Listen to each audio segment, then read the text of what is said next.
Welcome to the Hearthstone What's Next panel.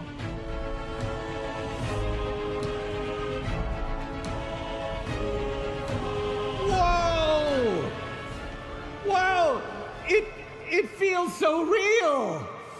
It's like I'm actually at BlizzCon! Ben, what are we doing with these? What's with the glasses? Guys, this is crazy. We can't be more happy to be here with you today. In fact, everybody here has already gotten to see the amazing cinematic that Ben Brode announced with our newest expansion. Is that right? We were all here to see it. Now, we on Hearthstone pride ourselves on avoiding the cheap parlor trick, the random marketing to-do. In fact, we like to keep things fairly simple, straightforward. But when we do it, we go all out. And with that in mind, we'd like to invite you to pull out your own candle. Place it upon your heads. Candles and up. let's take another look at that amazing cinematic, this time in living cobalt vision.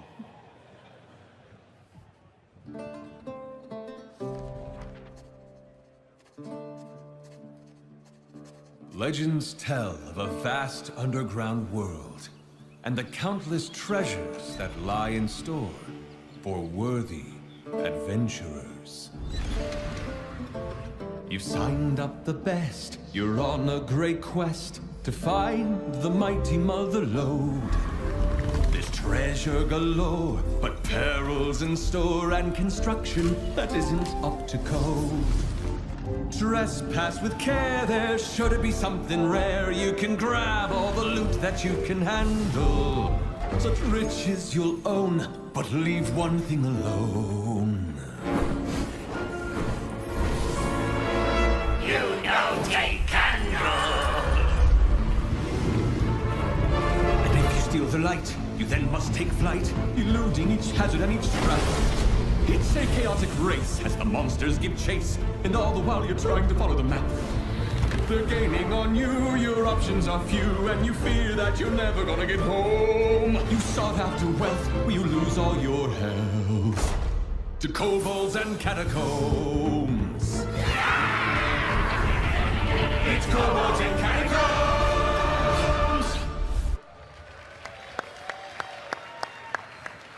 There you have it.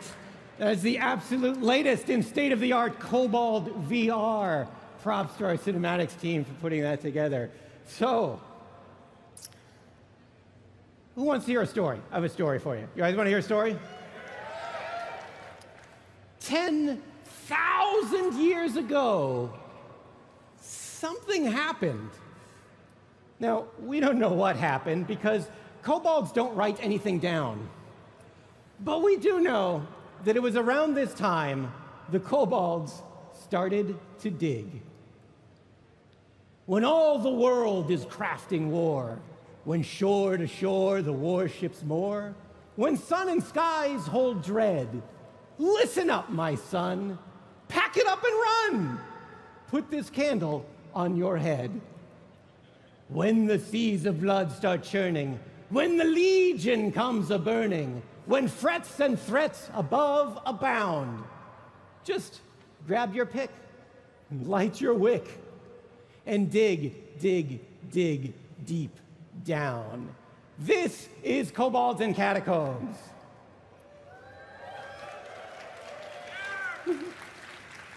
My name is Dave Kozak. I'm the lead mission designer for Hearthstone. My name is Ben Thompson. I'm the art director. I'm Peter Whalen. I'm one of the designers on the Hearthstone team. Over the next 40 minutes or so, we're going to tell you all about what's upcoming next in Hearthstone. So, Peter, kick us off. What is happening in Hearthstone? What's this expansion all about? This is Kobolds and Catacombs. This is our love letter to classic dungeon crawling. Gather your party and venture forth into a deep dungeon filled with horrible monsters, terrifying traps, and phenomenal treasure. So how did we get here? For every expansion, a bunch of us get together in a room, we talk about what's next.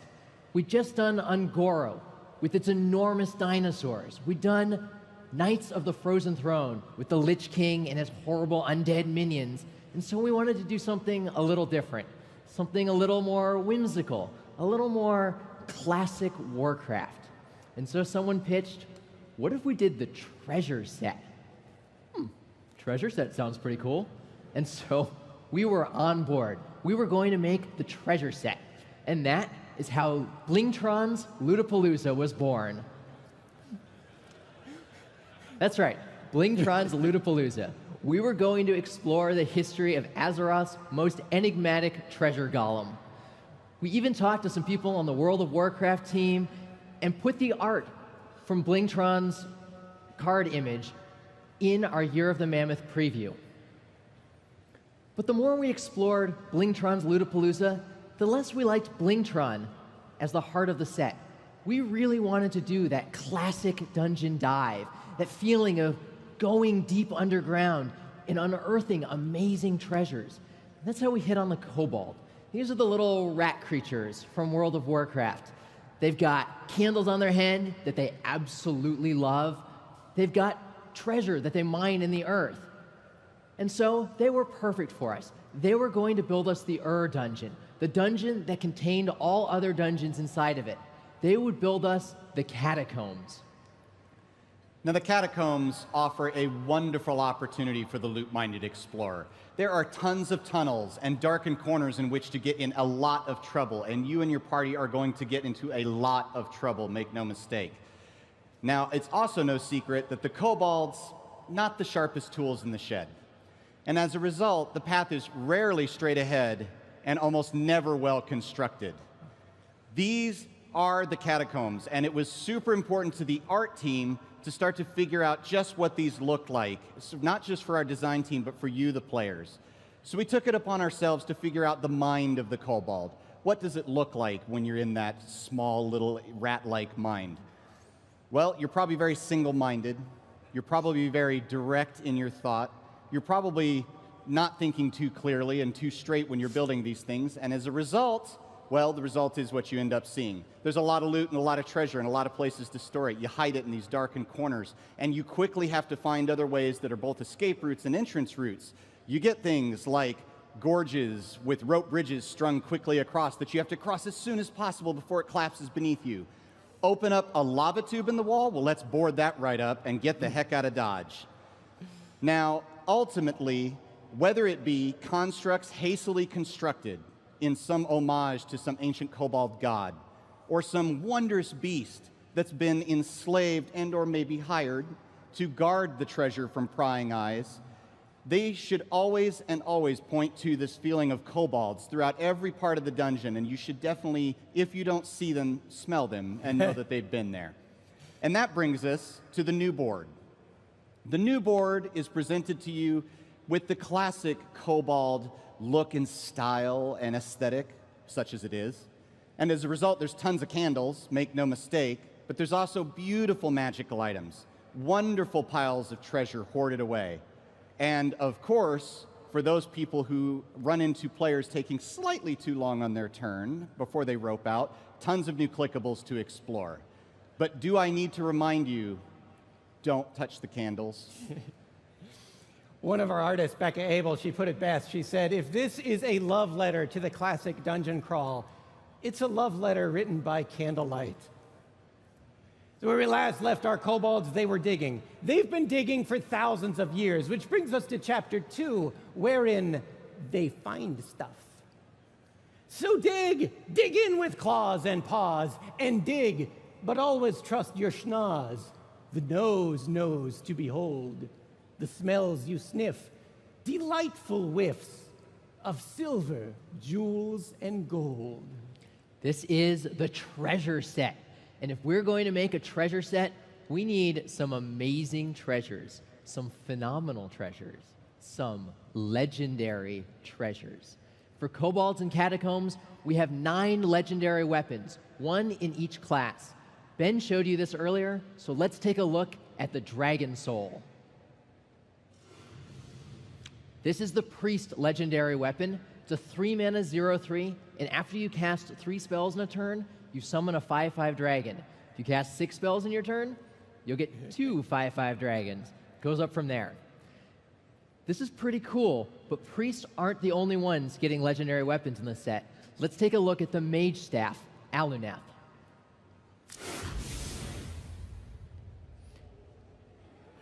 At the end of your turn, draw 3 cards.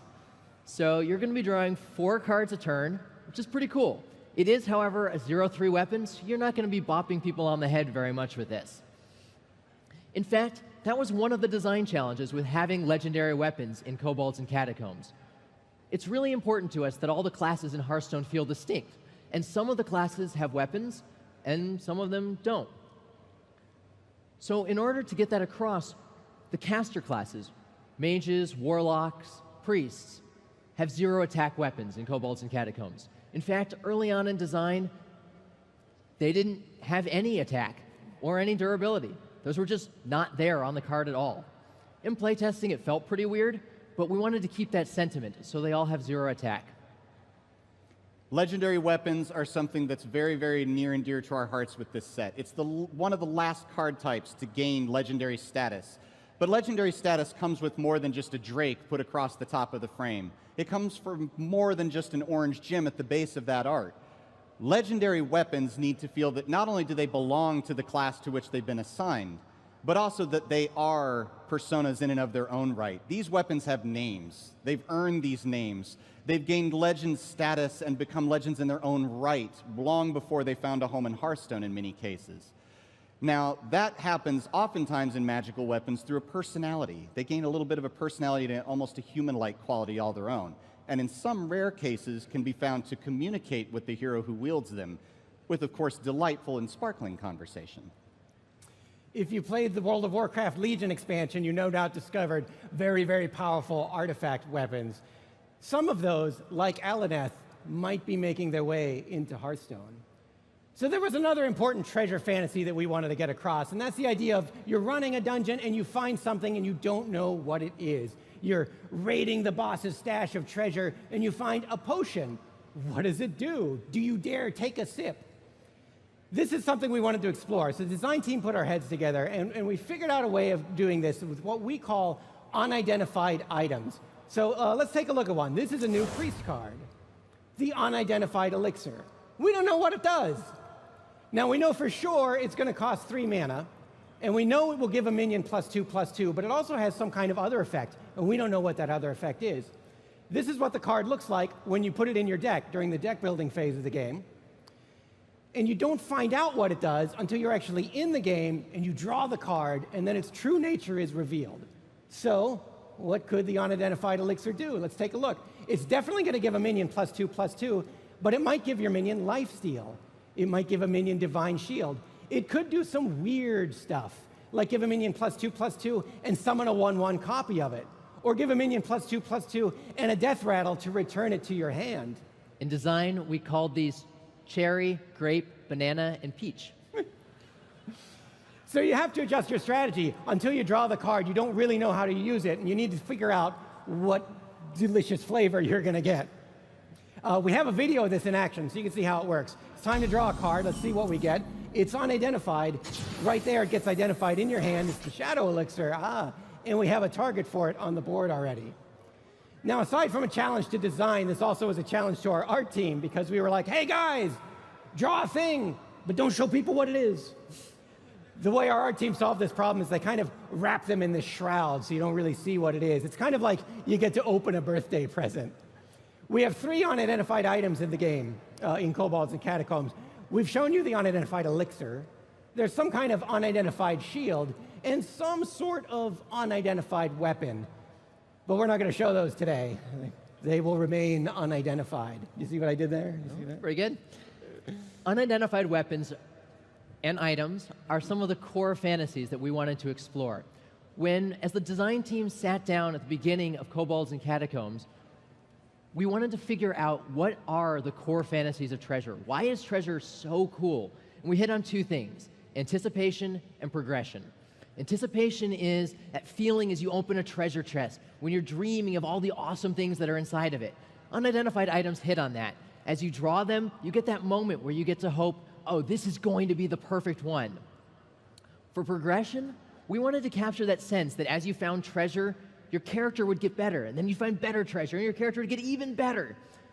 That's really cool, and so we captured that in the spell stones.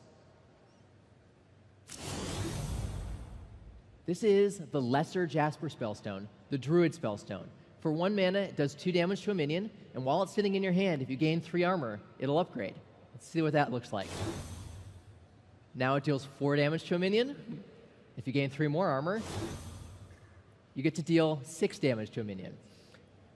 So 1 mana, deal 6 damage to a minion is a pretty good deal.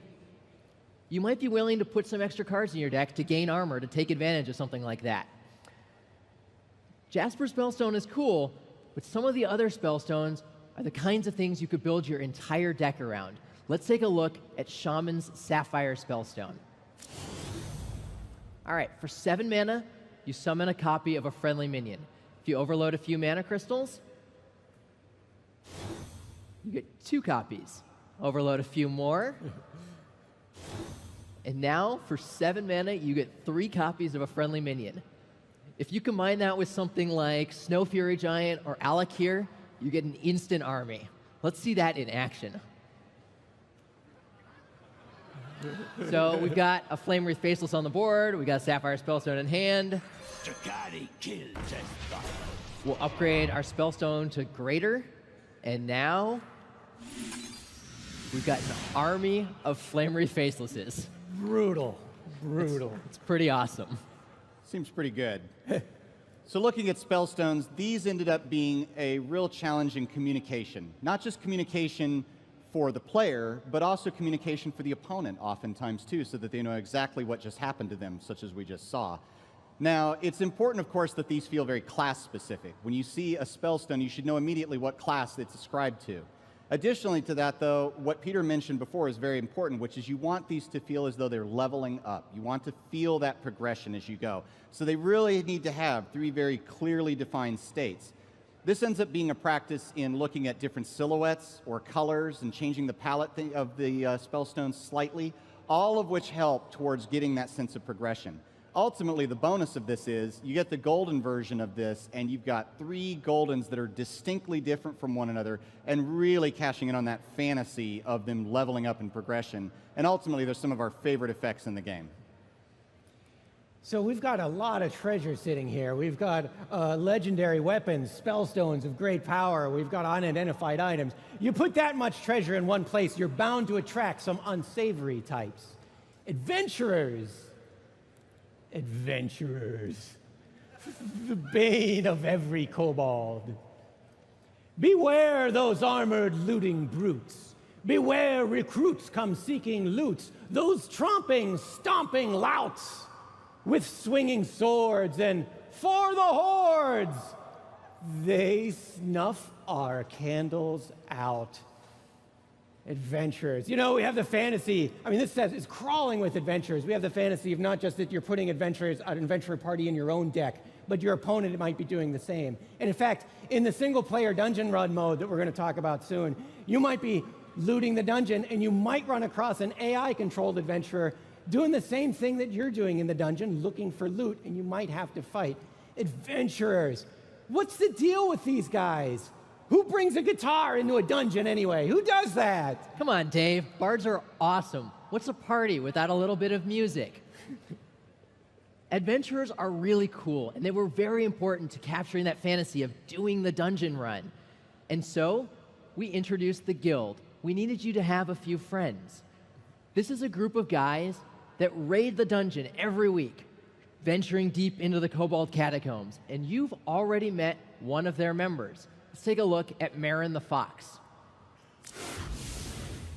When Marin comes into play, he summons a 0/8 treasure chest for your opponent.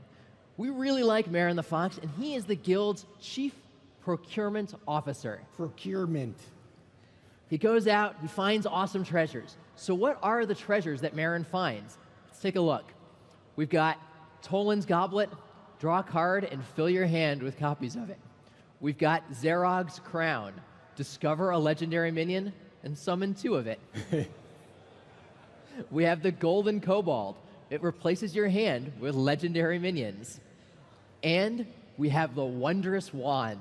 You draw 3 cards, and they're all free. Marin is pretty fantastic. And the coolest thing about him is that you can play him starting next week. He's free for all of our players as soon as you log in. And even better, if you're sitting here at BlizzCon or you're watching via the virtual ticket, you'll also get a golden copy of Marin the Fox. I'm excited about Marin. The only thing I hear here is if I get a golden Marin, I've got 5 goldens for the price of 1, and that seems like a good deal for any looting adventurer. It's pretty awesome. The guild is really cool, but Marin's not the only member. In fact, the guild is so cool, they have a keyword, recruit. Recruit means summon a random minion from your deck. Let's take a look at one of those cards. Gather your party. You're sitting in a tavern, you're a warrior, you got 6 mana, and you get to recruit a minion. You'll summon a random minion from your deck, maybe something like the Lich King or Yasharaj. Those are absolutely the guys you want in your adventuring party. Recruit's pretty cool, and it introduces deck building challenges. How many minions do you want to have in your deck? Do you want to just have giant ones? Let's take a look at one of the other versions of Recruit that has slightly different deck building challenges, the Guild Recruiter. The Guild Recruiter will go out and she'll recruit a small minion for you, any minion that costs 4 or less. And these deck building challenges are different. Do you want only 4-drop minions? Do you want to have any 1s, 2s, or 3s? Do you only want minions that have negative battle cries, things like Pit Lord, or cards with Overload, like Flamewreath Faceless? If you summon a minion from your deck, its battle cry won't fire, so those things won't hurt you. We're pretty interested in seeing how players explore with the recruit mechanic and build new decks. So, we have lots of treasure and lots of adventurers looking for treasure, but they have their work cut out for them because as the kobolds are digging, they're finding lots of things. And when a kobold finds a terrible, terrible monster, a kobold tunnels quickly in the opposite direction. Tunnel over monster lairs, tunnel under trolls and bears, tunnel round the oozing creep. By candlelight see sights so beastly when you dig, dig, dig down deep. Man, this place crawls. What kind of monsters are we gonna find in here, Ben? Well, what would a dungeon be without its wandering denizens of the deep? Any adventuring party knows as soon as you head into any dungeon, you're bound to run into something. And it turns out the kobolds have got more than their fair share full to deal with. And now, as a result, so do you. As an art team and a design team together, putting our own candles together, as it were, figuring out what these would look like, we spent a lot of time to try to figure out not just what kind of creatures we would run into, but how do we do these in a Hearthstone way? How do we bring out that charm and vibe? And what we ended up with was a series of faces that only a broodmother could love or fall in love with over time. And many of these would find their way into the set. Many of these would become some amazing cards that you'll have a chance to run into once the set's released. Some of them, however, have to get held over onto another card for another set and another day. So, sorry, Mini Taran, your day will come. Yeah, the giant hulking Pepe bird did not make it into the set, but did find a place in my nightmares. You should, however, be prepared for, of course, the random wandering slime or oozes as they find their way down the tunnels, possibly sentient fungi who found ways of their own to trouble the adventuring crew. As you head deeper still, there will be even more challenges awaiting you, such as possibly treasure chests better left unopened, maybe a quillbore here and there, and of course furbogs, which bring their own sense of danger as they have learned to harness mystical arts, making lives truly troublesome for your loot adventurers. And then finally, as the halls have opened up and the halls get bigger and the end game gets even stronger, we run into some truly fearsome creatures that you won't want to write home about. Those are some pretty scary monsters, Ben. Wouldn't it be terrible if you were just walking down a dungeon corridor, minding your own business, going face, and then out of nowhere, bam! Look out! Wandering monster. That sounds pretty scary, but it makes for a pretty cool hunter secret. When an enemy attacks your hero, you'll get to summon a random 3-cost minion to defend you. It's pretty cool. Ben showed off some of the slimes and oozes in the set. Let's take a look at one of those as a collectible card. This is the Carnivorous Cube. It's battle cry, eats one of your minions, and then when it dies, you'll get 2 copies of it. Yeah, we don't talk about what happens inside the Carnivorous Cube. Something terrible. Carnivorous Cube is modeled after one of the cards we really liked from One Night in Karazhan, the Moat Lurker. Moat Lurker could come into play, eat a minion, and then when the Moat Lurker died, you'd resummon it. It was really cool when you got to use Moat Lurker on one of your own Death Rattle minions, something like Sylvanas, and be able to trigger its Death Rattle multiple times. So we wanted to make a card that better played that up, which led us to the Carnivorous Cube. If you eat one of your Death Rattle minions, you'll get a lot of Death Rattle triggers. But monsters aren't the only scary thing down here. There are also some terrible traps. Let's see one of those. These are the Crushing Walls. Ben showed this off this morning, and it destroys your opponent's outermost minions. Their left and rightmost minion just die. Let's see that in action. So they've got a Lich King, they've got Alexstrasza, and now they've got nothing. Problem solved. It's pretty great. So let's see. We've got Wandering Monsters, Carnivorous Cubes, Crushing Walls. All right, that's pretty mundane. Those are the mundane things in the Cobalt Catacombs. We've got some truly horrifying monsters down here. Some things that are so terrible, they require a legendary ritual to unlock. Let's take a look at Rin. Rin, the first disciple. She's the Warlock legendary, and when she dies, she sets you on a terrible path. She begins a ritual. You'll get the first seal in your hand. When you break it, you'll summon a 2/2 demon and gain the second seal. Break the second seal, you get a 3/3 demon. Sensing a pattern here, Peter. Now you've got the third seal and the fourth seal and the final seal. So now here you are, 31 mana later, and you've earned Azari the Devourer. Let's take a look.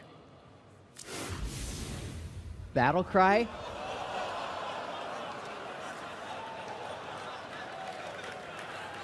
Destroy your opponent's deck. Let's see that in action. So we've got Azari, and they have a deck. And we play Azari, and we fixed it. It's pretty awesome. That's one of my favorite animations. Wow, that is some scary stuff. The dungeon is a terrible place. We've got these powerful adventurers on one side. We've got these horrible monsters in the middle, and on the other. And in the middle, we have the kobolds. This is their time to shine. This is when they put their candles together. They pool their resources, and they form an unstoppable army of... Oh, who are we kidding? They're kobolds. What are they going to do? Somehow they're going to have to squeak by. Come, beasts that prowl and growl. Come, heroes and knights most foul. With our noggins we'll contrive. Always skulking, never balking. We kobolds will survive. I've been reading these verses to you. This is something we wrote early on in the design process because we wanted to explore what does the dungeon look like if you're the lowest monster on the totem pole. We gravitated toward kobolds for a couple of reasons on this set. One is they're the kind of small monster that you might find in all kinds of dungeon environments, so we really like that. The other is there's something uniquely Warcraft about the Warcraft kobolds, the way they use their candles on their head as a mining light. They even have their own catchphrase. Come say it with me now. Take candle! Love these guys. We knew once we tried to figure out how to get them into Hearthstone, our team would have a lot of fun with this. This is, in fact, how most of us remember kobolds looking from our time in World of Warcraft. The literal tunnel rats of Azeroth, forever beseeching us to refrain from snuffing out their hallowed illuminations. And most of us did it, right? So what happens when we corner these poor beasts in their own lair? Just what can we expect then? Well, as Dave mentioned, these are some resourceful fellows. And as a result, they've started to look to their own environment to provide the answers. You've got some who fashioned armor out of some of the poorer beasts in the deep. You've got some who've maybe harnessed the more magical property of the incandescent fungi. Want to buy a fungal cake? You've even got, as you head in deeper, the crystal veins that run along the walls, and some of them have started to level up their own weapons with that, or to hear them tell it, make diggy things glow bright. And finally, you've got some that have learned the mystical arts of the darker magics themselves. And while they might be just as dangerous to those around them, or even to themselves, they're still nothing to laugh about. Now, get to the deepest layers, and some of these guys have found a way to turn some of the denizens of the deep to their own resourcefulness. We've got dire moles that have been used to dig deeper and deeper still, and some of them have even found ways to harness the magical properties of wax itself. Truly terrifying if you've made it this far.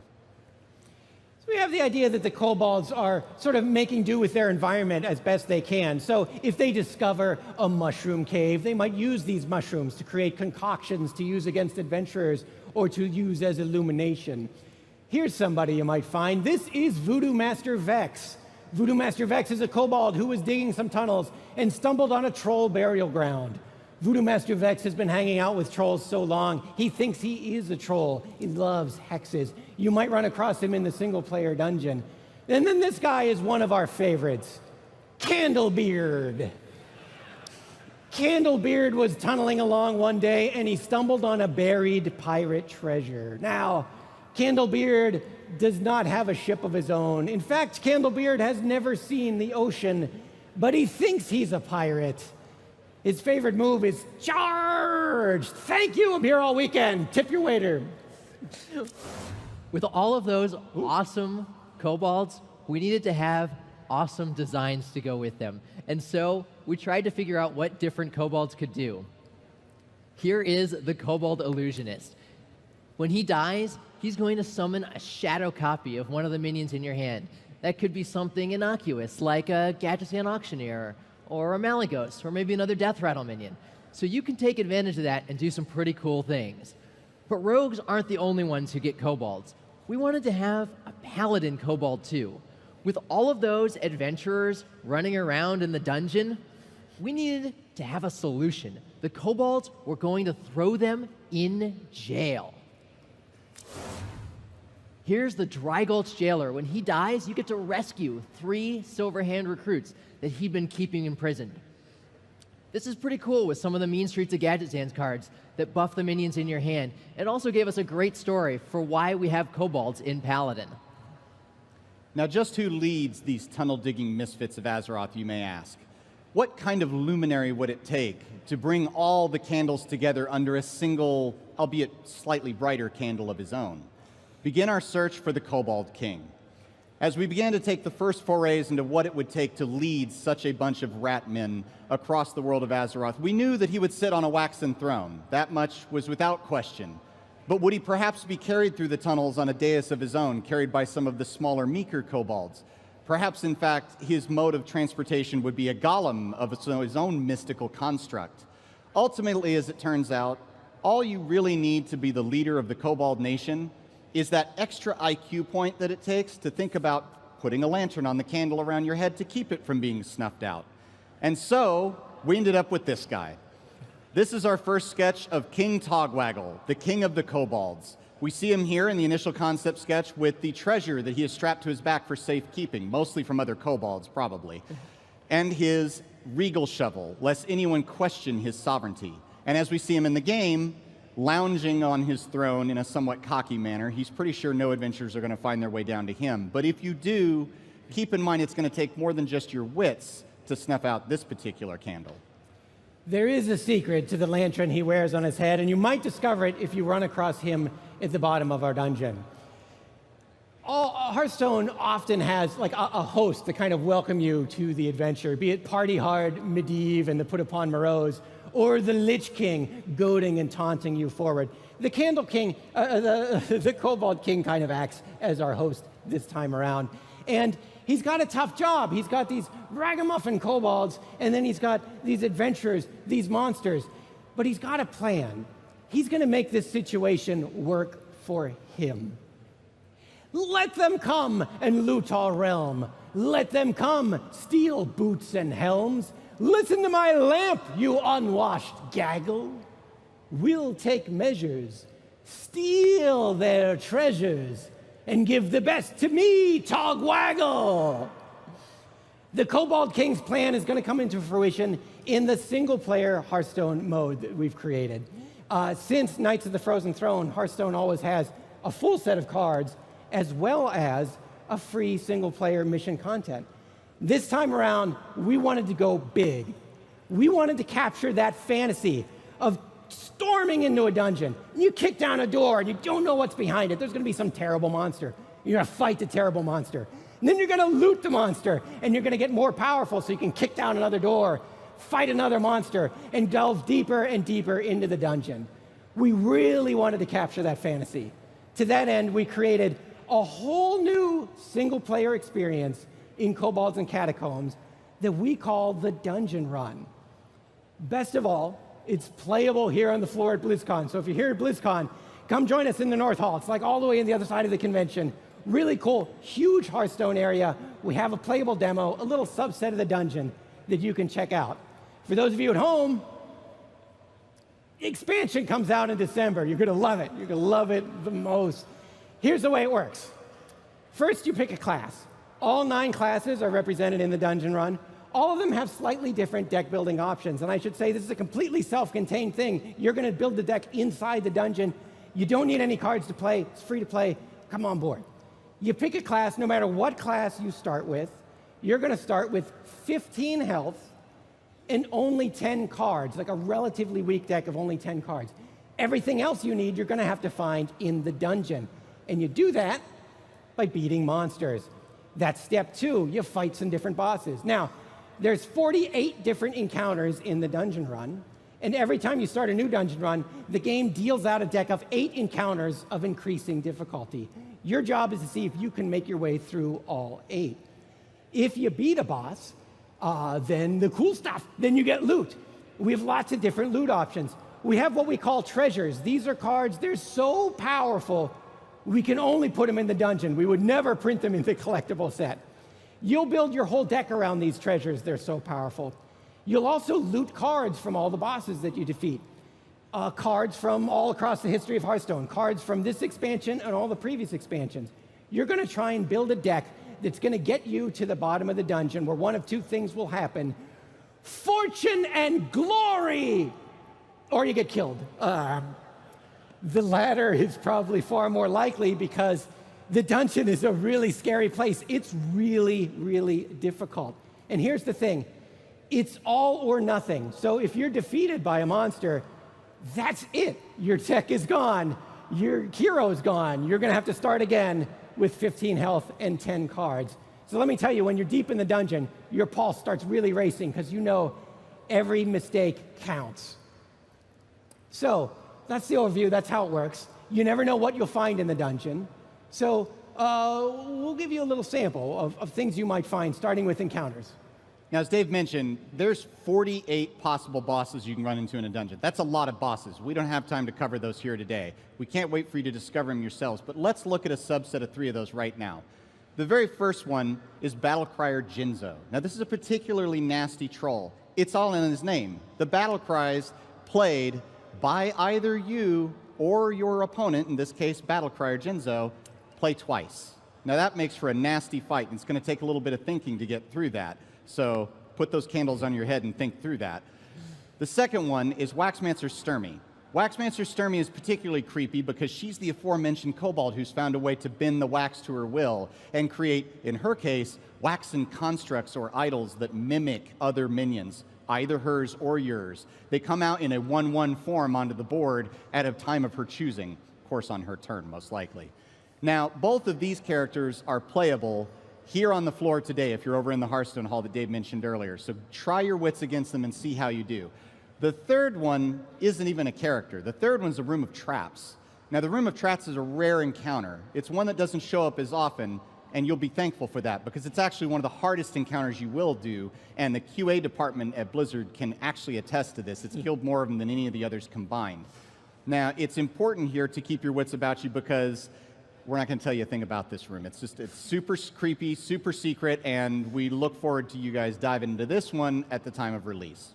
So we've got some terrible monsters, and your lowly level 1 deck isn't going to cut it. So we need you to get better.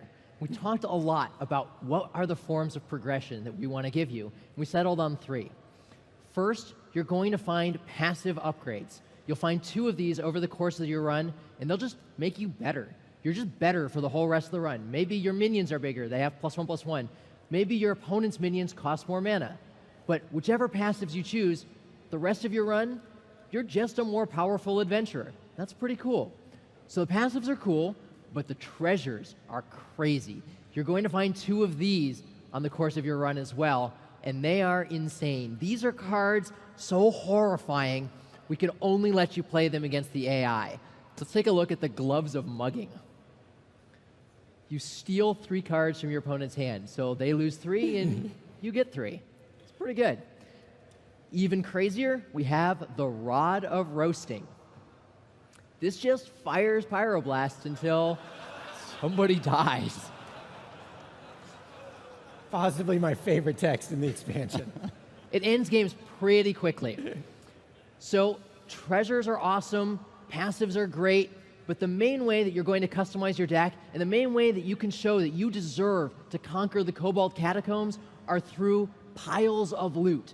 Every single boss you beat has 3 piles of loot, each with 3 cards in them. And so you'll be able to choose one of these at the end of every encounter to add to your deck. These each are pulled from synergistic themes, things like frost spells or unique cards that take advantage of Reno Jackson or Inkmaster Solia. So you'll get to make one of these choices after every single boss, so that gives you a huge amount of opportunity to customize your deck and really make it feel like your own. These loot piles don't respect any of the normal deck building rules, so if you ended up not getting the Rod of Roasting and you want to mimic that behavior, you can take 10 Pyroblasts if they're offered to you. It might take you a few tries to get there, but you can build the craziest decks you can possibly imagine using, as Dave mentioned, cards from all of Hearthstone's history. So that's pretty awesome, and the amount of customization you have here is basically unlimited. So I know what you're thinking. Gosh, I wish somebody was here to provide a recap for us so we know just how many numbers have been thrown out. Well, wait no more. We've got 9 classes to pick from, 48 possible encounters of bosses in groups of 8 as they get put into an 8-card boss deck, and 40 treasures.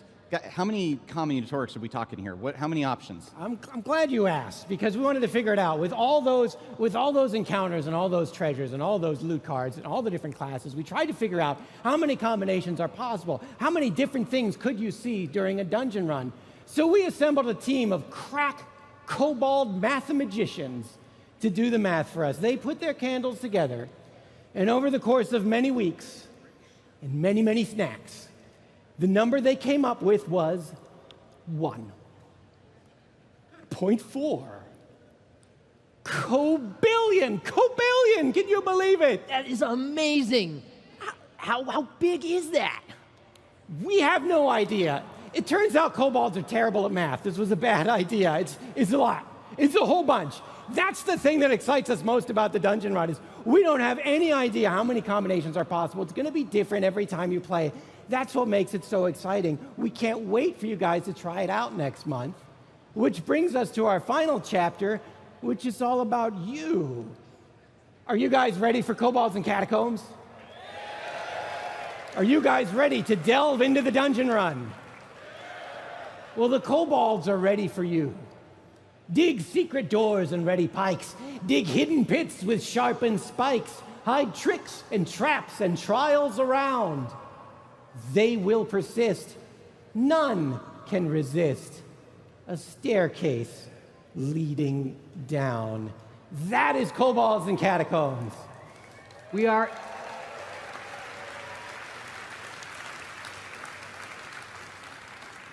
incredibly excited for this expansion.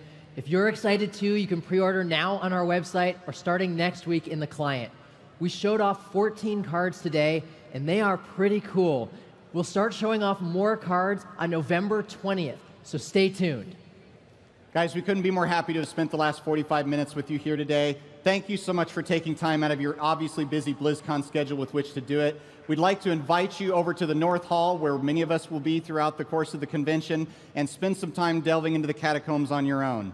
Until then, thank you so much. Have a wonderful rest of the convention. Thank you, Blizzcon.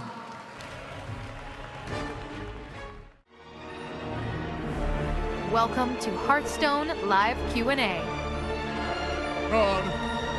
What up, Blizzcon? Woo! Greetings. This is all like the band space up here. That's why you're all so far away from us. All right, hey, welcome. So I'm Ben Brode, work on the Hearthstone team, and we have some other exciting people here for you. Young, you want to start? Yeah, I'm Young Woo. I'm the lead producer on Hearthstone team. My name is Mike Donay. I'm a game designer on Hearthstone. I'm Peter Whalen. I'm also a game designer on the Hearthstone team.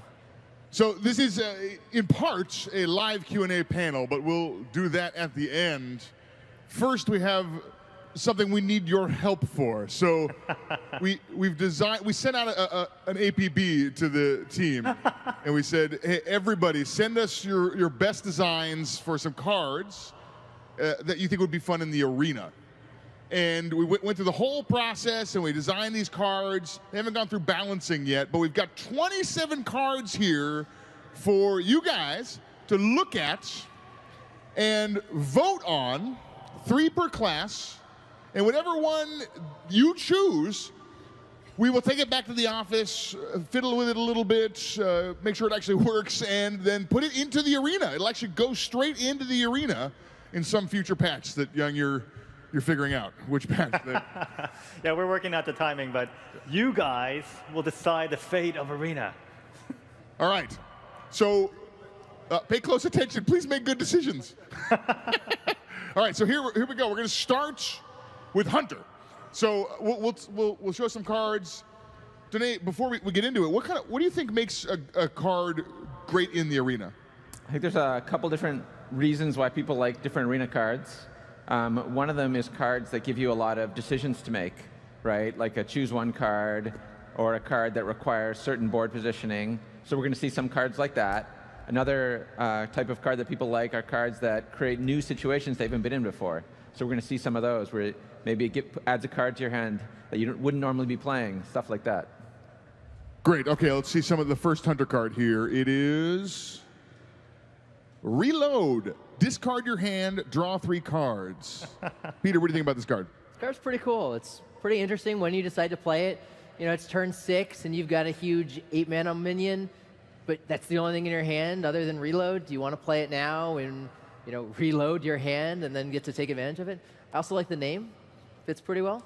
Yeah, I like the theme. Like, we've experimented with Hunter in the past where, like, good conditions trigger when your hand is empty. So obviously when you play Reload, you kind of want your hand to be more empty than not when you play this. I like the flavor. All right, here's the second card. Volley. Add 3 random shot spells to your hand. Danae, what do you think?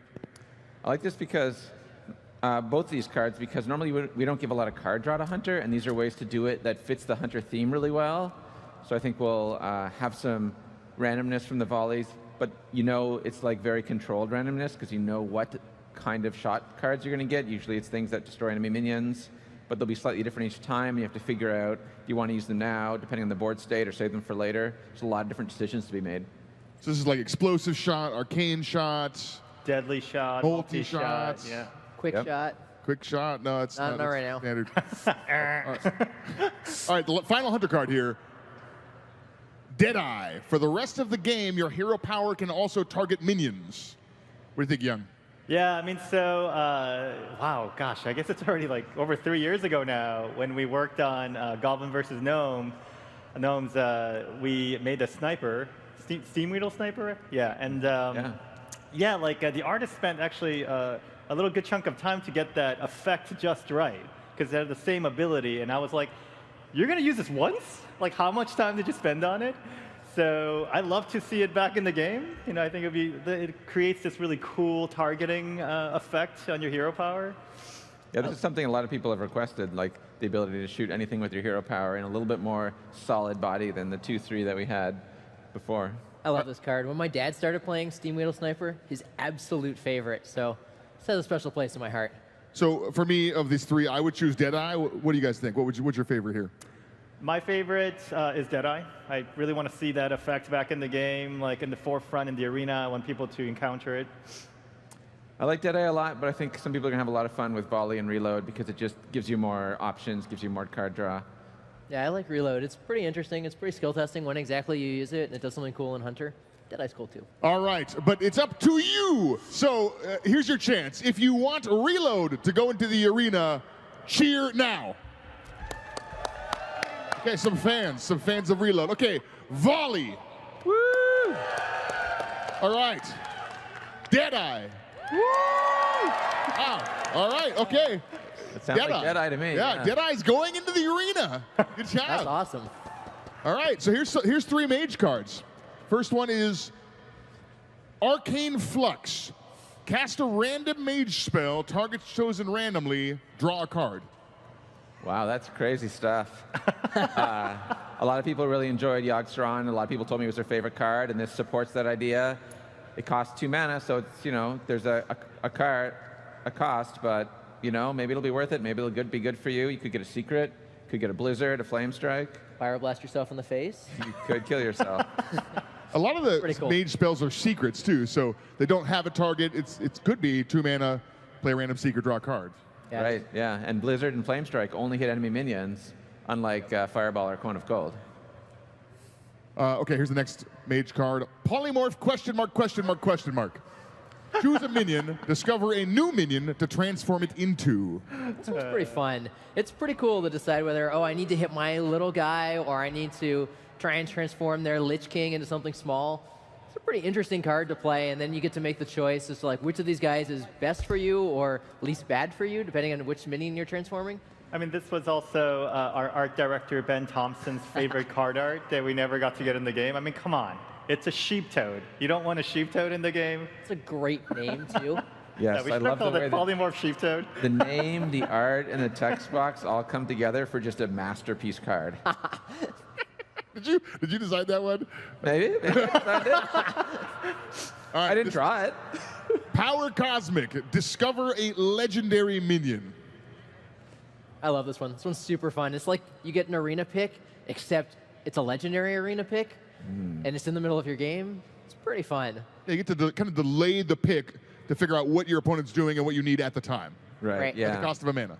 The Discover cards are great because you make decisions on the fly as you go, different decisions based on the board state. They really give you an option to show off your skill.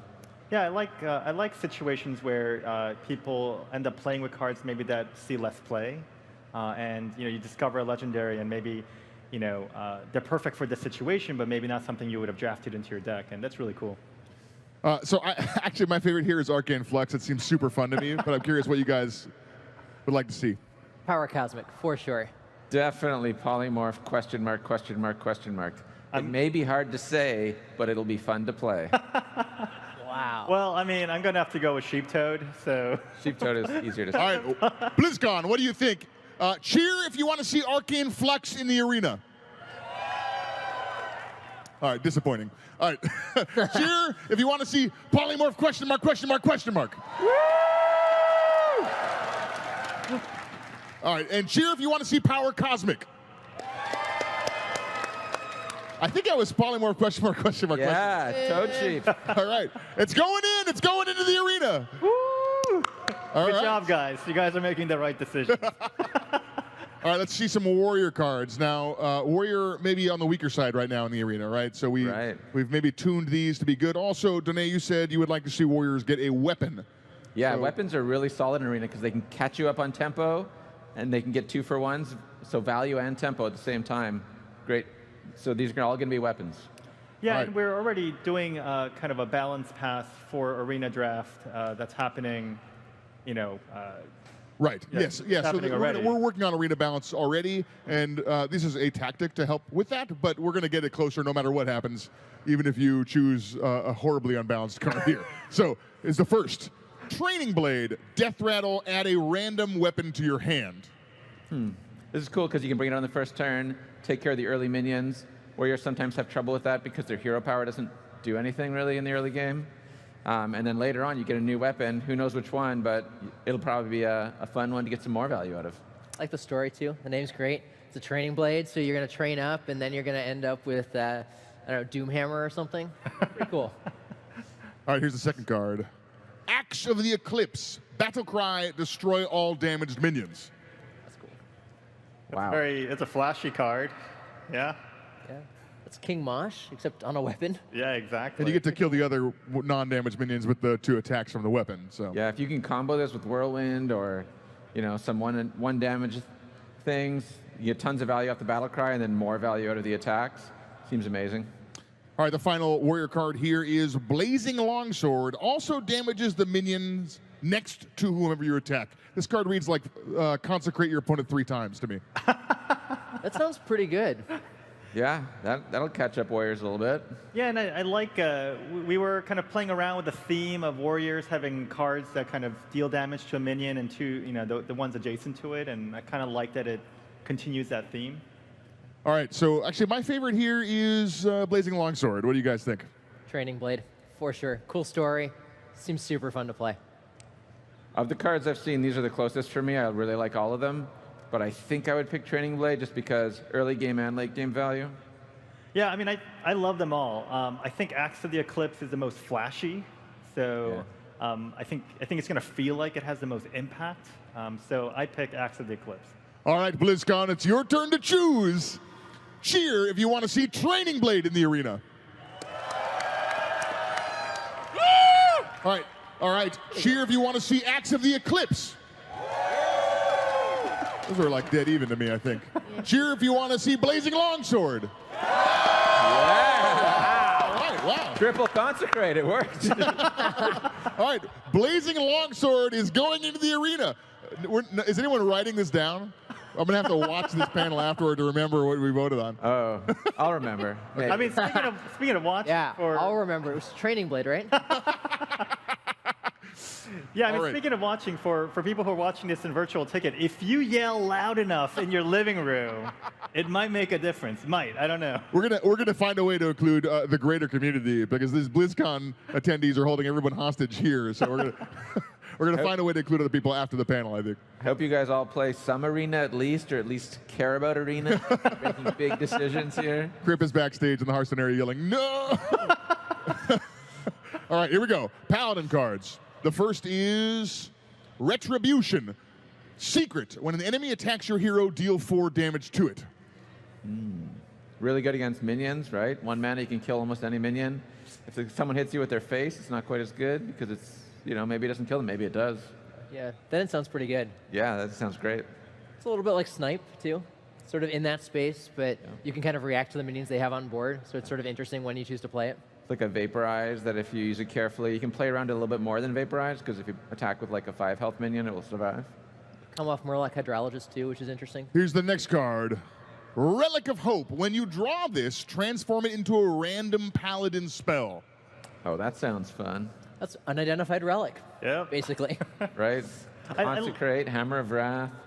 Yeah, I like that it kind of plays into the theme of Kobolds and Catacombs a little bit. It's like, what's in this tome? Let's find Right, out. yeah.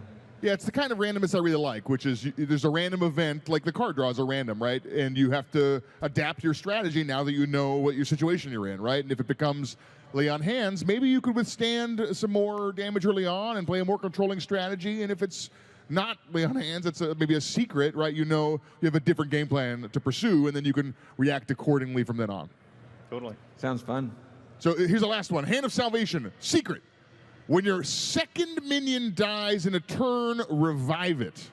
I really like this card because it lets you switch things up. I think when you play against a paladin right now and they were to play some secrets, you always want to kill, always want to destroy the weakest minion first because there's a secret out there right now that would revive it with 1 health.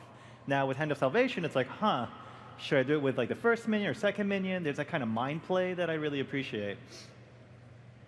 I like this card a lot. If I had to choose, though, I would choose Relic of Hope as my favorite of these. What do you guys think? I love Relic of Hope. It just seems like a fun card that puts you in new situations. Paladin has some really great spells with, Blessing of Kings, Hammer of Wrath, Consecrate. Relic of Hope's cool. I like the secrets, though. I think Hand of Salvation's super interesting to play around. I think Retribution's also pretty interesting. Yeah, I'm really into Hand of Salvation. All right, BlizzCon, it's up to you.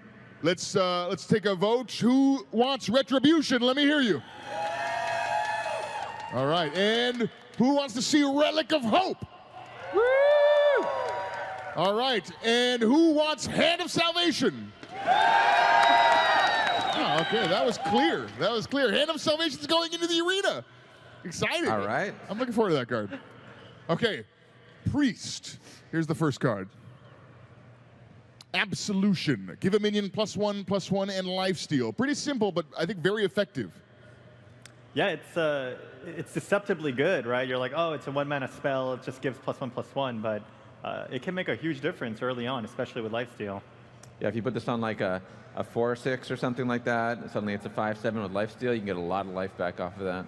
Having played some of the unidentified elixir that can turn into lifesteal potion, Yep. it's pretty good, and this is pretty similar. Yep. All right, here's the next card. Mass Resurrection. Give your minions Death Rattle, resummon this minion. That sounds fun. That's pretty sweet. You could get some good Death Rattle minions out there.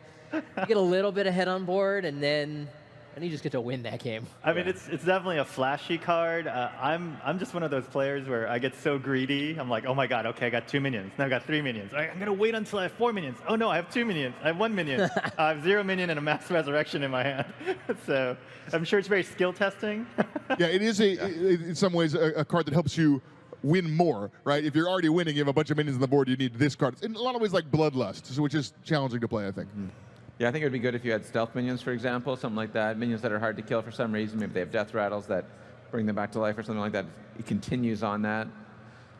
All right, the third one here, Generous Spirit. Give a friendly minion to your opponent, draw 3 cards. What the heck is going on here? What does that even mean? I'm just feeling so generous, Ben. Here's a Doomsayer. I love cards like this because my favorite part of Hearthstone is when players do like crazy, wacky things and somehow win with it. It's like, hey, here's a minion. I get 3 cards, and maybe that's like a terrible minion to have, and it's awesome. I love it. Or you need like a target for Potion of Madness or Shadow Madness or something, and you can give them that target. Oh yeah. Yeah, this is a card we probably couldn't make and construct it at this power level because you just put all the horribly abusive things into your deck to do with this. But in Arena, it's much harder to get that to go off. We can also add draw 3 cards. Yeah, no, I agree. Like this could get really degenerate, but in the Arena, it's something we could work with. All right.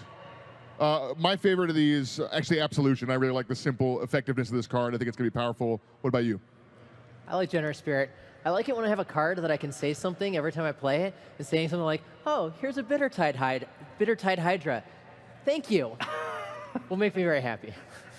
I'm going to go Generous Spirit because I like to have some card draw. It gives me more options once I draw those cards. And once in a while, I'll get that Doomsayer in Arena, and I'll keep trying for it until I get the combo to happen. It's a great fun.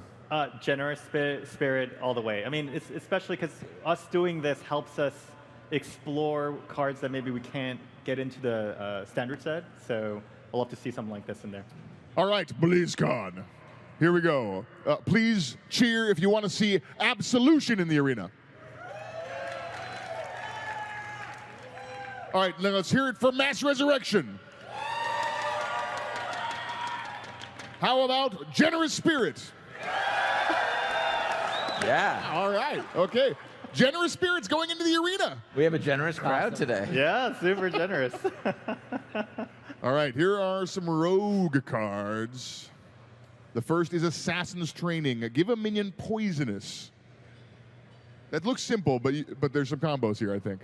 I love this guy on the art here. What is he doing? Like, he looks scary. It's assassinating. Or training, at least. Is that a grasshopper? Grasshopper, is that what you said? Come on. Yeah. Grasshopper? So yeah, I mean, you can use this card to trade up very significantly. I mean, and Rogue can always use cheap spell. That's something they can combo with other cards. Yeah, that's cool. It's also really good with Wild Pyromancer. Wow, great combo. Really good. We would not be able to make this card constructed because that is insane. Yeah, but if you play this with Unwild Pyromancer, it will destroy everybody. Yeah. Yes, Good with except Knife Juggler, too. Yeah, Wild Knife Pyromancer. Juggler. Sweet. okay, Smoke Bomb. Give a minion stealth until your next turn. Draw a card. That's cool. 1 mana draw card is just pretty reasonable, especially in Rogue, where they're interested in cycling through their deck, they're interested in triggering combo. Oh, yeah. I mean, stealth is also some pretty cool upside. I miss Conceal, honestly, in the Arena, and this is something you can use to keep tempo going, even when you only have 1 minion sometimes, but at the end, the draw card is significant.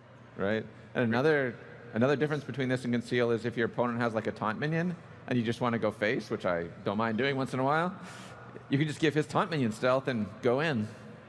Yeah, actually, I did not think about that until you just told me. Wow, yeah, that's awesome. Because stealth minions can't taunt, right? Of course. Yeah. The Innkeeper will remind you if you didn't know. Right. All right, the final card, Mind Spike.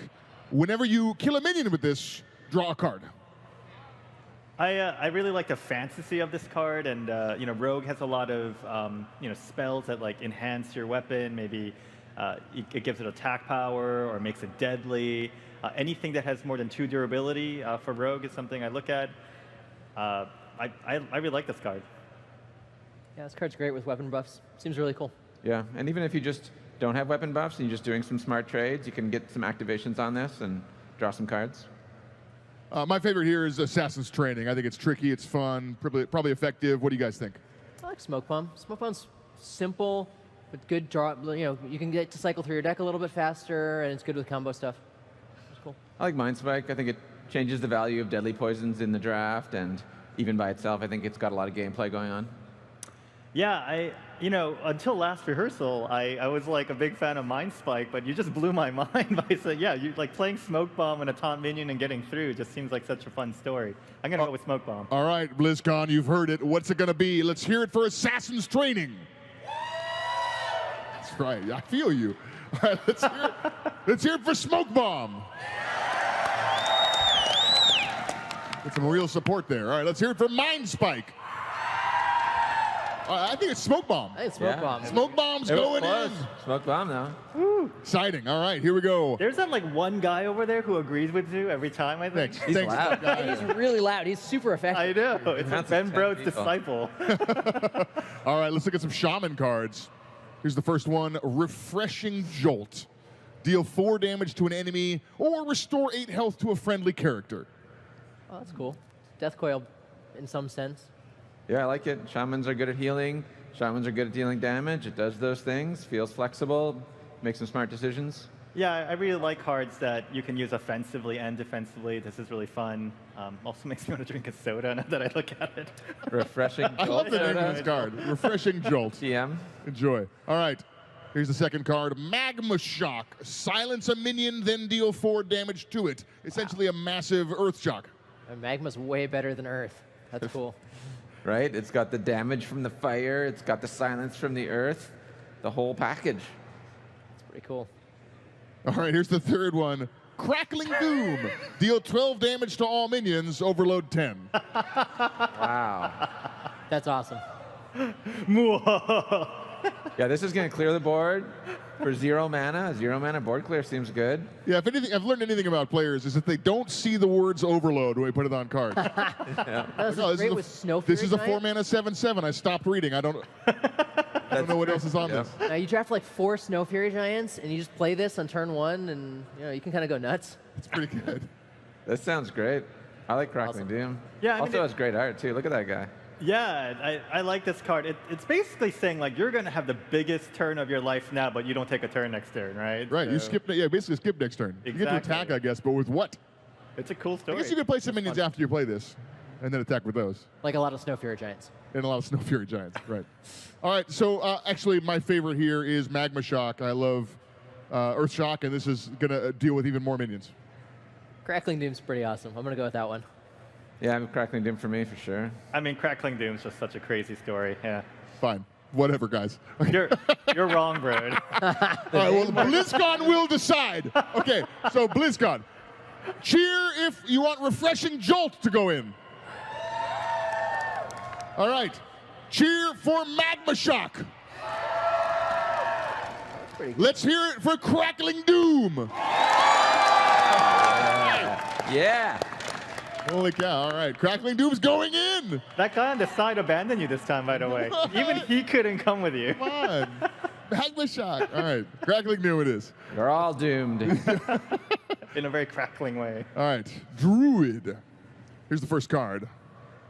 Thorn Strike. Choose one. Deal 2 damage to a minion or 1 damage to all enemy minions. That's cool. It's like a tiny starfire. It's Yeah. so cute. It is. Cool. Yeah. And still, you got to play it really carefully because you need to set up, with trades and board. And yeah, I like it. Lots of decisions. That's cool. Yeah, choose one cards are inherently sometimes tough to play because you have to make, obviously, a decision when you play it no matter what. Yep. All right, here's the second card. Boon of Iloon. Oh, I like Add that. 4 Moonfires to your hand. Moonfire spam. Super fun. That's awesome. Yeah. Peter played a druid, so we know he's really into Moonfire spam. I mean, I always have this fantasy of like drafting a lot of plus spell power, minions, and I'm gonna do something awesome. It might actually happen for me with this card. Yeah, Malagos Dream. Yeah, but there you go, man. That is dirty with Malagos. All right, I also like that the name rhymes. I'm a big fan of that. Okay, the final card, Nature's Champion. Return a friendly minion to your hand and give it +5/+5. Oh, that's fun. That's cool. Wow. You get to replay some battle cries. You get to make some like trades, and you also give it +5/+5. Right? Yeah, if it has a good battle cry. It's the kind of card you have to think about for a while to try to figure out, is that good? When is that good? What is it good with? And as you're playing, every turn you got to be like, okay, let me reevaluate. Is there a trade I can do that makes this card good? Yeah, it's good to bounce a damaged minion or something like Novice Engineer. It's very efficient for +5/+5. That's a good rate. You just have to pay the mana for the minion again as well. Yeah, it's also very different from other cards we printed, so it's really exciting to me in that way. If you bounce a Doppelgangster to your hand, you get Wow. 3 7/7s, and you're still 2 2/2s in play. Like, wow, the value. That's pretty good. All right, so actually my favorite's Nature's Champion on this slide. What do you guys think? Yeah, Nature's Champion by far. That seems super fun. Thornstag, fun. Boonavaloon, fun to say. Nature's Champion. I think it has the most cool decisions in play. Come on, guys. The tiny Starfire. You gotta pick the tiny Starfire. It's so cute. All right, Blizzcon, it's up to you. Let's hear it for Thorn Strike. Oh, come on. That guy's got you. Yeah, you got You guys it. got your back. Let's hear it for Boon of Iloon. Nice. Let's hear it for Nature's Champion. Awesome. It's All right. going in. Nature's Very Champion. exciting. All right, Warlock. Bottled Madness. Transform each card in your hand into a random demon. That's awesome. That seems fun. Wow, that is madness. Madness. I love cards where you look at it and you're like, I'm not really sure how that's gonna play out. Yeah. Like, is that A lot good? of Is that bad? You have to figure out if the cards in your hand are like good ones or like they're not useful right now, so may as well turn them into demons. Yeah, go for it. Maybe maybe you draft cards that puts like cards into your hand, maybe tokens. You can turn those Sure. into demons. Yeah. And if you happen to pick up a bunch of cards that are good with demons, but you forgot to draft the demons, pick up a Bottle of Madness. Right? There you go. And then It's turn on those sale. all into demons. Exactly. All right, From Beyond. Draw 3 cards. At the end of your turn, discard them. Oh, that's cool. I love this card. It's like you draw 3 cards and you either play it at the end of the turn or it's gone. So you have this pressure to play them. Maybe like you have enough mana to take advantage of it, or maybe you're like, oh my god, I drew my, like that card I wanted to play, but I'm 1 shy of mana because of From Beyond. Maybe that's frustrating, but it's I like that story. Feels Well, that's very, good highs very and lows. Warlock, yeah? Yeah, highs and lows. Something Warlock is very specialized in is having a big advantage and a big disadvantage. And yeah, I love the art too. The art is very spooky. All right, Combust. Destroy a minion. Deal 3 damage to all other characters. Wow. Assassinate plus Hellfire. That seems pretty good. If I learned one thing about our players is they like to choose certain doom and jump into fiery death. So I have a feeling Combust is going to win this one. Combust, pretty straightforward. Yeah, I like it a lot. My favorite, though, is From Beyond. I agree. From Beyond, absolutely. I like Combust. I like blowing up a minion and that deals damage to everything else. Seems fun. I agree with both of you. I love Beyond, and I love Combust. I think I'm going to choose From Beyond just because it has more gameplay. All right, Blizzcon. Let's hear it for Bottled Madness. Yeah. Wow, that got a lot of I like support. it. Don't work. That's awesome. Don't work. Wow, all right. Let's hear it for From Beyond. And let's hear it for Combust. Wow. What was higher? I think From Beyond was higher. Do you want to do like Let's do a revote. Okay, between Bottled Madness and From Beyond. Sorry, Combust voters. I'm sorry. All right, here we go. Let's hear it for Bottled Madness. Wow. Let's hear it for From Beyond. That is the closest vote we've had. Wow. Ben, I think we should put them both in. I think we should put them both in. That's what they're saying, both. You know? It's madness. And it's unbottled. Okay. All right. We're gonna ask. Ask Twitter? We're gonna ask. Ask Twitter. Ask Twitter. The guy in the hat, right here. The guy in the hat. Yeah, you. Trump. What do you want? Ask Trump. Bottled madness. All right, the guy in the hat shows bottled madness. All right. It's exciting. Wow, that was intense. Wow. My goodness. Unexpected. Okay. All right. So that's not the end. There is. We're gonna do some kind of. Well, there may be a second chance. We have to figure it out. But there may be for those who are screaming it from beyond. You may have a chance for redemption. We'll figure that out. So now. Now that we've filled the arena with some awesome new cards, we're going to take some questions from the audience. So those of you who have questions for us, please line up in one of these two spaces over here. All right, where's our first question? We're going to take questions from both of those lines. Yeah. Alternating. Where's the... Is it over here? Is that the first one? Great. Okay, right over here, please. Hello, everyone. Hello. My first question, no, my only question, sorry, is about Morgl. When the match starts, he always says, time for a lesson, young one. And he says, even to Malfurion is more than 10,000 years old. And my question is, how old is Morgl? Sounds like he's pretty old. Yeah, he must be much older than that, right? So Yeah, absolutely. 10,001? Yeah, maybe. We'll check with the lore folks and get back to you. Thank you. Yeah, Morgl is a mysterious Murloc, so yeah, we're gonna have to look this up.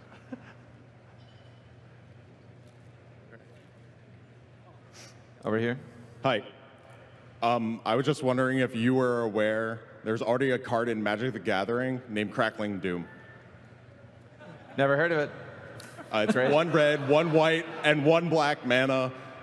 Each opponent takes 2 damage and has to sacrifice a creature with its greatest power or toughness. Yeah, so Great name. yeah, that sounds like a great name. I mean, you know, there are a lot of collectible games out there, and Sure. you know, people like the word Doom. If I learn anything about this, they like certain Doom, and some of them are crackling. Yeah, I think stuff like this is going to happen. We'll go check it out. Thank you for Awesome. that.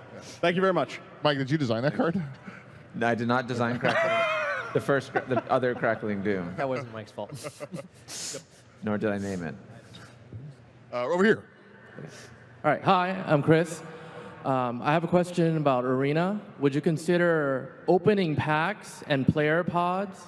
Meaning you would first open a pack, have a choice between the 5 cards, and then you would pass it on to the next player, and then you would have 4 choices, and then you would alternate left and right. And then depending on what your deck composition is, you would then automatically be assigned whichever hero based on how it's weighted. So that's actually how we started designing the arena. Way back, like many years ago now, we were trying to get a legitimate draft mode into Hearthstone, but we knew we wanted it to be asynchronous somehow because the experience of drafting a collectible card game takes many hours. There's like an hour of drafting, and then there's deck building, and then there's several rounds of play amongst the people in the draft. It could take up to like 4 or 5 hours sometimes. We felt like if we could figure out a way to break that down into an experience that was shorter, that would be more accessible. And so we started out actually with the idea of no pods. We had envelopes we stapled to the walls. It had different numbers of cards in them, all the way from 15 to 1. And you would open a pack, and you would take take 1 card out, swap it with the 14 cards in the envelope marked 14, and now you had 14 cards that someone else had picked their favorite card from. And you take a card out of that pack and swap it with the envelope that said 13, and take those cards and go on. And this was our method of, we thought we were going to implement this as our asynchronous draft mode. And we realized that there was a couple things that we didn't like about this. One is that you're looking at a lot of cards that eventually you just can't use because you've locked in quickly on a class. You said, okay, I'm playing Paladin. I can only choose between the Paladin cards. So there's all these classes that are useless to me. And at the beginning, every card is available to you. So you're choosing one of 15 cards, which is a much harder choice to make. But then at the end, there's only like one Paladin card in the pack anyway, so you're not really making a choice. So there was a kind of the curve of complexity of decision making wasn't great for us. It was like this. And so we said, what are the most fun moments in that draft experience? And for us, it was when you had like 3 or 4 real choices. Like, okay, I could really take any of these. What is the right thing to do? And so we said, hey, what if we just show you 3 or 4 things that you could legitimately play, and we do that the number of times equal to the number of cards you want to play with. And that so we started in that actual direction, and it morphed over time into when it ended up in the arena. But I still think that there's a lot of opportunity for different ways to play Hearthstone. Some of it works better in real life when you have 4 or 5 hours to play with other players. So I think things like fireside gatherings are a real huge opportunity for us to build experiences that would be maybe more awkward in an online space, that are way more intense and time commitment-wise that you could do when you have a bunch of your friends over and want to play some Hearthstone. Okay, thank you. Thank you. God, we haven't talked about those envelopes in like 5 years. Over here. Hi there. So I was actually really excited to see the Lich King 1 million hit point battle that you guys did over in Gamescom. I'm curious whether or not, like, maybe not exactly the Lich King, but would we be seeing something like that in the future? Yeah, absolutely. You know, we're experimenting with a lot of different ways to do that kind of encounter where you know, multiple players across multiple games can kind of participate in, I guess, you know, if you were to kind of use WoW terminology, like what would feel like a world event, and we think that's really exciting. The Lich King one we did at Gamescom and later on in Fireside Gatherings have been really popular, and we're very excited about that. Definitely we're going to do some, you know, more cool stuff like that in the future. Thank you for your feedback. Right over here. Hey, is that Trollden? Yeah. What up, Trollden? Oh, what's up? So Team 5, I was going to ask, I really love what you're doing with Arena, but have you thought of adding temporarily cards to construct it for maybe players who don't have enough cards to play with and, you know, just spice up the metagame a little bit? We've talked about stuff like that. I think we'll see how adding some temporary cards to Arena goes and whether people enjoy it. I'm hoping that event is really cool and really fun, and then we'll talk about where we go from there. Great, thank you. Thank you. Good to see you. Congratulations on your 300th episode. Over here. Hey, guys. I love the roguelike expansion you guys are bringing out. It's going to be awesome. But what kind of plans? Yeah. Young says his name when he's excited. What plans do you have to keep adding bosses to that experience to keep it fresh? Well, I mean, so the new dungeon run mode, in a given run, you encounter 8 bosses or 8 encounters. There's actually 48 encounters that it can choose from. So I think for a very long time, you're going to encounter all these different permutations. And it turns out that some of the encounters are kind of like the rare secret encounters. So they don't spawn as often. They're like the rare spawn encounters. So I think for a very long time, players are going to have tons of fun trying out the 1.4 cobillion combinations. Yeah. That's not a number. Ways to play. And then, you know, I think we're going to learn a lot based on how players digest this content and see how quickly they go through it. You know, in terms of releasing additional bosses or more content maybe later on or mid-expansion, that's something we've thought about. And again, we'll do this, we'll learn from it, and then, you know, we'll do smart things from there. Yeah, one of the guys on the esports team cornered me yesterday and said he's played 200 dungeon runs and he's still having a ton of fun. So it's... That's awesome. Yeah, I played a ton of that mode already. I was playing it to play test it, and I was like way past work was done, and I was still playing it. And I'm like, am I really play testing? Or I'm just playing this for fun now. Can't wait. Cheers. Cool. Right over here. All right. I was wondering what you can tell me about the new Druid hero, and have you considered Hamul Rune Totem? What can we say? Yes, we have considered Hamul Rune Totem.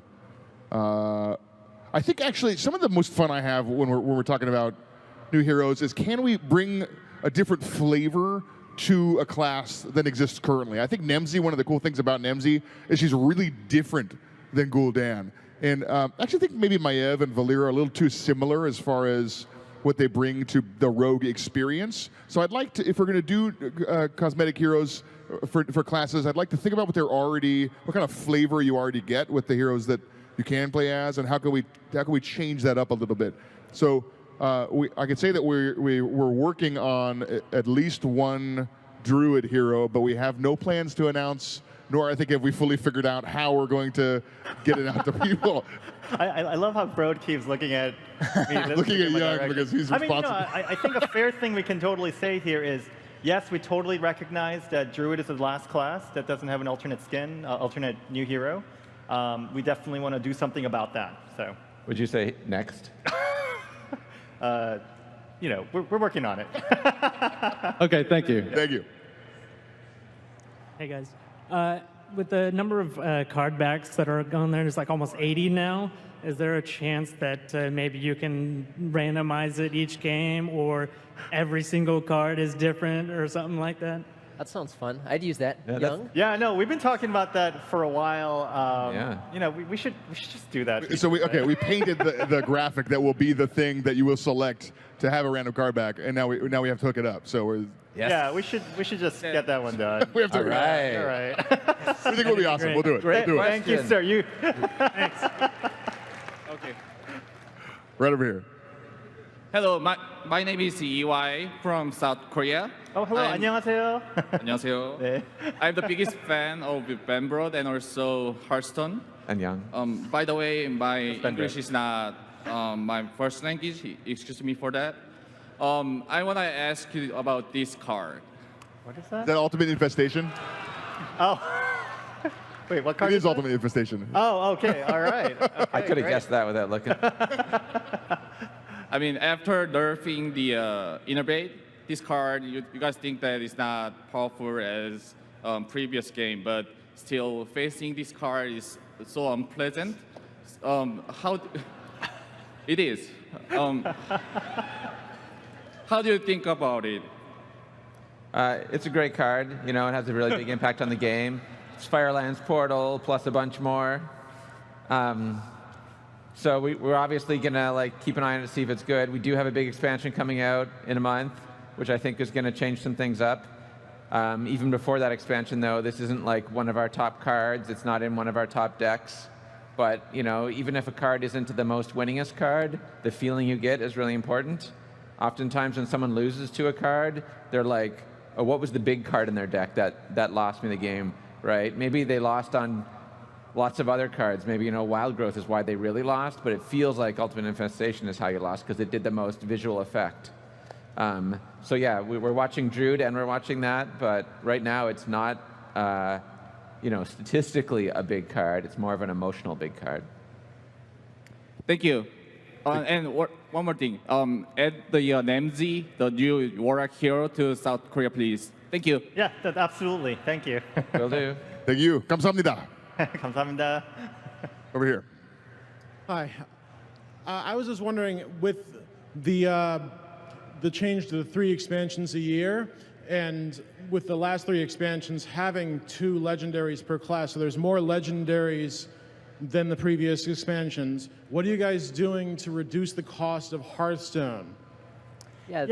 Oh, good look. Please, go ahead. No, there's a couple of things we're doing to make Hearthstone more accessible. So I first wanted to mention that we really do like the 2 legendary paradigm. It lets us make 2 different legendaries in a class. Often they can play up different themes within that class, or they can be meaningfully different, things like a legendary minion and a legendary weapon.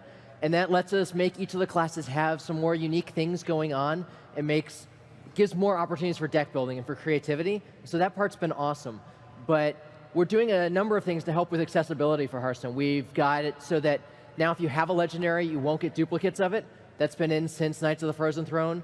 For Kobolds and Catacombs, we're giving away 2 legendaries, Marin the Fox, as well as a random legendary weapon when you start up the game, come Kobolds and Catacombs.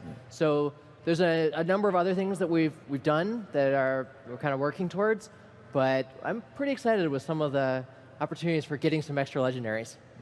One of the other things that we did is when we added 2 legendaries per class, we pulled 7 legendaries out of neutral. So we went from like 12 legendaries in neutral to 5 legendaries in neutral. It wasn't just here's 9 more legendaries. All right, cool. Thanks for the feedback. Thank you. We're here. Hi. So my question is about the new expansion you just announced yesterday. It seems like you guys are giving a legendary weapon to every class as part of a big part of the new set. But there is existing card that hard counter weapon type, like the Ooze and the Harrison Jones.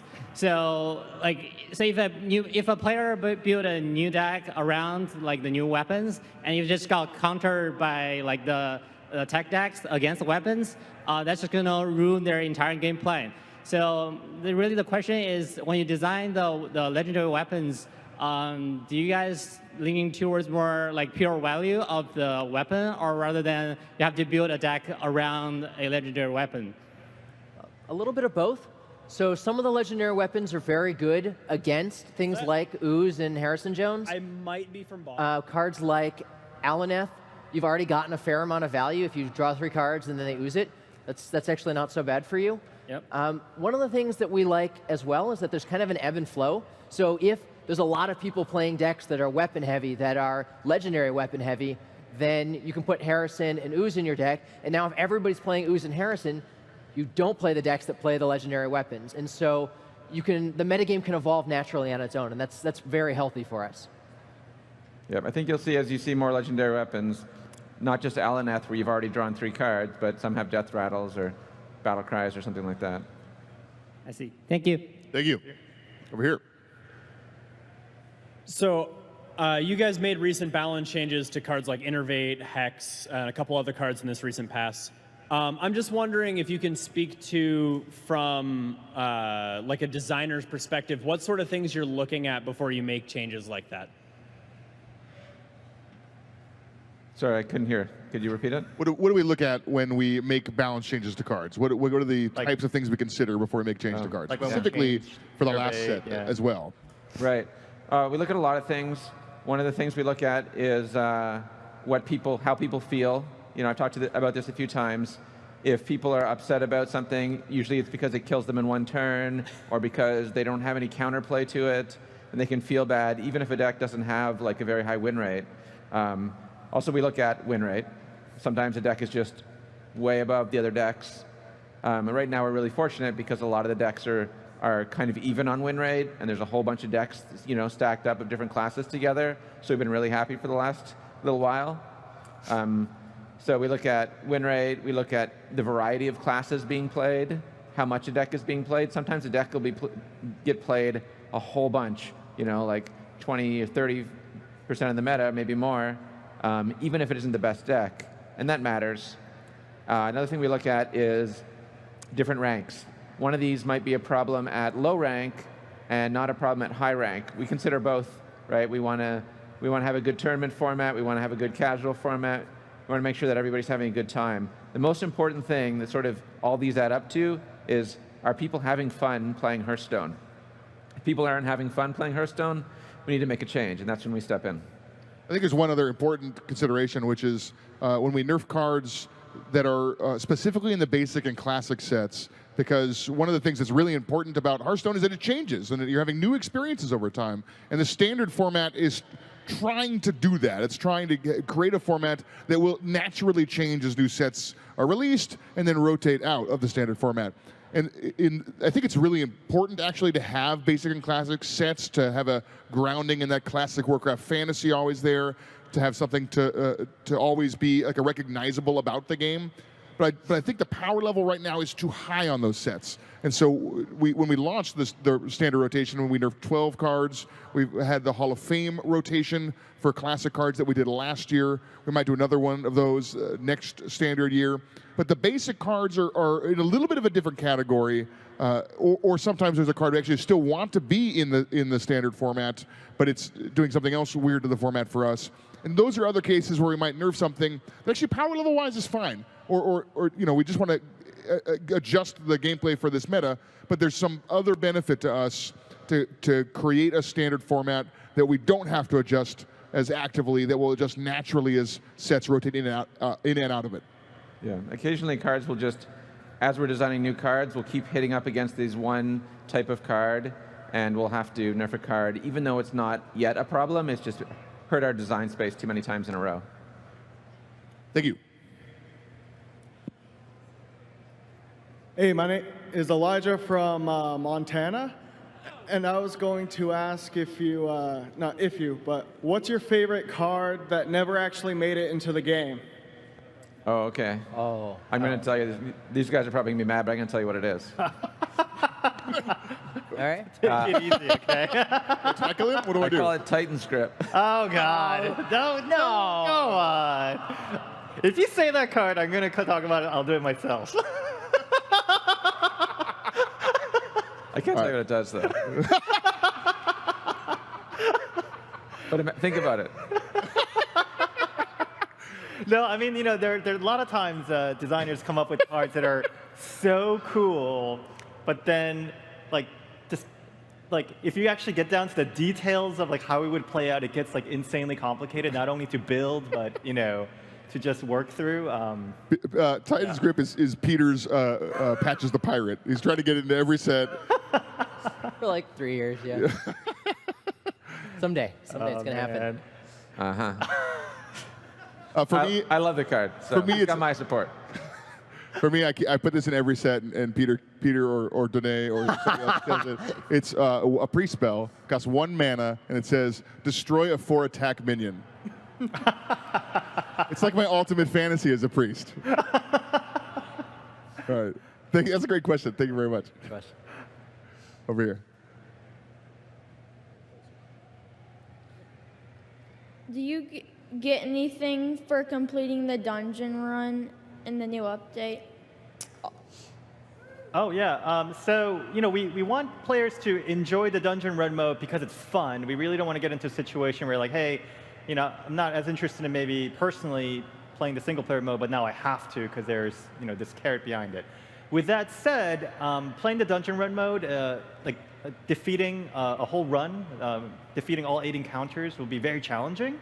And if you do that with all 9 classes, we want you to be able to kind of show that off as something you have achieved.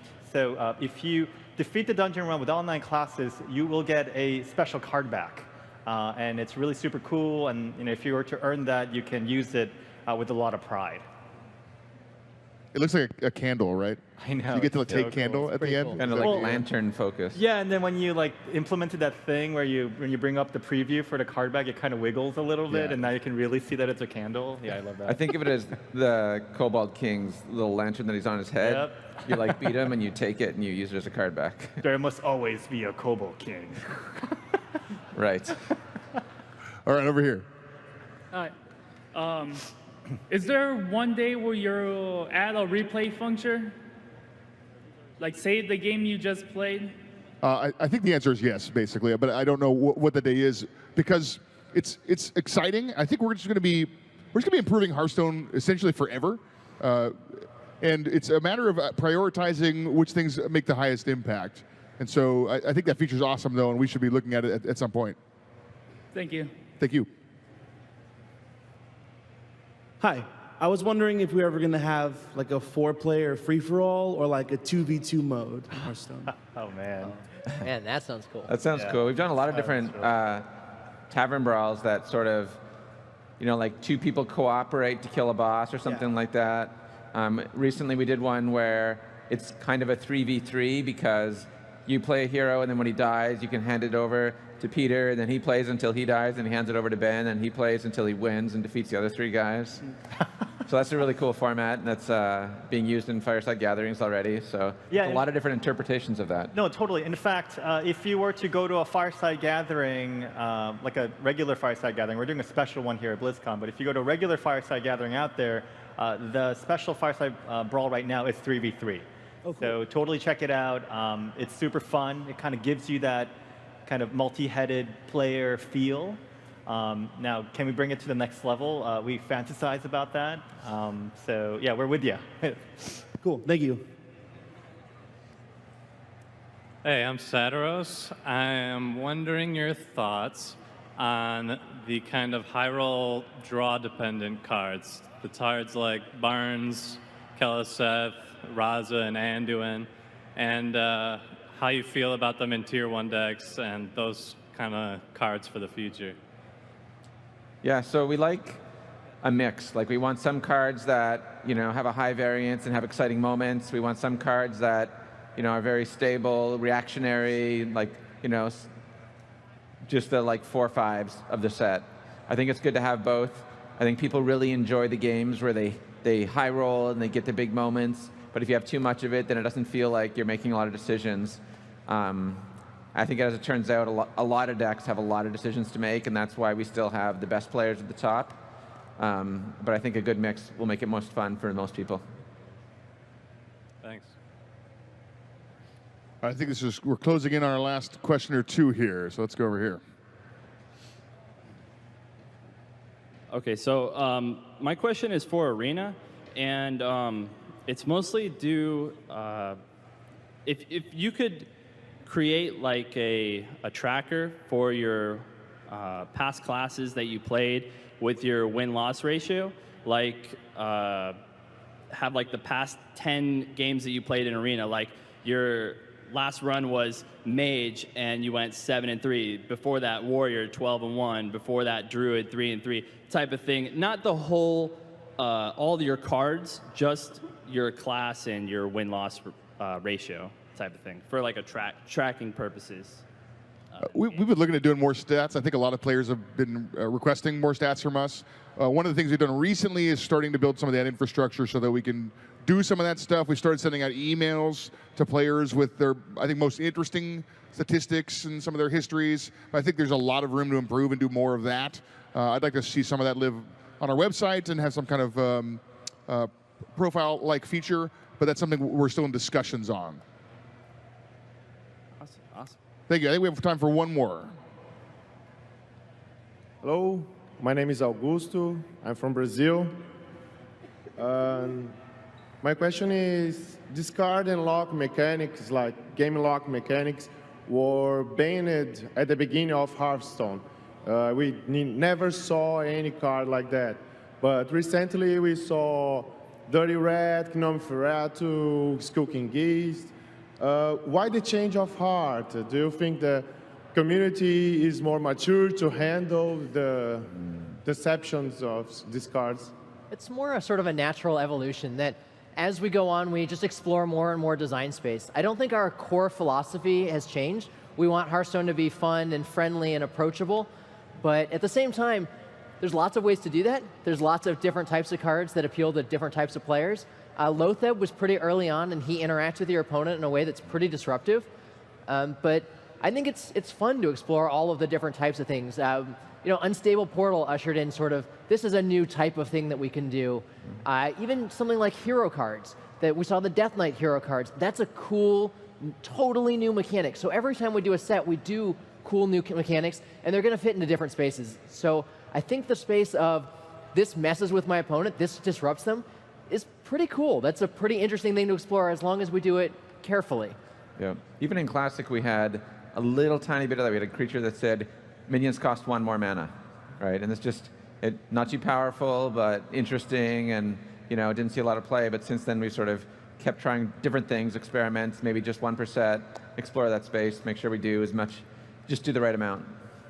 And just the right amount, it turns out, is destroy your opponent's deck, because we're going to do that. Yeah, Rin, the first disciple. But like that's a good example, right? Where if we made a card that's like 10 mana, destroy your opponent's deck, you'd be like, it's very like rage-inducing, right? Like you don't see it coming, you're just sitting there, and then suddenly your deck is destroyed.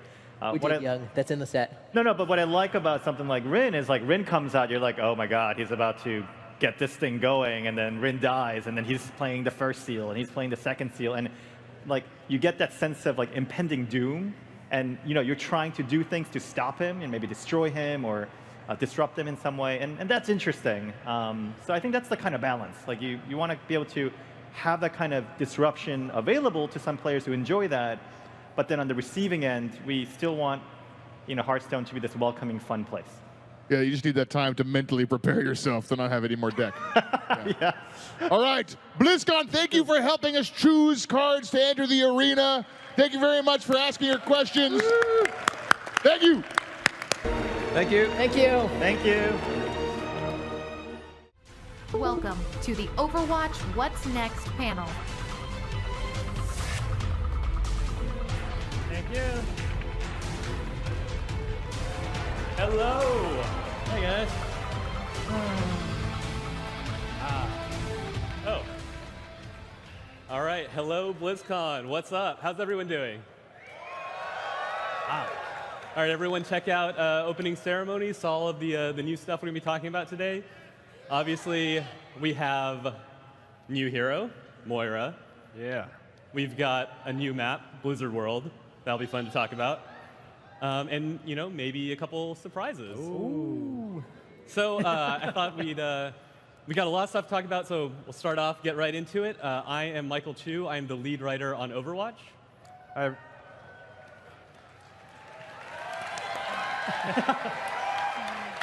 He deserves it. Hi, everybody. I'm Arnold Sang. I'm Arnold Sang, and I'm the assistant art director on Overwatch.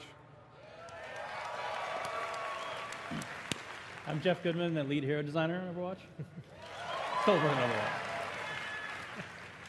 I'm Aaron Keller. I'm the assistant game director. All right, so let's get started. Obviously, in opening ceremonies today, you got to see a little short video of Moira in action. Maybe some of you have had a chance to check her out on the floor.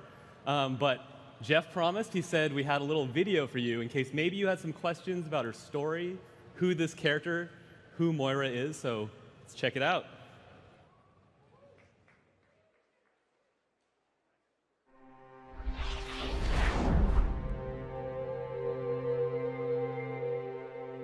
We stand on the brink of a breakthrough in human evolution.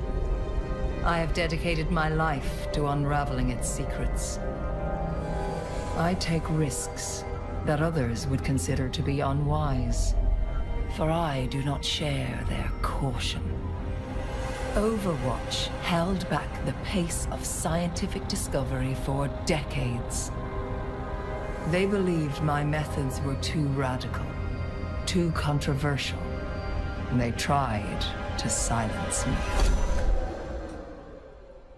But there were others in the shadows, searching for ways to circumvent their rules. Freed from my shackles, the pace of our research hastened. Together, we delved deeper into those areas forbidden by law, by morality, and by fear. New patrons emerged who possessed an appetite for my discoveries. And with this knowledge, what new world could we build?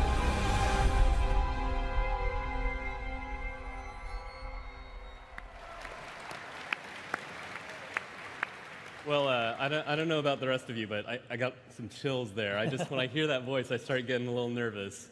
Probably because I've been victimized by her a little bit in playtests.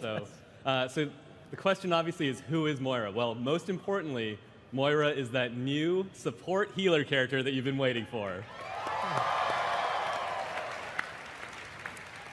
Now, just to get into her story a little bit, what I think is really interesting about Moira is she is a scientist, and obviously we have a lot of scientists in the cast already, and she is a little different because some of the other scientists are more interested in like creating inventions or I think it's supposed to have some conquering the world. Yeah, sorry. Forward. Okay, so Moira is a scientist. She's not so much interested in conquering the world, even though she has she's allied herself with people who might have proclivities in that direction. She's really just into the actual science. She wants to understand the fundamentals of human life and how they can be manipulated. She is a geneticist, and that is her primary goal, and that's all she wants. But the thing is that the thing that makes her villainous is that she doesn't quite have like some of the morals that the rest of us are. Very flexible. She's very flexible. She doesn't want anything to get in the way of her science. So when someone tries to stop her from doing something or tells her that she needs to take more time, she has no patience for that. She wants to plow forward and find out these discoveries and make these new inventions to figure out how humans are hardwired. So the really interesting thing about her is that when we created Moira, we wanted her to have all these connections to characters throughout Overwatch history through different groups. So like we said before, she was recruited by Gabriel Reyes to be a member of Blackwatch. And during that time, she had relationships with the Blackwatch crew, McCree, Genji. They all have their own sort of likes and dislikes for each other. Reyes wanted someone who could help advise him on some matters of genetics that he was interested in, shall we say. Suddenly. And then Very mysterious. very mysterious, yes. Almost maybe a connection there. Yes, there's a connection there, obviously. And the other thing is that in the present day, Moira has allied herself with Talon now that Overwatch is gone. When you think about Moira's goals, figuring out these building blocks of human evolution and her need to push forward science at any cost, it really meshes well with the goal of Talon. And so she has found new patrons like Doomfist. So that's sort of the story background of Moira, and I'm going to hand it over to Arnold now so he can talk a little bit about the development of her art. Cool. Thanks, Mike. So it's always interesting to think back on the ideation of a hero. How do we start? We get that question a lot. And with Moira, it was a little bit of gameplay and a little bit of story. We heard your feedback. You guys wanted a new healer in the game. We felt the same way. Totally. Jeff felt the same way. So we really started there. And we have a lot of benevolent healers in the game. We have an angel, we have a monk, a mother, and the most upbeat, positive DJ that you've ever met. Right. So we felt like it was time for something a little bit more morally ambiguous, a little bit more shady. So we started there, and we started with these concepts. And already right away, you can kind of see Moira there. There's that immediate kind of androgynous face, that mysterious appeal that she had. So we really gravitated towards these concepts. We started with the one on the right, actually, with all the crazy tentacles. And everybody really liked that concept. I thought it was cool, but I was like, I don't know how I'm going to use these tentacles. That looks sweet. Yeah, I mean, it's one thing for it to be a very unique and cool silhouette, but it's another thing to wrap gameplay around that, right? You really want someone that has tentacles to have abilities that might reflect those visuals. So we tried something a little bit more conventional. We tried, okay, maybe we'll just give her something a little bit more toned down, maybe like a giant two-handed spray cannon. This is where we kind of started to layer in the science vibe to it. You can see some of those tubes starting to get in there. But it started to look a little, I don't know, maybe it might be confused with Zarya on the battlefield with that same silhouette. So we wanted to come up with something different. We took a step back, did a few thumbnails to really dive deep into what kind of weapons does Moira use, for healing, for damaging her opponent. And we tried a couple things. Ultimately, there's a couple things from these concepts that we really liked. And on the one on the far left, you'll see that that character already kind of has Moira's outfit there. We really like that silhouette and that dark vibe that really spoke to a Talon character or someone from Blackwatch. We tried that same red-haired, long, kind of gaunt face on the second from the left, from the right, and we still really like that that version of Moira. And then there was something on that far right concept that we really liked as well. And if you guys remember last year when we announced Sombra, we showed some of her early concept art. One of those was called the Omni Blade, who later became Hanzo and Genji. But she had these big sleeves with these throwing daggers. So this was my way of kind of getting that in there. Trying to get the throwing dagger back into the game. But we really like the big sleeves. And I don't know if you guys can see it from here, but she's got the purple syringes on one side, and she's got this yellow energy on the other side. So that kind of kick-started the idea of this duality between her left and right hand. So taking those elements, we kind of meshed them all together to come up with the final concept for Moira. We integrated all the elements from the concepts, the thumbnails that we just showed, and started to really kick up the more science apparatus vibe. Now we started coming up with the idea of what if she's got the healing and the damage, and what if the tubes actually had this liquid that would change color when she used those different abilities? So we tried to work that into the game. We even tried a couple of different hairstyles, but we ultimately we really like the red hair on her. The tubes are actually a great touch because our gameplay is draining people of their energy and feeding it sort of as healing to your allies, and you can actually see when that happens. The tubes actually change colors, like it's actually directly converting the energy over to healing. It's an awesome touch. Mm-hmm. And speaking of which, one of the things that really helped us flesh out that idea is because it's a first-person game, you're going to be seeing her hands a lot. This is one of the only heroes that shows both of her hands on the screen, like Zenyatta, like Doomfist. So her hands are everything. Those are her weapons, and we wanted to explore how she could express herself, deal damage, and heal.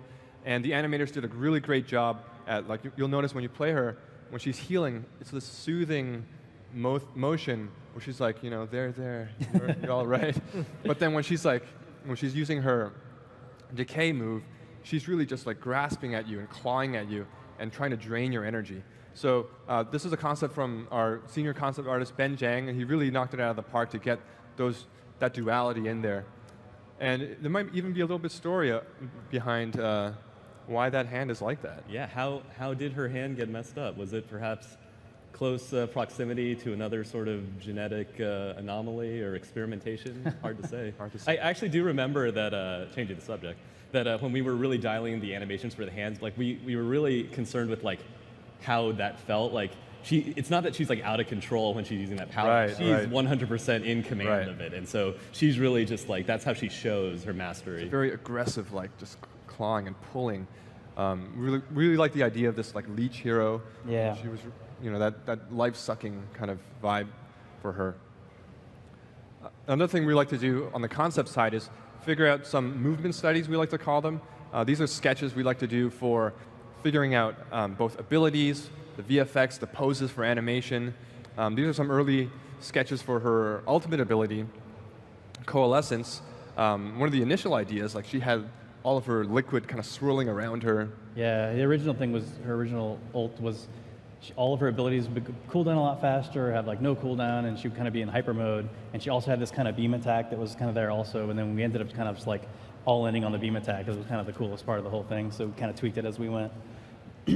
Yeah, so those are some of the concepts behind Moira, but it wouldn't really be a new hero announcement if we didn't show some awesome skins. That's right.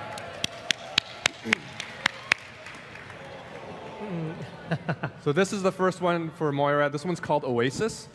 She actually has a kind of a connection with Oasis, doesn't she? Yeah, so currently, in addition to her duties as a scientist for Talon, Moira was also invited by the ministers of Oasis to become their minister of genetics. And so she's basically leading up their genetic research at the city, and this is, I guess, what she'd wear when she's over there. Yeah.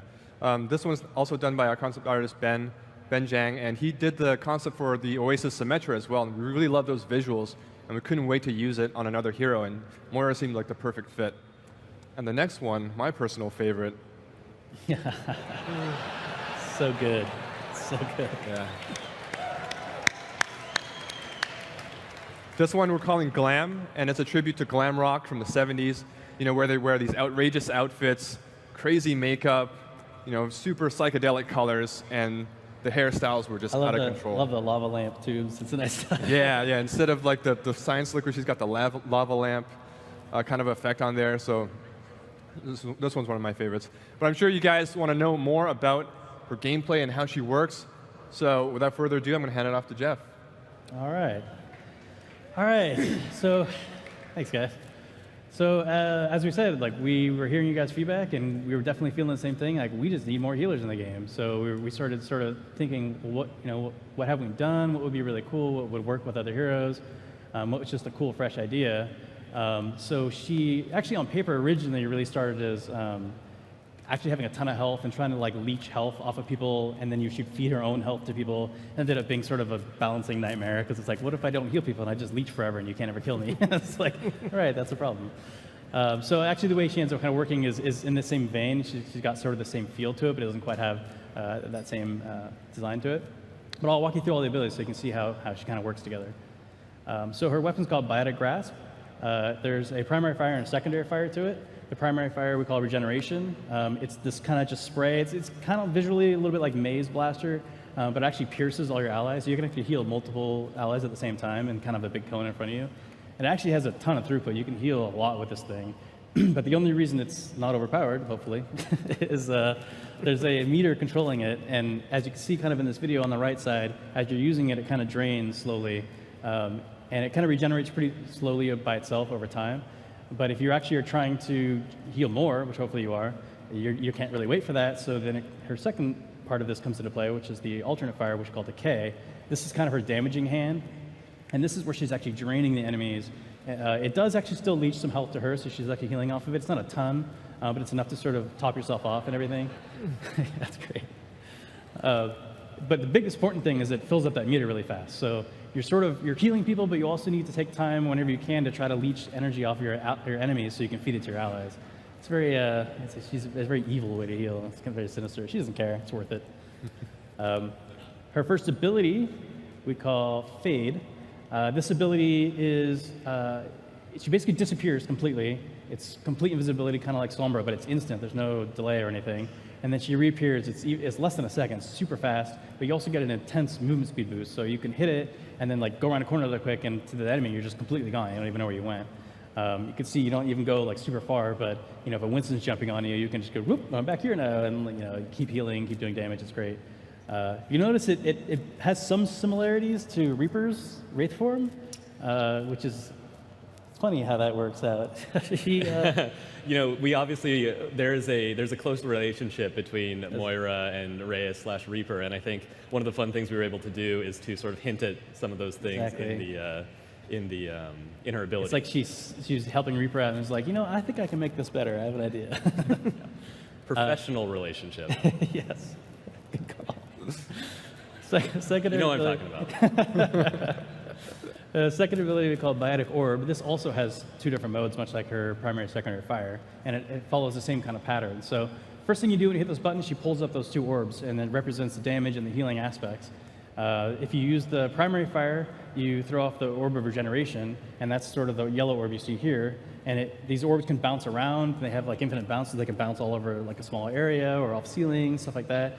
And if they ever get near allies, it will slow down and start healing them automatically. It has only so much it can heal. It has like a contained amount of healing in it, and it shrinks over time as it feeds it to everybody.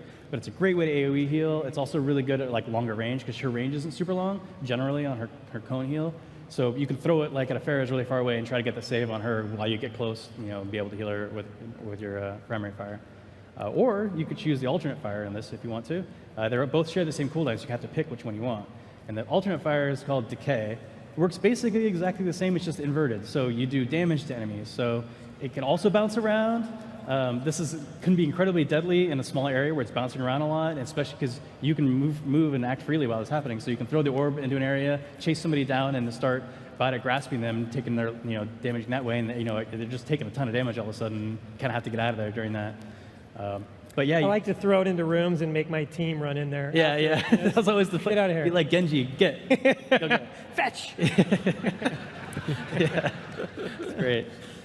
Now her ultimate ability is Coalescence. Now this is sort of the ultimate, like she's got this whole dichotomy thing going on. She's always got to choose if she's healing or doing damage. Her ultimate is just like, nope, I get to do everything all at the same time, and it's super long range, really fat beam.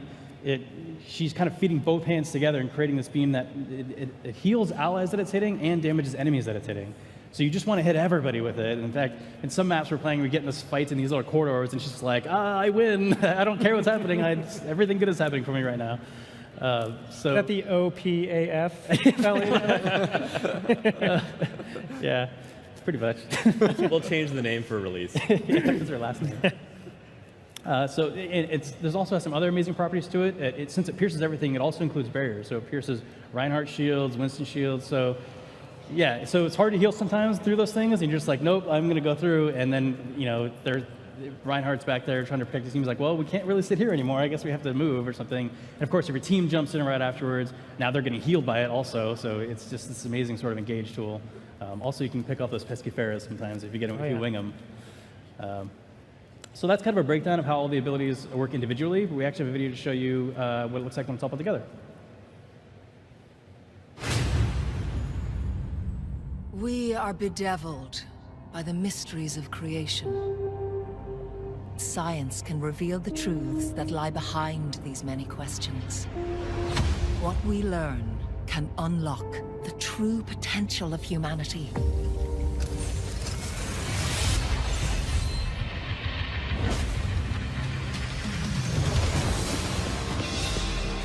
To the shadows. Tell me how this feels. Come to me and I will heal you.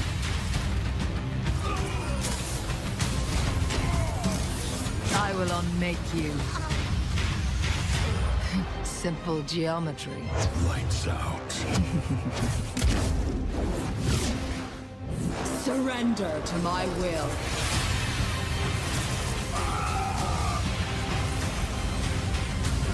Allow me to repair the damage. I feel unstoppable. My will made real.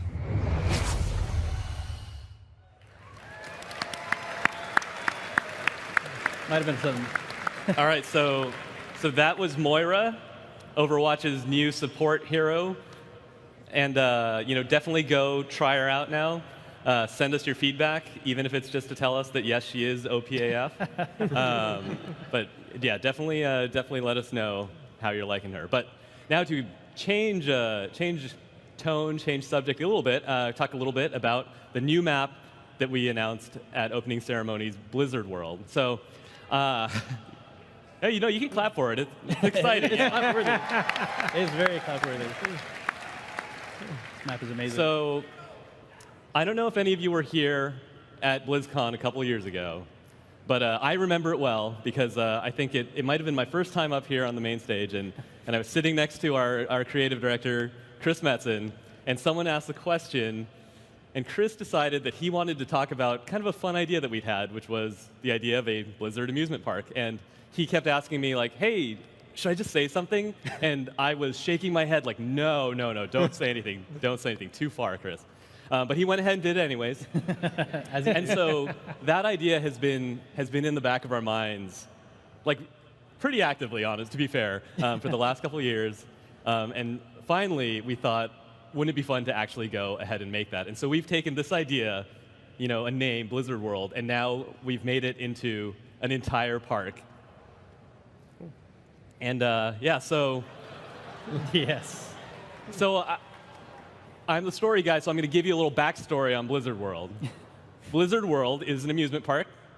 It is celebrating the worlds and universes of Blizzard Entertainment. It was built in Irvine, California, obviously. What else did we build? And one important note from a story standpoint is that there is no Overwatch part of the park. So in the world of Overwatch, Blizzard Entertainment exists. It did not create the video game Overwatch or license a game from Overwatch. So there's no Overwatch in the park. This is celebrating the rest of Blizzard. But I'm going to hand it over now to, oh, actually, no, sorry. We're going to play that video again mainly just because we love it. And just amazing. let you see a little bit more of the park again. Where you took your first steps in Azeroth.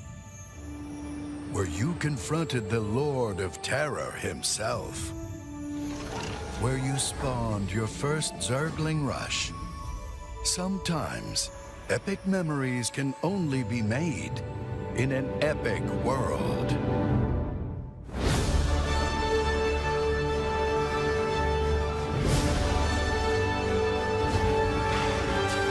Your adventure, your community, your memories. See them come alive in your world. Blizzard World. Epic fun detected. Well met. Stay a while and listen to the fireworks.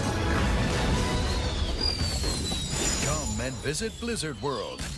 New adventures are waiting for you. I can't wait to get on some rides. For the Horde! could throw in. That would be great. I'm so excited to take you guys through Blizzard World. The whole team, all of Blizzard, is so excited about this map, and we thought that BlizzCon would be the ultimate place to show it to you guys. So Blizzard World is Overwatch's newest hybrid map. It is going to take players on an epic journey through the lands of Warcraft, StarCraft, and Diablo. Like our other hybrid maps, the match starts as a fight over the first control point. The defenders start in the Heroes of the Storm arcade, while the attackers will spawn in the Hearthstone Tavern. From here, the attackers can choose to attack the first point through the gates of Stormwind, or they can bypass the choke entirely by going through Lost and Found Vikings.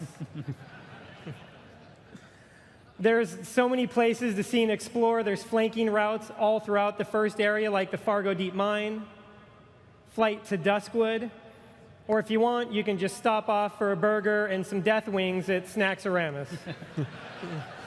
What a great name, Snacksaramus. It's a good name, right? You should make something out of that. The design of the first choke is more of a mini arena. There's multiple routes for both the attackers and the defenders to get here and also to access the high ground. As the attackers enter the area, they'll find an abundance of cover and several health packs in order for them to gain a foothold. And inevitably, the fighting sort of turns into this big rumble around the statue here. And ultimately, if the attackers are successful, the defenders kind of have to fall back towards the point further into the area. Now, when the attackers take the first point, they'll capture the payload and push it out of the Warcraft area and into the StarCraft area, past the siege tank, and around the pylon terrace. Now, this area is a really large circular arena. There's an abundance of high ground, and there's direct access to it for both the attackers and the defenders. The defenders can set up around the pylon above the cafe, and when they need to, they can drop off and directly contest the payload there. The attackers, if they want to, they can try to take the high ground and contest it against the defenders by taking a path up by the siege tank, or they can try to bypass it and sneak around through the Ghost Academy or through the Nexus experience. There's also all sorts of flanking routes in here. There's a lot of interior opportunities either to attack the defenders or try to set up. Inside the Nexus experience, there's a really great spot for Sombra to set up on the Mega Health Pack, and Symmetra can just create the meanest nest inside the pylon terrace. It's nasty. So once the attackers push the payload to the first checkpoint, they'll start pushing into the Diablo area, and their new spawn room will be the passenger loading area for the Reign of the Black King ride, while the defenders move all the way back into the park's command and control center. So here the attackers push the payload into Leoric's Manor and all the way to the throne of the Skeleton King himself. This area just exudes Diablo mood and flavor. All the lighting in here reminds you of Leoric's Manor. We have all sorts of props like the chandeliers and the shrines and the weapon racks that you can find in Diablo. You can break the barrels. Maybe you'll find some epic loot in here. Maybe there's some lost bit of lore to discover inside this area. Right here, this is actually a super cool Genji flanking route. You can run around the right. You just got to watch out for the drop. This map was a labor of love for everybody on the team. We're all huge Blizzard fans on the Overwatch team. And a lot of the people that we have on the team worked all across the company. We have people that worked on this map that worked on World of Warcraft and Diablo and StarCraft and Heroes of the Storm and Hearthstone, and they all came together to provide so many different ideas about the park itself, from all the crazy rides that you can see in the background and in the gameplay areas, to all just even the cool signs for some of these rides, like the spawning pool and Lost and Found Vikings. Who's that in the spawning pool right there? Che? I don't know, but I think the water starts blue in the beginning of the day, and We made special props for all the areas, from the inflatable Doomhammer to the treasure chest to the leather-bound copy of the Green Hills of Stranglethorn, Jeff Kaplan's original masterpiece. His magnum opus. Yes, Those Deathwings. There's souvenirs in each of the area that you can get. There's different flavor props that you can find for all of these different areas. We've packed so much into it, and there's so much more than we're showing you here. There's so much more detail, there's so much more passion and ideas, and there's a ton of little Easter eggs, not just in the art, but in the audio as well. As you run around, you'll hear the voices of Deckard Cain and the Adjutant from StarCraft. This is something that we have done for ourselves and fans, and for all of you as fans as well. So, so that's Blizzard World. You guys can play it on the show floor today. It'll be playable all throughout BlizzCon. It's going to be hitting the PTR soon, and it will go live sometime early next year. But this isn't all we have to talk about. It's not just Heroes. It's not just the new map. There's one more thing we have in store for you, and to talk about it is Arnold Tseng. So one of the things about Blizzard World is, for a character artist like myself, seeing everybody working on, awesome Blizzard stuff in Overwatch was super exciting. And the character artists were just we want to work on this stuff too. So it wouldn't be a tribute to Blizzard and all its universes without some Blizzard-themed skins. This is something we wanted to do since the beginning of Overwatch when we thought about doing skins. Who's ready to see some skins? I am! All right, let's roll the video. Installing updates. Updates installed. Will you take a look at that? Oh, you must really like me.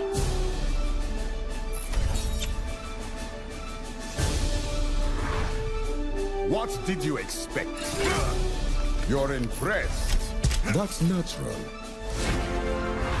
That's more like it. I was born in battle.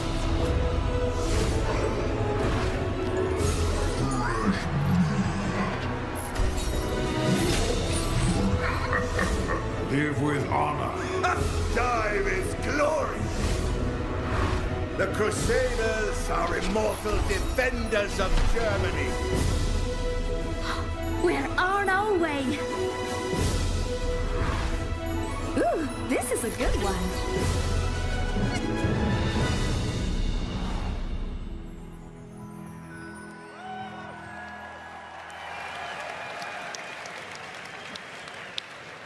Man, so these are probably my favorite skins that we've done so far. There's so many, just like Aaron was talking about with Easter eggs in the Blizzard World map, we got a lot of tiny tidbits we love just putting into these skins as well. Like if you notice in the video, Zarya's Graviton core is actually the rage meter for barbarians, and she's even got a little ruby slotted into her weapon for all you D3 fans out there. I think Roadhog, for his take a breather, he's got a potion from Diablo. And you guys also notice some non-Blizzard World skins. We have Crusader Reinhardt. Anybody see that Reinhardt cinematic this morning? It's so awesome, and we heard you guys' feedback. We definitely want to have you guys celebrate these awesome animated shorts with us. So we have Reinhardt the Crusader and also Eco Point May. And it turns out Reinhardt's hair was amazing. It was amazing. It was amazing. So you guys are probably wondering, how are we going to get these awesome skins? Well, we heard your feedback about wanting more items in the base loot box, and I'm super happy to announce that as early next year, all the skins we showed and more are going to be available in the base loot box of Overwatch.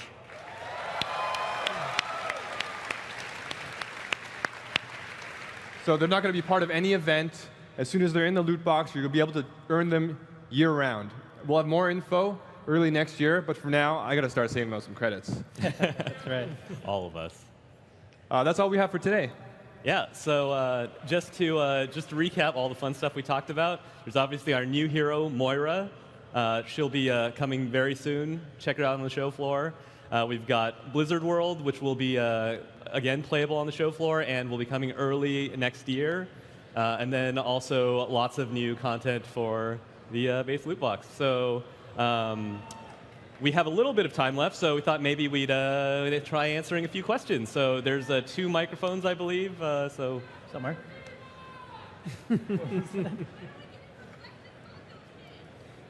What? Reflections Hanzo skin. I don't remember what that was. I think I heard Reflections Hanzo skin. Reflections Hanzo skin. That one is requested a lot. Yeah, I wonder. Interesting. Interesting. All right, I think, okay, let's, it's hard to see microphones, but I hear there's one over there, so let's take a question from over there. No, not over there. Okay. They're lining up. Over on that side.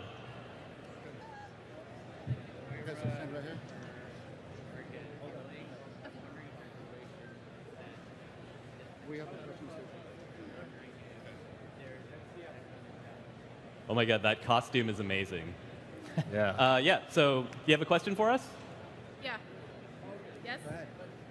So, you guys are going to make Blizzard World real, right? And like, easy as that. 2018. Right, so June. Here's the thing, right? It's in the future, so we still have a little bit of time to wait, I'd say. If we But- started a Kickstarter for like $8 billion, you guys donate.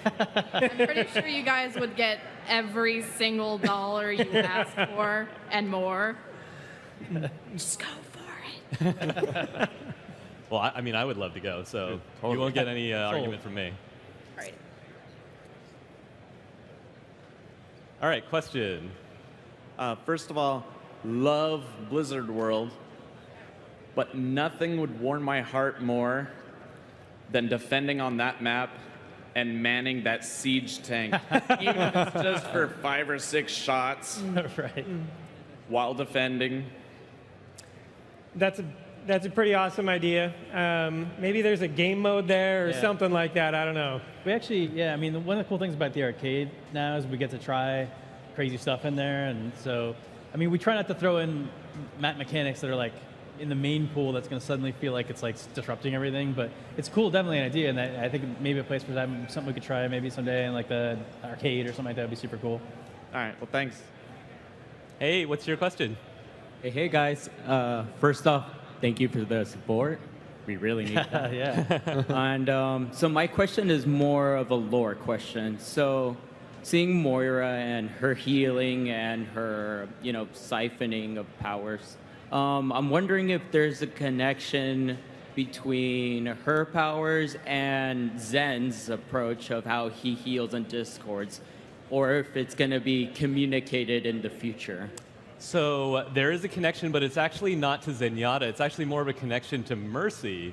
They both work together. Obviously, Moira was a part of Blackwatch. Mercy was a part of Overwatch. But she's definitely taken and modified some of that tech. In fact, there's some evidence on the Oasis map that sort of hints at some of that. So, wow, I made that easy. I just threw it out there. It's out there. Anyways, yeah. So not Zenyatta so much. That's a little different. And in fact, Moira herself is very curious about how all that works. Huh. All right, cool. Thank you, guys. Thank you. Okay, next question. Hi. So I know that recently you updated Junkrat's grenades so they don't do damage to himself anymore. I was wondering if you had any plans to do something similar with Pharah or her ult. Maybe. I think it's not necessarily like a larger gameplay change across the board that we want to affect everybody. I think it was actually Junkrat himself was sort of in a state where like some of his stuff already worked that way. Like his concussive bomb already didn't hurt him. So we got in a place with him where it was like he was stuck at a very specific range where he like wasn't super good at long range, and when he got too close, he was killing himself. So from like a pure gameplay standpoint, we kind of had to like either let him shoot really far, which was really weird with a grenade launcher, or just kind of like make him not hurt himself as part of his general kit. But in general, the plan is still to make the explosive weapons hurt yourself when you use them. All right, thank you. Mm-hmm. All right, next question over here. Hi. It's one of like a smart-ass question or whatever. I tend to think I'm like pretty clever. I mean, I'm not like. I'm watching like the Reinhardt cinematic or whatever, and like, I noticed they recently had some additions like the sword and the double guns. It's like, is next year's lore event going to be an Eichenwald for a PvE event? What was the question? Sorry, what was your question? Is next year's lore event PvE going to be an Eichenwald? Well, we'll talk about. Next year's we're not lore really event. don't have anything to say about future events, but we certainly really love that map, and I think they really the cinematics department really went above and beyond in creating that cinematic. I know I was a little moist in the eye. Technically, earlier. Halloween Terror is on Eichenwald, kind of. What's that? Technically, Halloween Terror is on Eichenwald. Oh, yeah. Section of it. That's right. Thank you. Thanks. Hey. Hi, I'm a big fan. Okay, so I play a lot of Symmetra, and I realized that Symmetra's not really picked in like pro games. Is there any plans to like change Symmetra just a little bit, or make her, maybe have healing abilities? Because she's the only support that doesn't heal. Just want to point that out. I don't know how likely it is that she'll end up with healing abilities. I think I've heard definitely a lot of people comment that they feel like she should be in the defensive category because she doesn't heal, even though the support category is technically kind of like not necessarily healers, although at this point it kind of is. We've actually been talking a little bit about looking at the categories again and see if they make sense. But I hear what you're saying about Symmetra in general. She does get some play, but yeah, she doesn't get picked too much at the high end like that. She pretty recently had that kind of remake where she got the extra ultimate, so it allowed her to be a lot more flexible on a lot more points, so that helped out. And yeah, we're always looking at other heroes too in the future, and obviously as we've shown recently with Mercy, we're willing to go back and tweak things quite heavily if we feel like it could go in a better direction. So we'll have to see. Hey, you got a question for us? Yeah, so I know Tracer was kind of inspired by like the Jumper class from Titan and all that, and there was a couple other classes heroes in Overwatch that are inspired by scrap classes from Titan. And I was wondering if Moira was one of them, and what other types of abilities or class play styles from Titan would you like to incorporate into future heroes of Overwatch? You got the early Clearly beats. the Omniblade, right? Omniblade. The idea that will never die. I could say a few things about what, like I've said this before, like we have a great tools team, and we have a great tool to use, and I ended up just playing with a lot of different mechanics, and some of them were stuff we tried to Titan, some of them weren't. Moira was definitely like completely scratched, there wasn't really anything there from Titan, and a lot of them are like that. But there were a couple of abilities that were kind of cool. Like I remember Tracer had this gun back then, because we had alternate guns back then too. She had a gun where you could kind of load somebody up with shots, but they wouldn't explode. They would stick into you, and then you could hit another button at some point later, and she would have like this animation delay where she'd blow them all up. So you could like shoot somebody a bunch of times, and then recall around a corner, and then just like dink, and just like blow them up. It was pretty fun. So there's definitely like one-off guns that are kind of interesting we may look at in the future. But And to add on to that, if you're interested in this, go to the Overwatch panel tomorrow morning, because there's a lot of information along kind of along the veins of what you're talking about, and what sort of things from Titan influence things in Overwatch as well. Awesome. Thank you, So guys. check it out. Yeah. Sure. One more? Sure. Or no? You got another question? I think we have time for one more. Don't know where I'm looking. Just one more? Or no? So over the past year, it seems that as more heroes get introduced, there's been a bit of mobility creep in the game, and which means that some other heroes, especially in the competitive ladder like Zenyatta, McCree, don't have as many options in when to choose to engage. How are you guys dealing with that going forward as you design new heroes and revise old heroes? I mean, I think that's definitely a concern. Whenever we're designing a hero, that actual literal topic comes up basically every time. Because, I mean, a lot of what makes Overwatch so awesome is the mobility, and all, the way the heroes move is a big part, and how they all have different ways to do it. And the fact that some heroes don't have mobility is actually interesting too, because they have, their other aspects that are very strong. So, I mean, it's something we definitely watch out for, and obviously a character like Orisa was pretty new. We want to make sure, okay, we're not doing anything mobility-wise on her. She's kind of the static one that moves forward and marches forward and is hard to stop, but she doesn't like blink forward or dash forward or anything. So I think it's a challenge for us all the time. We just got to make sure that we have awesome ideas that don't involve mobility all the time. Thank you. All right, I think that's all the time we have for questions, but I just want to thank everyone again for coming out. We love the Overwatch community. We couldn't do this without you, so thanks, thank guys. you again, and thank you. Be out there. Thanks, everybody. Thanks, guys. We have time for a few more questions. Oh, All right. Oh, we did? Okay. All right. Well then. I mean, should we? I got okay. nothing to do. Yeah. All right. Let's get some more questions then. Forget everything I just said, but we do love you. Yep. Hey, I actually ran all the way back here because I was first in line. But my question is, earlier this year, you guys announced that Tracer was LGBT identified. I was wondering if we can expect more of that from other heroes, because like as an LGBT identified man myself, it's like representation is super key in a game for me. Yeah, so I completely agree. Representation is important to us as a team too. In making Overwatch, making sure that it is a diverse and representative game is something that we're always thinking about. Obviously, you know, we showed off Tracer in the Reflections comic, where it was revealed that she's in a loving relationship with her girlfriend Emily, and we are definitely interested in showing more of the character relationships. It's really a matter of finding the right stories, because we don't want to just come out and just sort of label people. We want them to come out naturally as part of the narrative. But I've said it before, but definitely more members of the Overwatch cast than the heroes are LGBT. Cool. Thank you so much. Thank you. Okay, back over this side. Hi there. Currently in Quick Play, there's a distinct separation between players that want to play with like 60 PS, no plans of winning, and then another group of players who maybe want to play with people they're associated with who are too differing in rank. Do you have any plans to alleviate something like that? This is in Quick Play specifically, you said? Yeah, because when you're in Quick Play and you find a team that's not doing so well, they'll tell you to go to arcade. Yet you still want that competitive, like a competitive light aspect. Sure.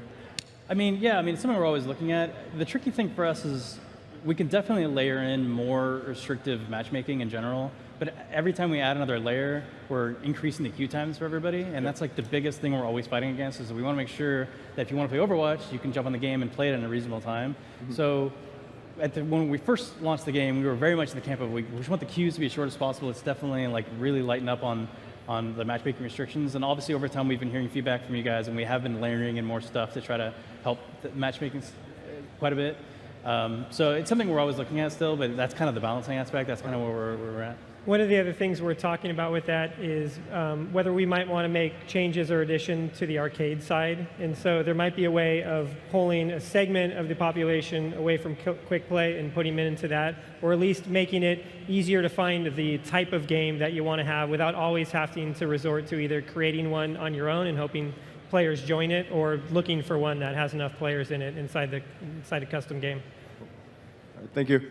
Thanks. Right, next question. 8. Hello there. First of all, thank you very much. The Blizzard World map looks really incredible. And my question actually is on level design. I'm just curious if there has, I was just wondering if there was going to be any interest in using at least old assets, or just reusing different locations, but for different game modes. Like, would there ever be like a Route 66 map, but King of the Hill, or just kind of like reusing, if that makes sense, just using different old assets, just do new mechanics? Let me take it.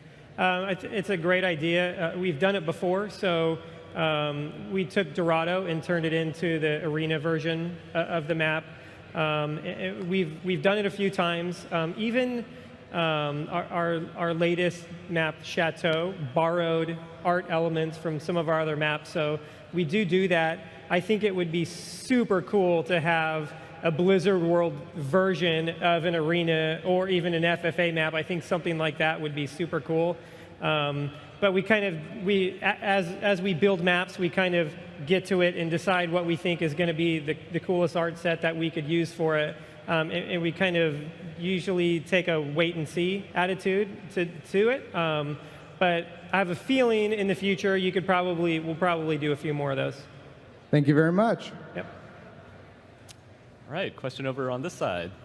Okay, so this is my second year at Blizzcon. Love playing Overwatch. I kind of consider myself more of like a competitive player. So like I like to play competitive and really rank up and see if I can hit that high ladder.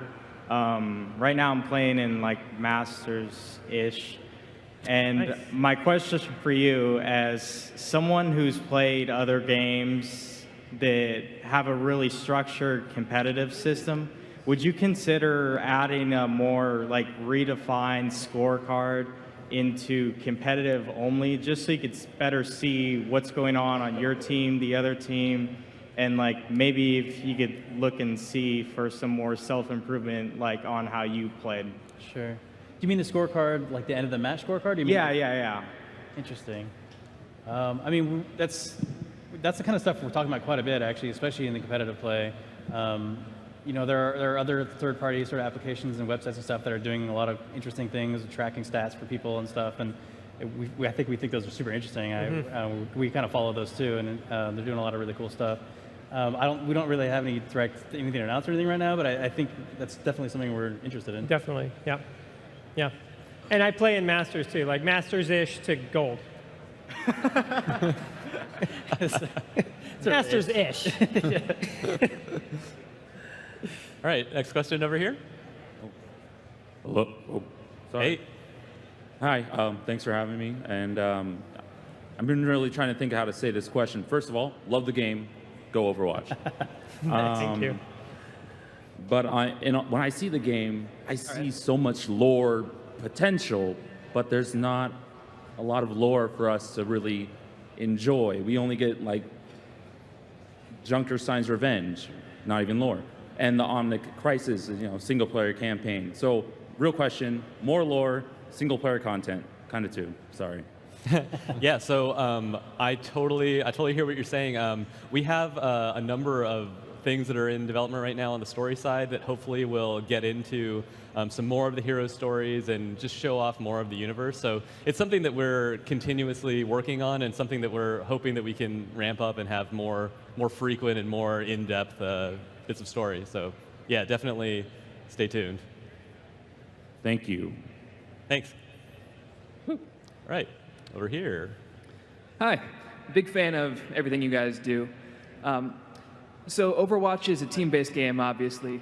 So you win or lose a match based on how well you work with those other 5 people that you're queued up with at random, mostly. So my question is, why is there such a lack of a social aspect to Overwatch? I mean, general chat is just spam or memes, and there's no real way to meet people outside of third-party like Discords or Reddit or whatever. So are there any plans in the future to maybe add some kind of a general lobby you can join while queuing or anything to really put you together with other players? So we talk about things like this internally, and there's a lot of different ways you could kind of design something like this, and especially for the competitive scene, we've internally had discussions about, do we need some sort of looking for group system or something like that. And there's a lot of challenges with designing a system like that, but we know that there's a desire in the community to start either looking for players based off of the role they're going to play, or sometimes there's frustration about the type of group that you get put into through matchmaking. And it's the type of thing that we're talking about. We really don't have any details to discuss on it, but and I'm not sure if we'd ever build a lobby experience that you're going to go into, actually load into as a player or anything like that. But it's something that we're talking about internally. Thank you. Yep. All right, question over on this side.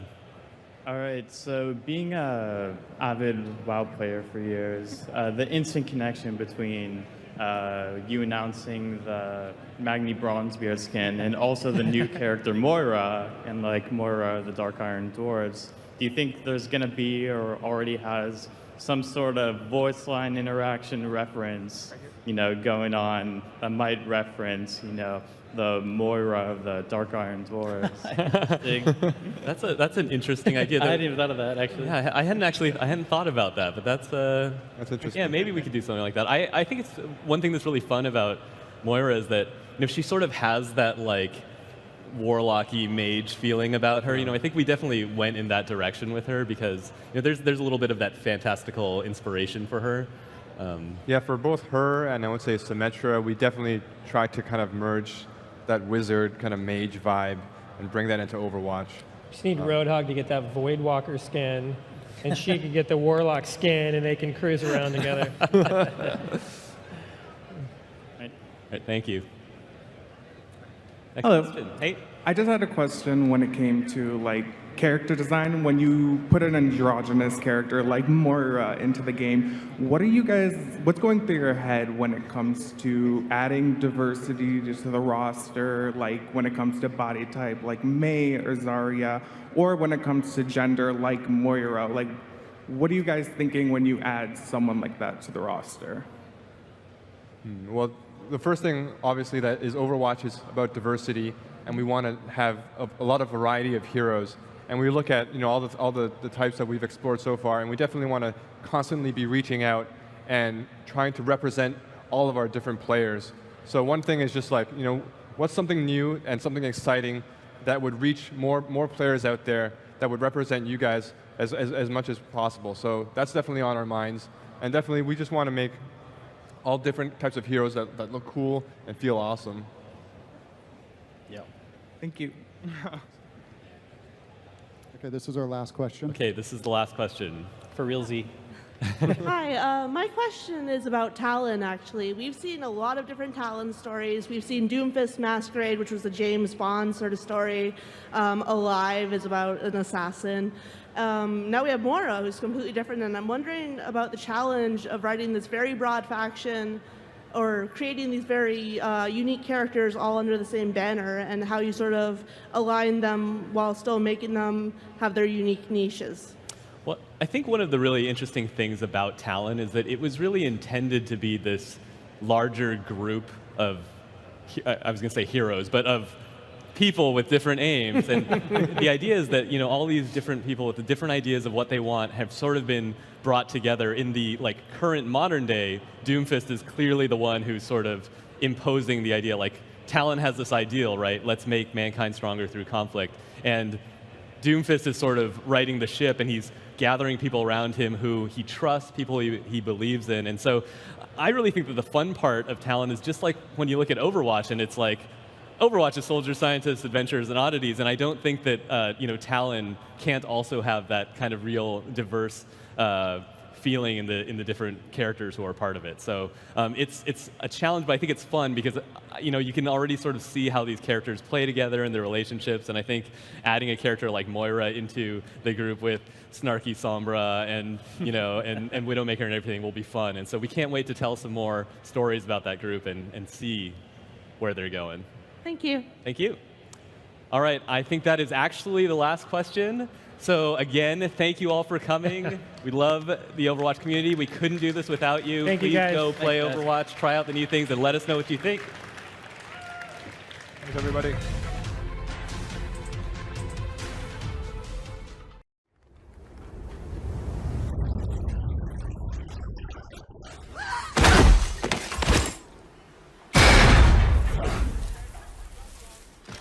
Well, that's a fine how do you do. What was it you think got us the boot? Stealing the Queen's cash?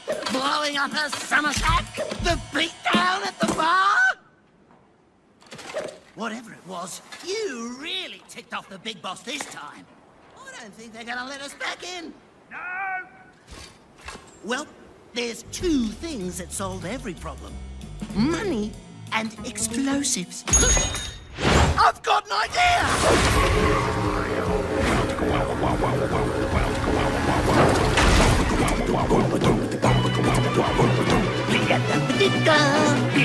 Boom! Gotta get money, gotta get bombs, gotta get home to Chinatown!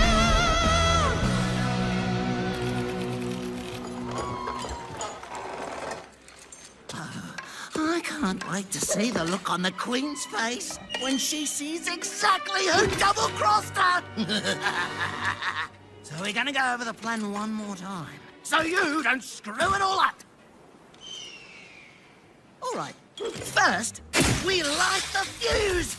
Then, we put on our inconspicuous disguises and sneak into town.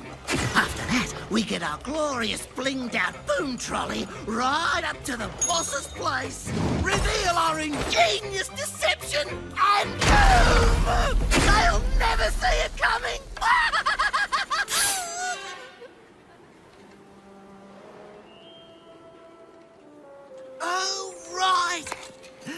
need an escape plan. Take 2. Light the fuse, inconspicuous, sneaking through town. Front door, reveal our deception. Then, run like hell and boom! It's foolproof.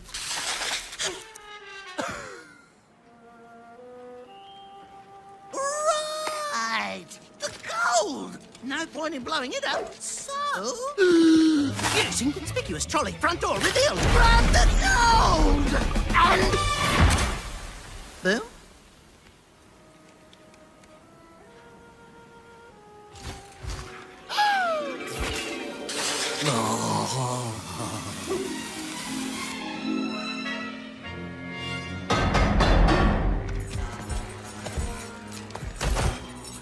Whatever you do, don't blow it. Inconspicuous. Who is it? Junkrat and Roadhog!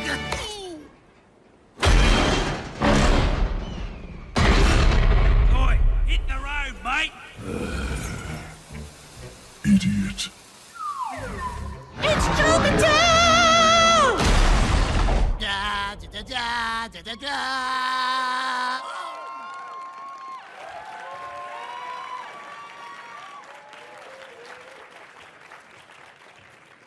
Oh my goodness. Hello everybody, how you doing?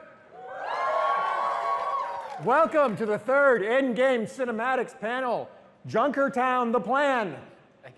The plan. Because it's about making the plan? Yeah.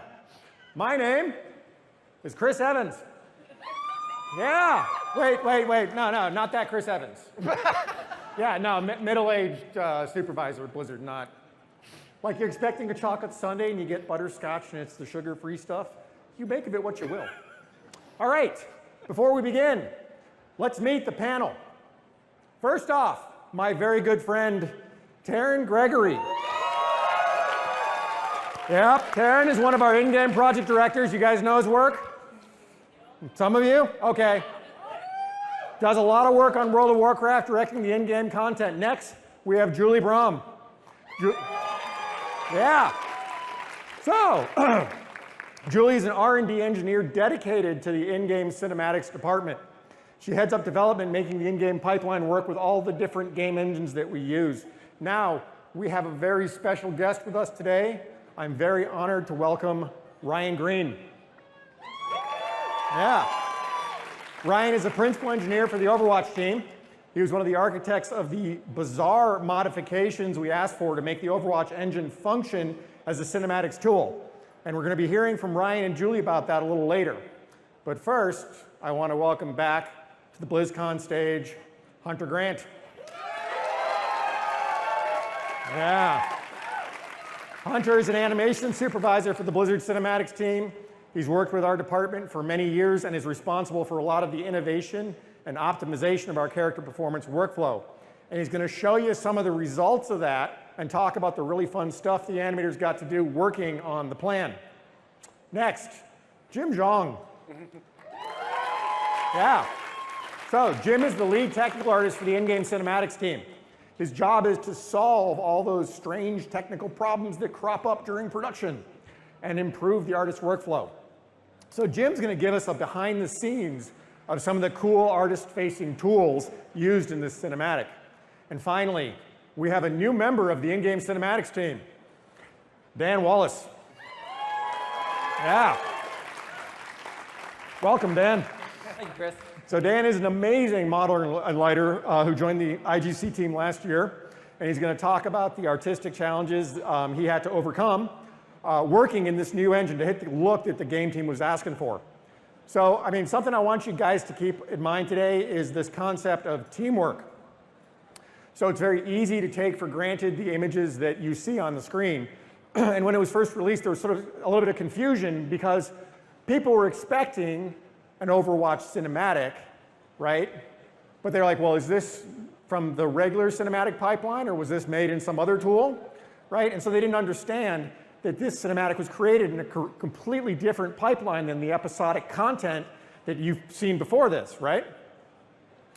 So this was actually a collaboration between the in-game cinematics department and the Overwatch team. And our goal was to create this nimble 3D content creation pipeline that's entirely built around the Overwatch engine. And this meant a lot of customization and modification of an immensely complicated piece of software that is the Overwatch engine, which at its very core is not designed to make movies. So we had to build in about 5 months what had actually taken us years to do with the World of Warcraft engine. And this panel is going to talk about how that happened. But first, I want to introduce you to the in-game cinematics department so you sort of have like a little bit of a foundation to start from. We have about 25 team members. Yeah, we have about 25 team members. Our staff includes project directors, producers, video editors, character environment modelers, technical artists, R&D engineers, effects artists, lighting artists, cinematic cutscene artists. They work in the engine doing real-time content. And in addition to that, we'll work with anybody from like 5 to 15 of Hunter's team, depending on our workload. So we're like a self-contained high-speed cinematics department nested within the larger Blizzard cinematics department. We utilize a lot of their tools, but have simplified and streamlined some of their workflows so that their applications suit our schedule and our style of working. But the thing that truly makes us different, we use Blizzard engines and game team assets to create our content. And as I promised earlier today, you're going to hear the story of how we added the Overwatch engine to our pipeline. So let's start out by hearing about the story and how that got developed. And for that, I'm going to turn you over to Taryn Gregory. Taryn, please take the stage. Hello, Blizzcon. How are we all doing today? Good? Thank you so much for coming out today or tuning in at home. Does anybody happen to know what day it is? It's a perfect day for some mayhem, is what it is, right? We're going to tell you today a little bit about the story development involved in Junkertown the Plan, what it was like to bring this absolutely chaotic, crazy, wonderful movie to life from 0 to 60. So at the beginning of this year, 2017, the Overwatch team came to us and said, we would love if you guys could make a movie for us for our new Junkertown map to be revealed at Gamescom in Germany. And immediately I was like, oh my gosh, it's Junkertown, Junkrat Road. I was so flipping excited to work on this movie, but there was only one catch. The map didn't exist yet. And as Chris was saying, we're an in-game cinematics division. Our strengths are built on working with what exists that the game teams have already created. Well, there wasn't a lot yet, so we were going to have to use not just our logistics, but also our storytelling acumen to be able to properly set up a story that we would be able to create in the time that we have with the resources that would be available. So we took a look at what we were going to have for this movie. We were going to have Junkrat and Roadhog, which is just awesome. Two of my favorite characters. Any Roadhog mains in the audience? Roadhog? Yeah? Yeah? How about Junkrat mains? Yeah, me too. This is a safe space for Junkrat mains. Awesome. So we have these two characters to work with, and we had this concept art from the game team, who is just starting the map, and this was the outside posterior of the destroyed Omnium factory, which used to be creating the Omnics, and now is completely overrun with Junkers. That just sounds awesome, right? Also in the setup, Michael Chu from the game team let us know the Queen of Junkertown had taken over the place and laid down her decree and said, troublemakers will be exiled. Well, you know for sure who's going to get exiled first. And so during their exile from their hometown, they went on a worldwide heist spree, stealing everything they could get their hands on, money, explosives, gold, and returned with this, the payload. And I took one look at this concept art that the team sent over, and I was like, wow, that thing's really cool. It's got like money and gold and Pachimaris and dynamite and wait a minute. What is he trying to do? Is he trying to pay off people? Is he trying to blow people up? And oh, I started to understand for a moment what Junkrat's brain is really like, I think somewhere in there, he doesn't actually know which one he's going to do yet. He's going to keep you in suspense until the moment, whatever he feels like. So at this moment, we had a good idea of the premise, a good idea of the setup, and the Junkertown map was looking probably something like this. So we decided Yeah, that front gate, we know that's going to be unchanged. By the time the need to render the movie comes around, that will be unchanged. So, Junkrat, Roadhog, gate. Now, time to find the hook. With that as our premise, we need to come up with what is going to be the thing that makes this actually a story instead of an event, right? And we had to create some conflict, because the only two characters throughout the movie are Junkrat and Roadhog. And while they're a dynamic duo and best friends, we needed to create some conflict. And the seed of all conflict is when someone wants something and can't get it. What does a pyromaniac want? To blow stuff up, right? I mean, blow everything up. And so we did our first modification, and Dan here actually added a physical fuse to that payload, which facilitated the main gag that became the narrative backbone of the entire movie. And that's that Junkrat just wants to light the fuse! But Roadhog won't let him. And now we have a wonderful dynamic by which we can extrapolate, okay, we have some tension, we can play off this, add the rule of threes, come up with a great story. And we continue to develop that with our incredibly talented staff of writers that we use in creative development, and moved forward as we got the pitch together. One other thing that we were considering was that the Overwatch series, up till this time, had been these wonderful movies created by Blizzard Animation that mostly dealt with subjects that were really heavy and really emotional, and I admit some manly tears have been shed on more than one occasion. But this movie was going to be different. So we added a super awesome title sequence to remind everyone, and this was the storyboard, right? Super awesome title sequence. That this was going to be a fun adventure. This was going to be a cartoon, and we wanted it to feel like it was a cartoon.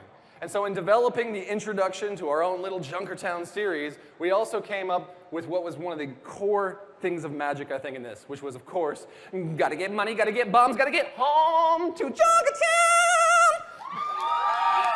You know, and of course, Australia, we love Australia. Any Australians here? Anyone? Yes!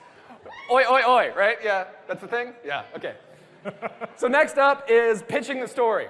Once we've developed the pitch that we like, it's time to go back to the Overwatch team and let them know what we've come up with. Throughout the years, I've pitched many stories to many of the game teams, and they're usually like right down the Blizzard main line, right? Like big epic characters doing big epic things. Nothing could be farther from that than this pitch. And so I started to get a little nervous, right? I mean, doing something this wild and crazy, it almost felt like it was too left field for Blizzard. So we needed to get their blessing as soon as possible. And that meant going in front of the game team with no storyboards, no time, no script, just me. And I had to get up in front of Jeff Kaplan and Michael Chu and the rest of the Overwatch team and become Junkrat. I proceeded to act out the entire film from beginning to end, from, oh, that's a fine, how do you do? I've got an idea! We light the fuse! You know, that's a good point. Take two. Yeah, bling, bling, boom, trolley, right up to the boss's blood. You know, it was great. Had a lot of fun time with it, just going right off the handle, right up to the moment where he blows everything. Idiot. Which is kind of what I was feeling like, because once I finished the pitch, I'm like, oh my God, I just did that in front of Jeff Kaplan. I'm gonna get fired. But luckily, they loved it. It went over really well, and we pitched the story a few more times, and we got the green light. Oh my gosh, we're gonna make this into a movie. This isn't really happening, but it was. So now it was time to move into storyboarding. And storyboarding is, as I'm sure you know, a wonderful process where we explore the visualization, and we set up the visual gags and the facial performance, and we time it out and make sure all the jokes and gags are landing just right. And as you can see here, it really looks almost exactly like the final picture, all the way down to some of Junkrat's expressions and antics. They worked out really well, and Yui Kurita, the storyboard artist on this, had started at Blizzard as an intern, and he churned out this entire thing, and it was really, really, really impressive. So once we wrap this up, it's time for the rest of these guys to figure out how to actually make it into a movie. So thank you, everyone. Click it. Flip it. Click it. Click it. Yes. Thank you, Taryn. All right, so if you're familiar with Taryn's other work, he's kind of a homicidal maniac. Yeah. So you come back in 3 years, I'm going to play some Overwatch. Well, you can't. Why not? Everybody's dead. Okay, so we have a story. That was awesome, Taryn. Thank you very much.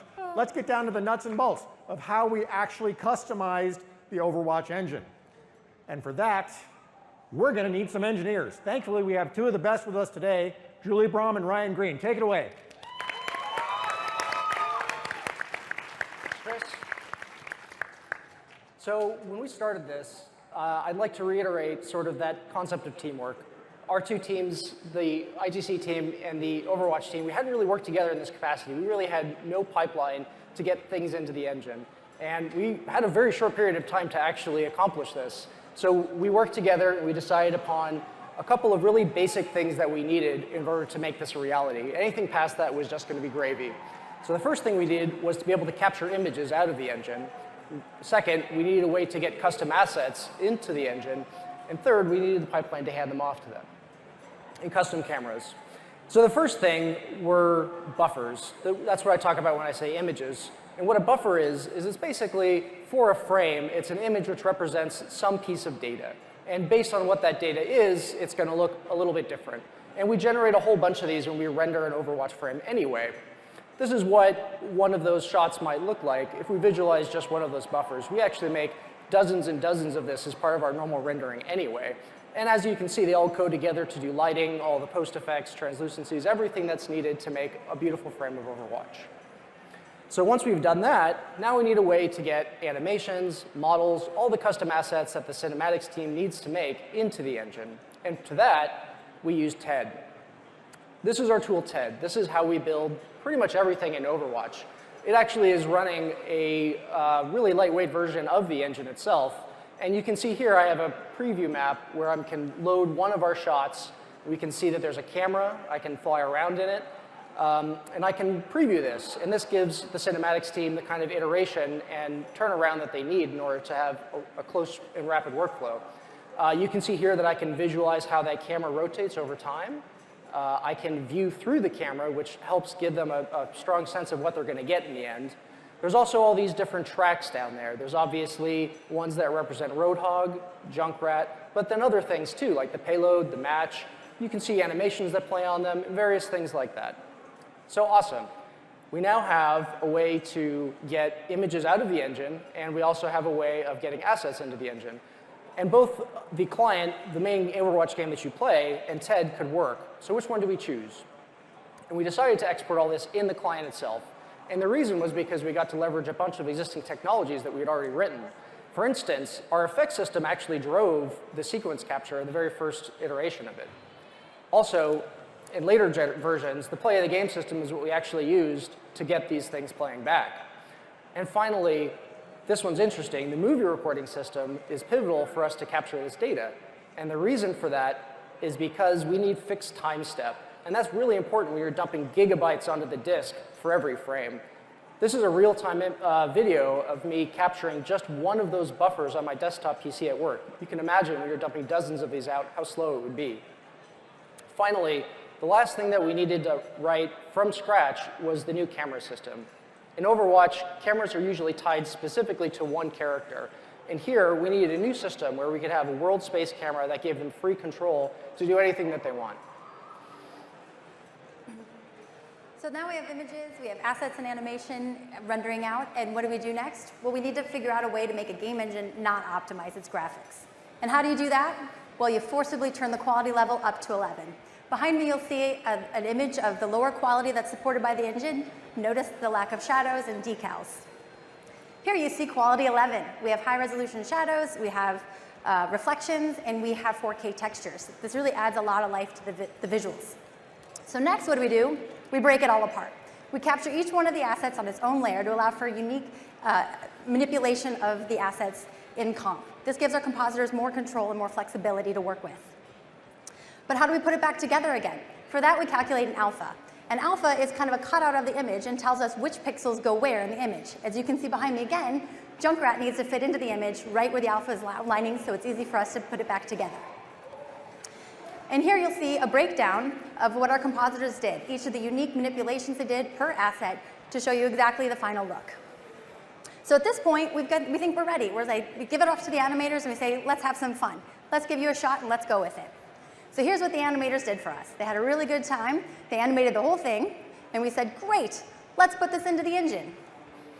We put it in the engine and we got this. We're looking pretty good, but then, apparently our field of view on the camera wasn't working quite right. So we went ahead and fixed that and we said, okay, we're good. Let's try this again. All right, animators, let's have another shot. So they picked one of their favorites. They went crazy with it. Hunter will go into it a little more for you later.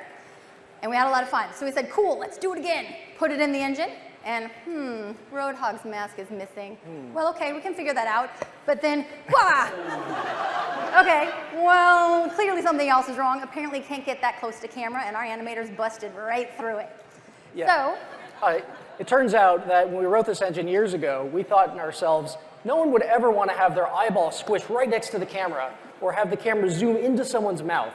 Well, turns out we're wrong about that. Gotta love animators, always get into the dirty parts of it. All right, well, the next problem was, hey, that quality 11 turns out it's a little expensive. Our graphics cards that we were running with weren't quite cutting it. So in the middle of the night, we figured this out and we say, where do you get an upgrade on graphics cards in the middle of the night? Well, we snuck down to the render farm and slipped them out and add them into our machines, get ourselves back up and running.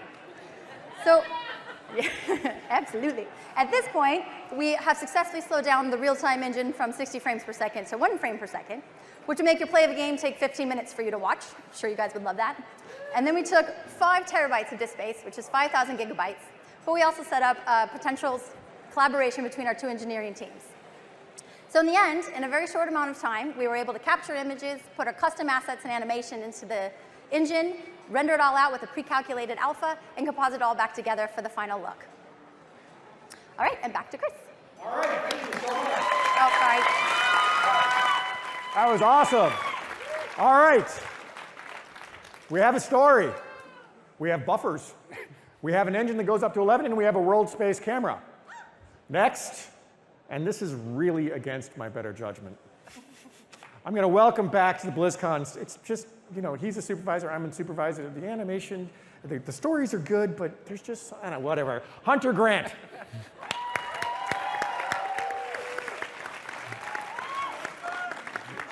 Thank you, Chris. No problem, Hunter. I believe your judgment's getting better every day. Good. So as you've learned, as Ryan has said, we like to break things. That's my team. So Taryn came to me one day and said, we're going to make a movie of Junkrat and Roadhog. Now, I was so excited because since we started these shorts, I've wanted to make a Junkrat and Roadhog movie. So going into this, I knew we were going to need Junkrat and Roadhog. I knew we were going to go big. We were going to do a comedy. So what I needed to do was make sure my team understood who Junkrat and Roadhog were. What makes them tick? What motivates them? So first, we begin by always consulting the game team. Thank you, game team. We look over all the concept art to help inspire our artists. We look over all the animations they've already done, like the victory poses. It helps us get a sense of how the game team has actually posed them and who the character is. We look over the emotes. It gives us a great window into the character's personality and how they move. And of course, the play of the games, which are just epic. For example, Junkrats give you a great window into his absolute love and pure joy for all things that go boom. Now, generally, we want to start with the asset. We want to make sure we're one-to-one to what the game team has designed. Also, when we start with the asset, it helps us understand how far they have pushed Junkrat away from their bind pose to create who Junkrat really is. Now, as we start the animation process to arrive at results like you see behind me, we always want to start with reference. Now, reference is meant to be used as a guide. You can explore many, many ideas and get them out very, very quickly. Helps you get buy-off on your ideas. Now, Joe here went so far as to speed up his animation, his reference to help get buy-off to make sure he was the same style as what we were going for in the animation. Reference is also used to study how the body and face truly move versus how the mind's eye thinks it moves. Reference is also used to discover ideas that you might not necessarily think of. Little imperfections, little nuances to help us create a more sincere and genuine performance. Now, Brad here throws himself into the performance. He becomes Junkrat. And as you can see, the results truly translate into the final performance. Now, the fun story about this in particular video is that at one of the takes, Brad threw himself so much into Junkrat, he actually passed out during one of the takes. So in order to achieve the snappy action and the style that the Overwatch team has created for us, we need to create smear frames. Now, what's a smear frame? A smear frame is a term from 2D animation that's meant to fake motion blur. We have motion blur. How we use it is to control the motion blur. We use it to help guide your eye to create these lines of action, so these very, very quick motions that we're creating, your eye can follow. But the rule we tend to follow is you want to be able to feel the smear, not see it. If you see it, you kind of loses it. But it isn't until you slow down our animation, you actually get to truly see how far we stretch these characters. Now, please keep a close eye on Junkrat. Did anybody catch it? You see, without these smear frames, the animation would still work. However, it wouldn't feel quite as snappy. It would feel a little stroby, and it would be hard for your eye to follow this very, very fast action that we're creating on screen. Now, I'll admit, this one is a little bit more subtle. However, once slowed down, it really does become my favorite. Now, lastly, before my time is up and I hand it over to Jim, and he tells you about how we actually do all things, and he gives us all the magic, there are two things that solve every problem. First, at times animators write jokes. Second, there are times when said jokes need to be sold to a director who isn't quite buying them. Now, if you didn't catch what I mean, let me show you. See, one of our animators, James McCoy, decided to have Junkrat holding up 3 fingers when describing the 2 things that solve every problem. Now, when we did this, Taryn was actually out of the office, and we loved the gag. We thought it was hysterical. However, when Taryn returned, he watched the video and he thought, that's odd. Why is he holding up 3 fingers? He's only saying 2 things. Something's wrong. So I said, wait, Taryn, come here. We sat him down and we explained to him slowly that this was done for the purposes of humor. And then after a few very awkward, silent moments, he laughed. And thus a joke was born. Chris? Thank you so much, Hunter. Oh my gosh. They're awesome. All right. Now we're going to take a look. You know that guy at the hardware store who just knows where everything is, how everything works, he can fix anything? That's Jim. Jim, take it away. Thank you, Chris. Hey, everybody. Appreciate it. So when Chris came, he walked up to my desk and he said, we're going to make a Junkertown cinematic. We only have a couple months to do it. We don't have a pipeline. We don't have anything. So the first thing you feel is excitement. Then you feel terror. And then you feel determination. We're going to do this because we're the IGC team. One of our advantages is that we can do things really fast. So before the animation team can start animating, the first thing we need to do is we go grab assets. So we go into the engine and we start shopping. So we look for things that we can actually reuse. So for instance, we have our main characters, Junkrat, Roadhog, simple enough, just a couple characters. But as the story starts to build, you get a couple more things. You need their costumes. Okay, that's not so bad. Those are skins that exist. Now we need variations. Okay, so these are start to become custom assets. You need some masks inside. You need some props. Okay, that makes sense. That's not so bad. And you start to add. And the list starts to build up. And for every one of these things, everything that is not the map itself, we have to make if it doesn't already exist. Payload, for instance. Loot, you got to have loot. You know, Junkrat and Roadhog wouldn't be anything without loot. And even in the map, we have this little hatch at the very end. This minor thing, but didn't exist, so we got to make these. And then we got to make a door, and a gate, and a door, and another door. And even when we fly into Junkrat's mouth, you have to have a uvula. That didn't exist before, so we got to make that. And so in the end, we want to pull models, textures, and shaders. Now, these are the things that we want to primarily be able to reuse from the game. Some of them have to be a little modified. They're not, we can't use them straight out of the game, and here's why. So on the red here, you'll see this is the mesh that exists in the game, and on the right, the blue is what we had to modify. So for instance, his vest, in the game, it's actually part of his body. It's one contiguous mesh. So we need to separate these out. Because within cinematics, we have to have a lot more fine detail. You zoom into these characters, things that you don't typically see in the game. In particular, the face. We have to do quite a bit of modification to the face. You'll notice that topology, what I mean by that is the polygons, the points, where things are split up. So you'll notice that in Junkrat's face, we have the eyebrows are defined more clearly, the lips have a few more edges, and we have a very standardized face that we use for the animators because we don't want them confused too much. They frighten easily.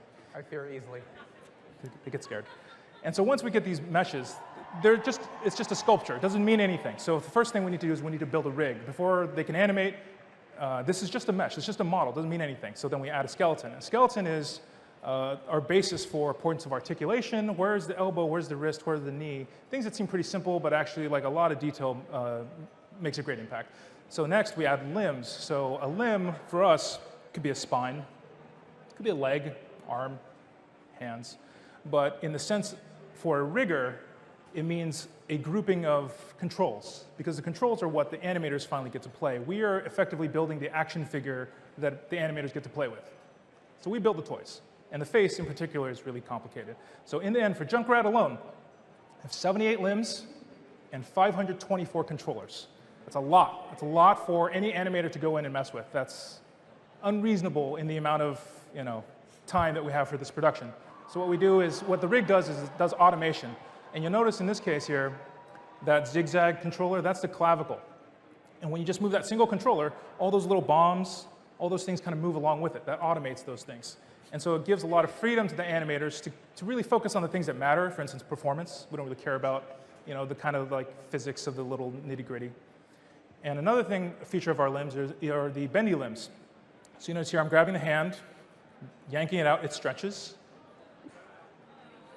And these bendy limbs, these are the features that allow us to create these really beautiful smear frames. And we have an IK system, so you'll notice I move the hand at the end, I can move the body, and it stays where it is.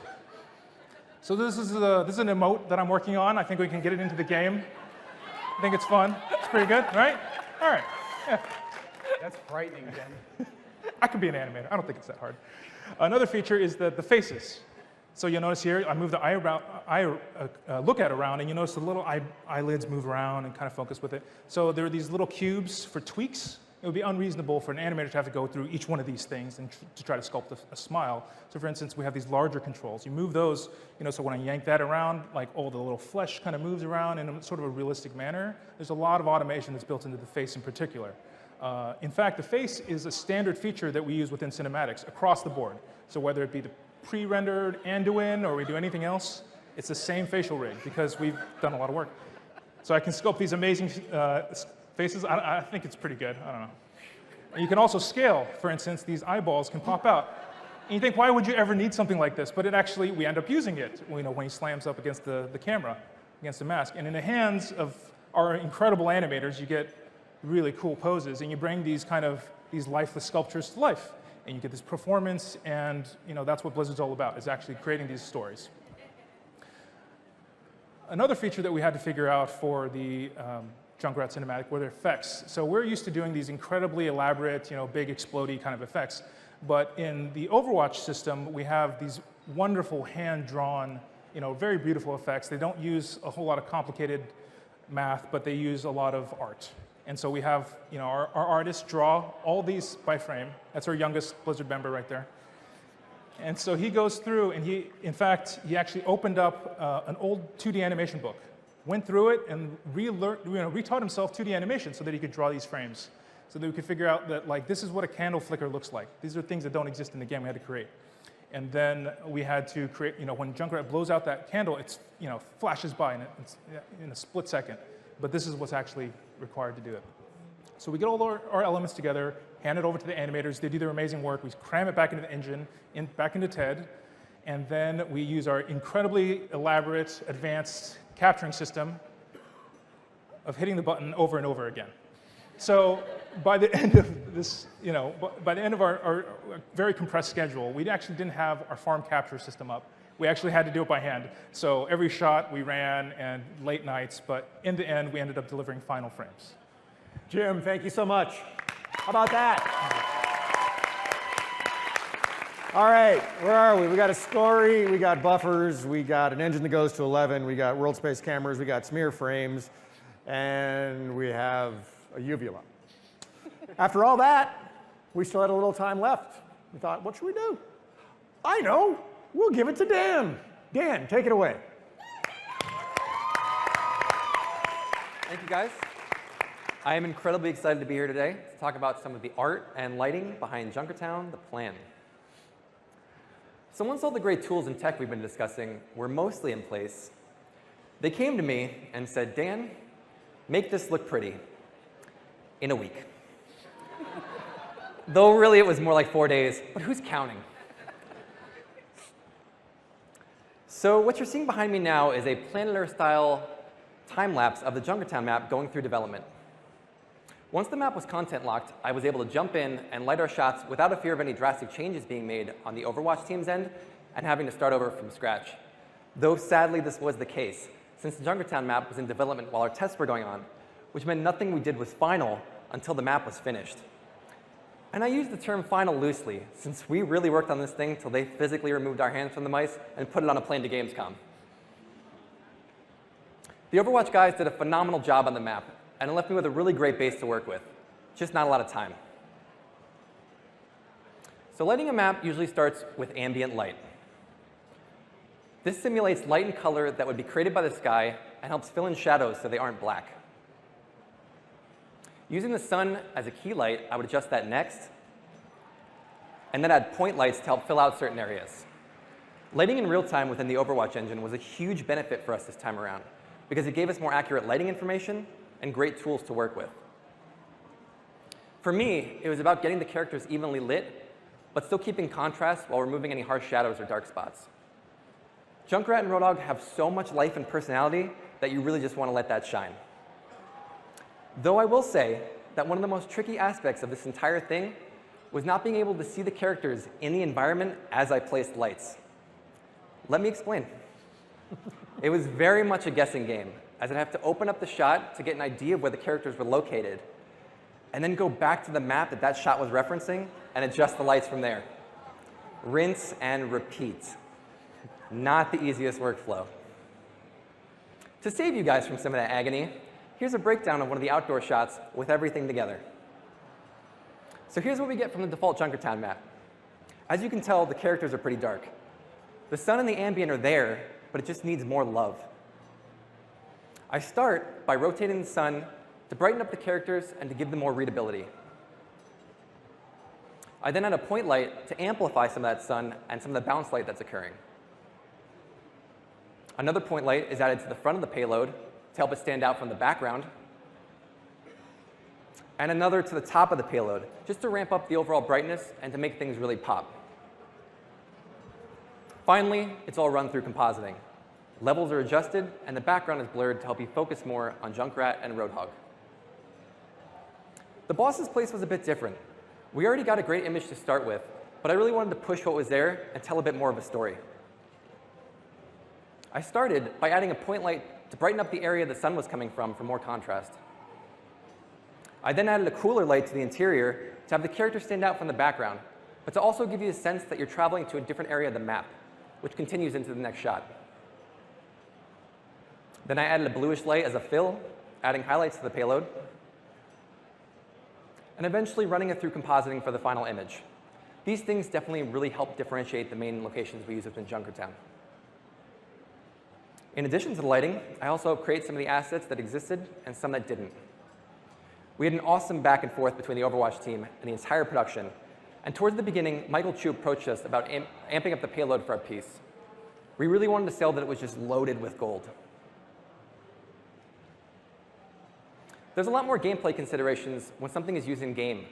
But because ours wasn't, we were able to really push the shapes and ideas to fit the story better.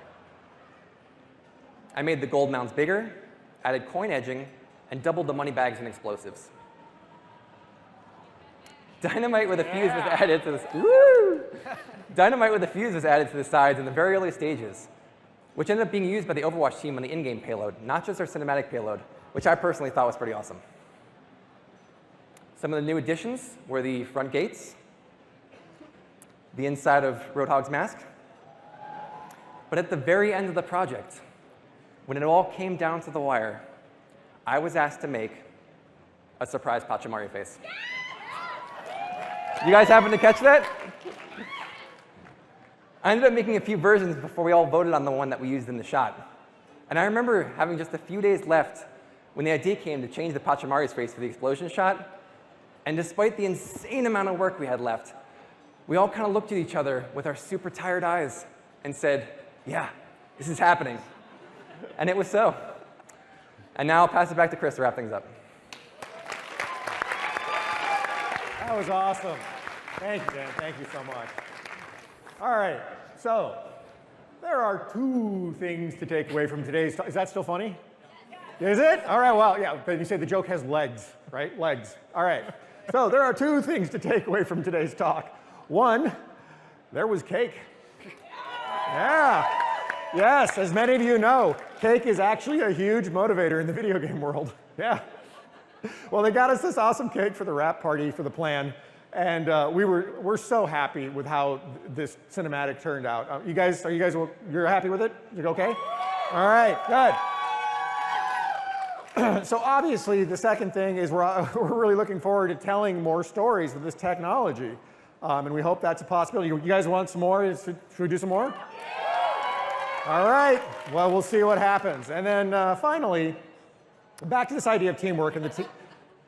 Yeah, there they are again. Hey, look, a Pachmari. Yeah. I want one. Back to the teamwork and the team that made this possible. I want to take a moment to thank all the people who helped make this happen. As I said previously, we did this in 5 months, and this was something that had taken us years to do with the World of Warcraft engine. And it was a massive amount of work. And there were many people on both the Overwatch team and the cinematics team that were absolutely critical to its success. And I just want to say we do this because we love these characters and the worlds they inhabit. Yeah, we do. It's true. And I think I speak for all of us when I say that I hope you guys do too. We hope you do too. Yeah? Good. Good. And you know, as always, we say this a lot, but we mean it because it's true. Thank you guys. You know, we wouldn't be up here without you. You're the reason why all of this gets done. All right? Woo! Thank you. Yeah. We won't be answering any questions from up here on this stage today, but we're gonna walk off the stage. We're gonna take off the mics, and then we'll be back out at the side of the stage. So come up and talk to us, meet us, please. We want to meet you. We're super stoked. So thanks so much. Please be good to each other. Be kind. Right? Yeah.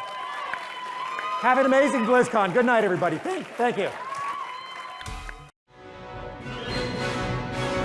Welcome to the Overwatch Archives panel.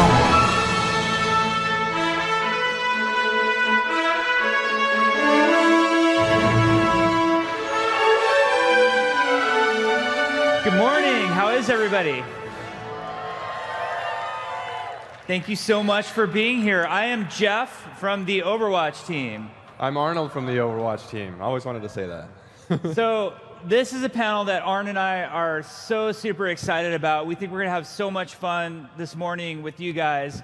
What the Overwatch Archives panel is a look at the making of the game, and it's really behind-the-scenes stuff that nobody's ever seen before. So we know BlizzCon's been about all the new cool announcements like Blizzard World and Moira and all that stuff, but now we get a chance to do something we don't normally do.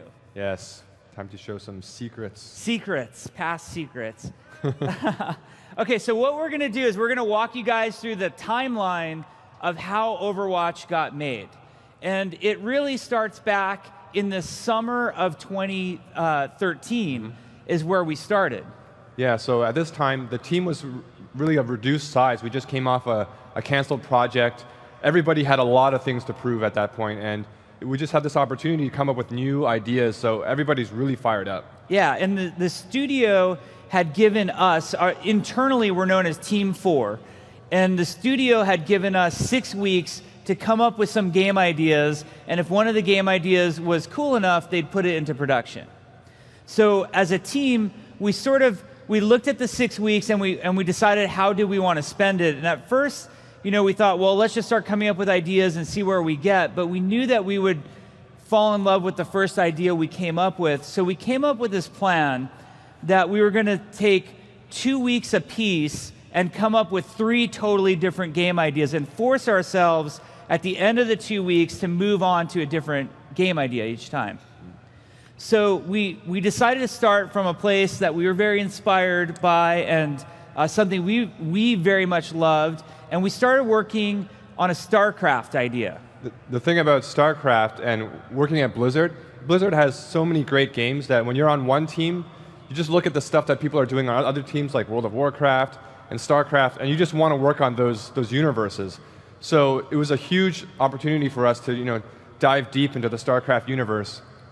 And we wanted to tell stories that you might not be able to tell with an RTS. We wanted to explore the world, what the civilians were like, what the people like down on the ground on these planets were like. This is an image that we did really early on in the project to kind of pitch this idea.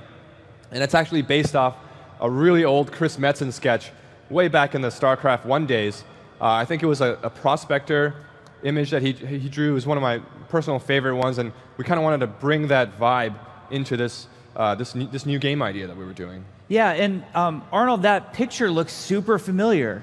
Yeah, well, even though this project didn't come to fruition, the hero eventually was a huge inspiration for a hero in Overwatch. Yeah, so eventually it became Winston. Yeah, Winston, as everyone knows. So, as you guys know.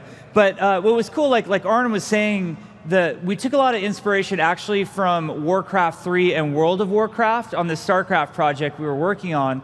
And when we first started working on World of Warcraft, we said we need to show a different perspective of the Warcraft universe. We don't want to make an MMO where everybody is just like the Stormwind Guard, like you're the footman from the Alliance.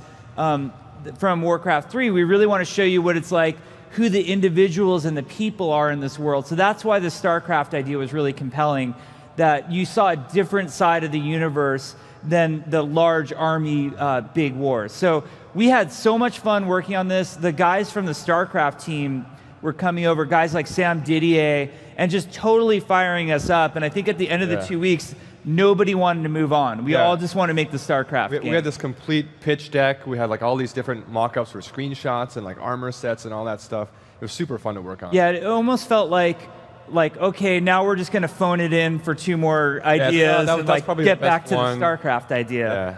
But oddly enough, right after that, we switched onto a brand new project. And this time, we decided to explore a brand new intellectual property and a new universe that Blizzard had never done before. And it really was a Chris Metzen idea that we were super excited about. And Chris does such a better job than I do of telling this, but basically the idea is that there was this far remote outpost planet in the universe where it was sort of like the crossroads of the universe, and all different alien races would end up on the same planet, and we thought it'd be a really cool setting for a video game. Yeah, I remember like coming up with all these different ideas for art style, because you don't get a lot of opportunities to work on a new IP at Blizzard, and we were just, the gears were spinning, and there were so many things we wanted to do. And one of the things about working with Bill Petrus, our art director, is that whenever he creates a piece of art, and he was the original art director on World of Warcraft, it's such a treat because it just sets the vision so clearly. So we want to show a piece of art that he did for this new project. And he's usually a super busy guy, and he doesn't usually get a lot of time to do art, but I think even seeing him like being so fired up and doing like 3 pieces of art in the span of like 2 days really inspired us to want to work on this new project. So Bill was doing a ton of art, and we were starting to get really fired up about what this brand new world could be. And it was absolutely beautiful, and it was very inspiring. We were also pulling a lot of reference art from games, movies, DeviantArt, places that just inspired us of what sort of things could we use as our muse or our inspiration. And during that time, there's kind of like 3 elements to exploring a new game idea that we were looking at. One was defining the visual style, so doing things like Bill's concept art that you're seeing right now. The other part was all of our engineers were exploring what technology would be needed to make a game like this work, because we had certain demands, like how many players do you need to be in an area, and how instanced or non-instanced is something. How much persistence is there in the game, meaning if you get an item, does it exist 3 months later, and that sort of thing. So our engineers were doing a lot of tech research, and then there's a lot of game design that has to happen during a phase like this as well. And the game that we were talking about making in this sort of crossroads of the universe type game that we were exploring was an MMO, and it was going to be class-based. And we were exploring somewhere between 6 and 9 classes for the game. And we had a class meeting where our class designer is a gentleman by the name of Jeff Goodman. You might know him from his work on World of Warcraft and his work on Overwatch. Jeff had also been the class designer for Titan. And I remember in the class meeting, Jeff Goodman said something that just really has stuck with me forever. And he said, in that class meeting, he said, I wish instead of doing a game with 6 or maybe 9 classes, we could do a game with 50 classes. But I wish each of the classes was very focused and had a certain set of abilities, and they could all be wildly different from one another. He's like, that would be a game that I think we could make, and that would be so compelling. So Jeff says that in the meeting, and we're like, we kind of go back to our desks, and you're thinking for an MMO, if it's going to have X number of levels, and if you're leveling up and you need gear, like there's no way we can make 50 classes. It's tough for World of Warcraft to get to the number of classes it is right now at 12 years in. So, but it really stuck with me because I'm like, that's an awesome vision.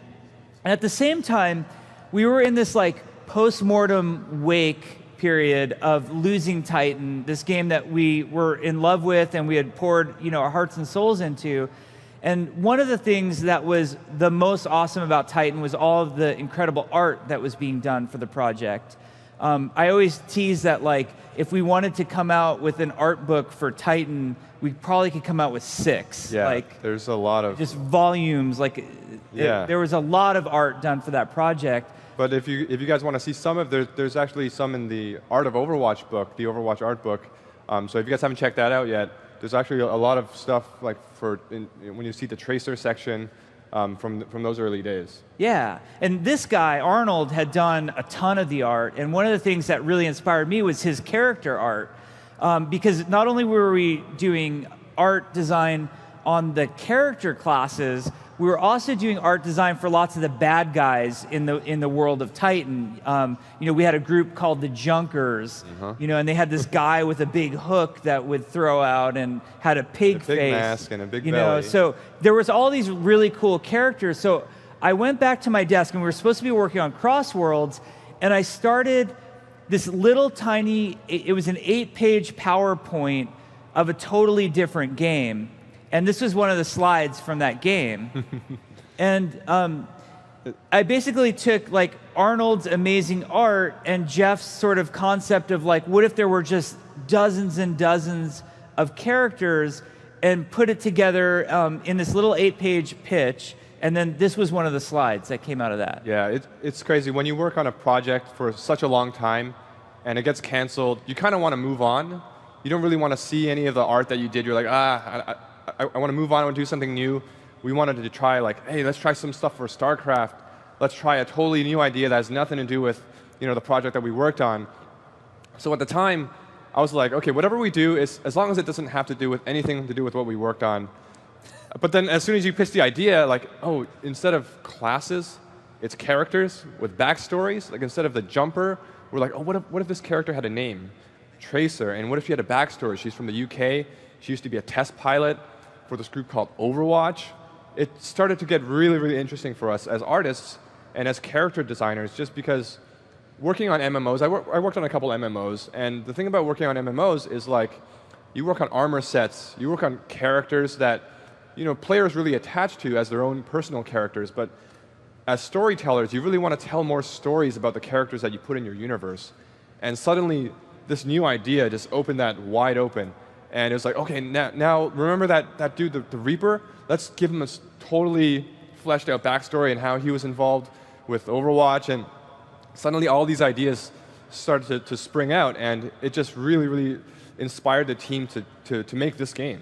Yeah, and so we're supposed to be working on this Crossroads of the Universe idea, and we're only like maybe 4 or 5 days into it. We never got to the final pitch deck. No, we're like, we didn't make it all the way, and like Ray Gresco, who was our production director at the time and is now our executive producer, he came and he looked over my shoulder and he's like, oh, so are you guys working on that MMO idea? Is that what that deck is that you've got up on your screen? I'm like, no, actually, Ray, this is a different idea. Let me show it to you real quick. And it was super brief because it was only 8 slides. And Ray just immediately turns to me and says, that's what we should be doing instead. You need to pitch this to the team and see how they feel about it. And then so we took it to Metzen right after that. And this is all like transpired in over like 30 minutes, pretty much. Then Ray and I took the deck to Chris's desk and then showed Chris and said, imagine that these were heroes and characters and not just classes, and we could make this like awesome action shooter game. And Chris had the same reaction as Ray, like, why are we wasting our time on these other game ideas? We just should make that. That is exactly what we should make. So we went to the team the next morning and we showed the team, and they universally fell in love with the idea, so much so that we did this like little assignment after we finished the pitch where we said, hey, if you guys are super into this idea, go back to your desk and throw a hero idea together that you think would be cool, like a design, and pull some art from the Titan file and see what you come up with. And they came up with 48 hero ideas, like in a morning. Yeah, I still remember the idea I came up with. It didn't make it into the game, but it was like so fun just to think of all these different abilities and like different weapons that we could, stick to some of these concepts that we did. The story I love that you tell them, Alex Afrasiabi, who is the creative director on World of Warcraft, was actually part of the Overwatch Inception group. Mm-hmm. Why don't you describe what his hero was that he pitched that day? What was that? I think that was like... It was Russian. You want me to tell the story? Okay. So... I think, okay. You can tell the story. It was a Russian female who rode a bear. She rode on a bear, and she dual-wielded AKs, like AK-47s. Yeah. And then, do you remember what the ultimate was? The ultimate was the bear would pull out... The bear also pulled out AKs. That's a very Alex Afrasiabi idea right there. So hopefully you guys can help me in this too. Convince him to come work with us on Overwatch. We would love to have Alex's ideas. So anyway, this is literally the slide from that like super ghetto pitch deck I did. And this is like what we call designer art. Like I just pull Arnold art. I'm using the default PowerPoint template there. You can see Spec Ops, his main ability was stealth. So you don't need art for that. Yeah, he looks fine. But then like the process we had to go into after that was we had to convince the Blizzard executives and we had to convince the Activision executives to make the game. So then we made a much more polished pitch deck and we started getting way more serious about pitching the game. So we have this amazing game designer on the team named Jeremy Craig, and he put together this slide to really sell the idea of a hero game. So this is going to make the internet explode, this slide right here. This is one of my favorite slides. And if you're pitching a game idea, you want Jeremy Craig to make your pitch deck because he makes it look so good. And he was able to take all of these characters, and some of these were player classes from Titan, some of these were NPCs, some of them were just random ideation drawings that we did. Like Mama Hong's one of my favorite ones. I think the only like original for Overwatch design was Winston. Yeah, I think everything else sort of came from Titan. Totally. So it was super inspiring. And whenever we would show this slide, we would be pitching the game to like game directors at Blizzard and production directors, and we were pitching the game to Mike and Frank, and it was so awesome because everybody immediately was drawn to different heroes. Oh, Luke, that's such a cool idea. That's one of my favorite ones. I want to be Luke someday. And I think Mama Hong was probably the one that I personally hope makes it into Overwatch someday. And she's been very controversial, but you can see other ones like Angelica went on to become Mercy. Yeah. And then we had, there you can see Symmetra and Torbjorn are all mixed in there as well. You can't really tell from the design, but Longshot ended up being Widowmaker. Yeah, there's just so many cool ideas here. Every time I look at it, I notice a new one. So we're also pitching this idea of like a global game that took place in all these cool places on Earth. And we were saying, hey, roughly at launch, we would probably have around 12 maps. So we took a lot of concept art from Titan, and as you can tell, I mean, some of you guys are more on the art side than others, but those of you who are artists can really recognize the difference between this art style and the Overwatch art style. And you could probably talk best to it. This is some beautiful art from Peter Lee, one of our concept artists. And he really did a ton of beautiful paintings for Project Titan. And for Project Titan, we had idea of having all these different locations in different worlds. But you'll notice the art style is a little different. And I think once we started working on the characters for Overwatch, we took the inspiration from these locations and really spun the art style onto it. I remember Bill Petrus, our art director, along with Ben Jang, our senior concept artist, really kind of pushing the color, pushing the silhouette, and just getting really that vibrance of the Overwatch universe into the world. Yeah, and you can even see like the World of Warcraft inspiration. Yeah, yeah. So the whole Blizzard team was amazingly inspired and supportive of this idea. We showed this game to Mike Morheim, who's our CEO, and Frank Pierce, who's one of the founders of Blizzard, and he's in charge of all of game development. And they were just like, go, this is awesome. We think your team can do a really good job of this. And then the next big step was pitching the game to Activision. So Blizzard is, we are a merged company with Activision Blizzard, so we want to make sure our Activision partners are on board with the idea. So we go into a meeting where we have to pitch this new game concept to the top executives at Activision. It was kind of a very daunting experience because you have to remember 6 weeks earlier, we were the team that was responsible for getting one of the biggest investments canceled in probably company history, maybe video game history. I don't really know. So you're walking in this room and you're like, are these guys, are they still holding on to that? Are they a little angry at us? And we're going through the pitch deck, and in hindsight, and I feel really naive saying this, but in hindsight, we should have thought of this ahead of time. We walk into the room, and here is Activision, this company that makes Call of Duty, which is one of the greatest, most successful shooters of all time. And then we're the team that just got a project canceled and failed making it, which was going to be a shooter. And we walk in and we sit down at the table, and we're like, okay, we have this new idea to pitch for you, just what Activision really wants right now, a shooter. A shooter. And like in hindsight, I should have known walking like that probably wasn't super wise. And to the Activision executives' credit, they were so good. Like they were supportive, and they didn't. Maybe I'm projecting, but I had this feeling of like when you kind of look at mom and dad, and they're just doing the like, what are you guys doing? You're like, huh? And yeah. But and then the pitch was going on, and what was funny is like when we pitched it to the Blizzard executives, like they were super interactive, and they were talking to us through the whole pitch and asking questions, and it was very interactive. And in the Activision pitch, it was very quiet the whole time. It was almost like you were in this like vacuum chamber in the room. And then I'm going through the slides, and I'm trying to really sell them that this is going to be an awesome idea. And Bobby Kotick, who's the CEO of Activision, stops me like dead mid-presentation. Like he's like, just stop, go back 3 slides. And instantly in my head, I'm thinking, oh no, what was 3 slides ago? Because Bobby is just so sharp, and like nothing is lost on him at all. And as part of when you pitch a video game You also have to do like some market research, and you're also pitching some financial forecasts and that sort of thing.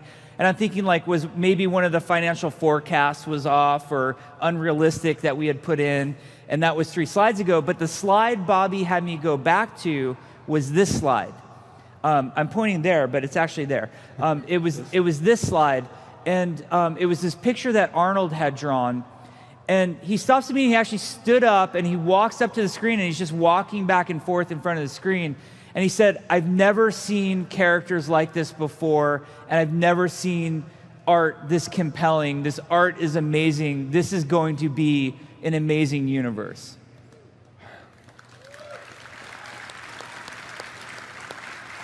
And I think I was lucky to sort of be sandwiched between 2 visionaries there. On the one hand, like Bobby could recognize what we had, and on the other hand, this guy, Arnold, had drawn this. So why don't you talk about why you drew it? I mean, the fundamental idea of it came from jamming with guys like Jeremy Craig and Bill Petrus.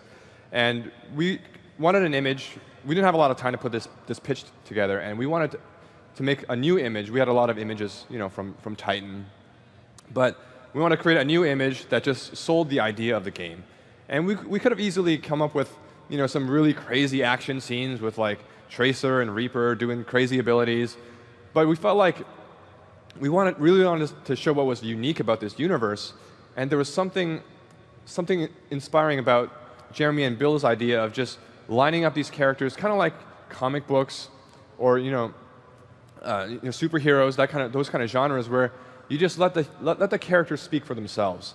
And as soon as we did that, we realized we have a lot of variety here, and immediately diversity and all this color became such an integral part of the Overwatch universe. And as soon as we saw this image lined up, it's like, maybe we don't even need a background. Let's just let the color kind of fly, let the silhouettes really just dance around. And I think what we ended up with that really spoke to people was like the variety, the color, and just like the richness of what this universe had to promise. Yeah, so this picture, not only did it inspire everybody at Blizzard, everybody at Activision, but it really inspired the team, and it was like a cornerstone. And you're probably wondering why it says Prometheus across the top. All Blizzard projects, before they get announced, have a code name. So that way, when we're at BlizzCon and somebody's had a few too many drinks, you don't find out about like, oh my God, they announced this new game at the bar at BlizzCon. Instead, you accidentally say Prometheus, and then everybody, then they think we're working on a game named Prometheus, and we're gonna get sued by that movie company. But that was just a code name. Yeah, it's funny just to see some of these concepts too, because like from the deck slide that Jeff showed earlier with all the concepts to here, it kind of evolved a little bit. We took some of those ideas and we started to change them around. You can kind of see like what ended up being Roadhog in there and Widowmaker. It was actually Reinhardt is the big red guy. Yeah, the big red guy turned into Reinhardt. Yeah. And Torbjorn's claw was wildebeest. Wildebeest. He was for a short period of time. Reinhardt was wildebeest. Yeah, and we really wanted to get that. Like it was like this African-inspired mech suit, and which was an idea that really stuck with us. And even though we didn't do it on Reinhardt, it still resonated, and we ended up doing something like that for Orisa. Yeah, it came into play. Yeah. Okay, so now the game was not green lit. Which what a green light means for a video game is that you're full-blown approved for production, like everybody's expecting the game to launch one day. The game was given permission to get to a green light gate. And so I'm going to show you the timeline here, and there were 2 main things going on. One, and I'm going to go into more depth on this in a second, was we had to hit a milestone called Core Combat in March of 2014. And again, I'll talk about that in a second. And then the other thing going on at this time was something that we called the tech reboot. So as we mentioned, we were a team transitioning from a game called Titan, which was the project name, and we were moving on to this new action shooter that we wanted to make. And there's a lot of misconceptions that people have about Titan to Overwatch. I read all the comments people say, and they say, well, Overwatch is just a scaled down version of Titan, or they just took the leftovers from Titan. But I really don't think that does the game justice. So we were making a brand new engine for Titan that did evolve into the Overwatch engine, but over 3 million lines of code had to be deleted from Titan in order to make Overwatch, and all that remained was about 700,000 plus lines of code. That's about it. We had to make a totally server authoritative architecture that we didn't have before. We had to move to a global illumination lighting system that we didn't have previously before. And the thing that I think was, we also went to physical-based rendering, but I think the thing that was most important on the technology shift was if we were going to be a world-class first-person shooter, the game had to run at 60 frames per second on PC, Xbox, and PlayStation 4. Yeah, and one of the things that I hear a lot too is like, they just took all the art assets from Titan and they put it into this game Overwatch. But actually, I mean, though we took a lot of the concepts and the ideas from Titan, all the art from Overwatch was made from scratch. We had to start all over again. We had the Reaper in Titan, but we slightly redesigned him and we modeled him from scratch. We modeled Torbjorn twice, I think, and everything for Overwatch was just made brand new. Yeah, there's 0 models or textures or animation from Titan in Overwatch. Yeah, definitely concept art. So now this is a super fun part. I need your guys' trust in this moment. So we don't like to show works in progress. We're perfectionists. We like to be known for Blizzard polish and things looking really nice and beautiful. We like to show you things like the Blizzard World trailer that we showed yesterday, where everything looks awesome. You are now about to see what the game looks like when we're making it, and it's pretty ugly. Yeah, the art team's going to kill us. Yeah. So we're going to show you a series of videos of what Overwatch looked like throughout the making. And the first one we're going to start with is a tech reboot video of the technical work we're doing. So let's go ahead and roll that video, and I'm going to talk over what you're seeing. Okay, so this is the first time we rendered anything in the engine. Again, it was a proprietary engine made from scratch. This is Tracer in October 2013, her little Mickey Mouse hands. We were unable to put guns in her hands, so she had to shoot laser beams out of her eyes to simulate shooting. We had no visual effects. We were playing around with environmental lighting, as you can see. This is the very first playtest of Overwatch, ran by our assistant game director, Aaron Keller.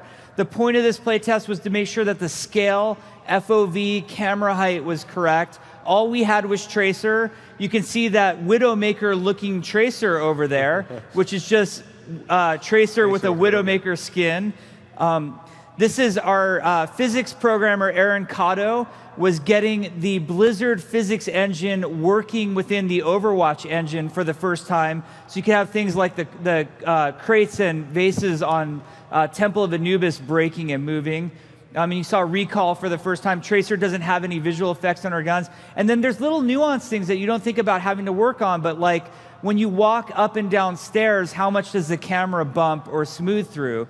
So all very early footage of what was going on in the tech reboot, not super fun. We're not talking about things like balance or anything like that at that point. We're just trying to put stuff on the screen and make it work. Yeah, and I think one of the most fun things whenever I watch that video is to see how Tracer's hands and her guns evolved from these like floating gloves to like something that was close to what was almost the final model at the end of like a very short timeline. Yeah. Okay, so like I mentioned, the next big milestone was core combat in March of 2014. And what the goal was here was to prove that we had a game that was fun, that people could actually play. We were going to sit people down from around Blizzard, other teams, and have them really believe in it being fun. So what we promised to deliver was one map. We were going to make the Temple of Anubis. At the time, it was just known as Cairo. That was the code name. And we were going to have 4 heroes, which were going to be Tracer, Reaper, Widowmaker, and Reinhardt. Yeah, Reinhardt was actually going to be the 4th hero. And at this time, we had a lot of concepts, and we were continuing to concept more and more heroes. So Reinhardt was going to be the 4th hero, and we had a version of him working in the game.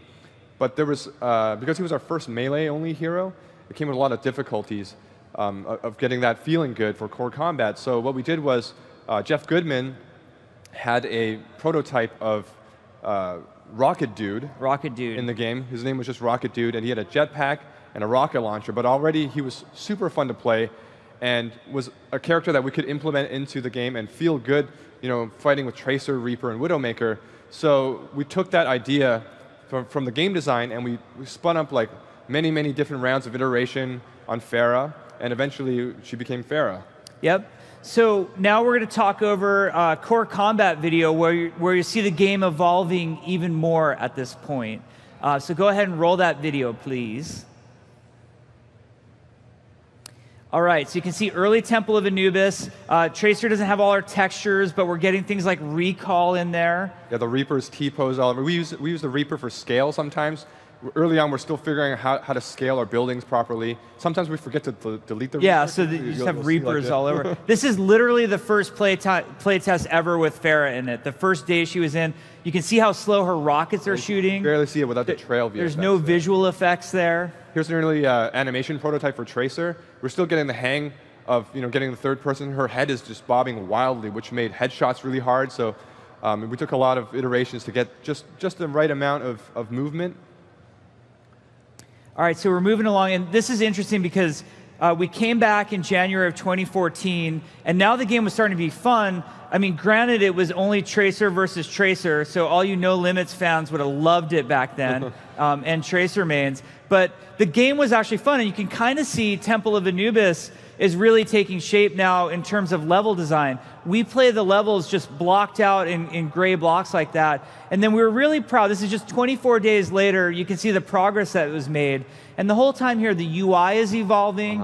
The game mode is starting to work. Like we actually have capture points that you can stand on.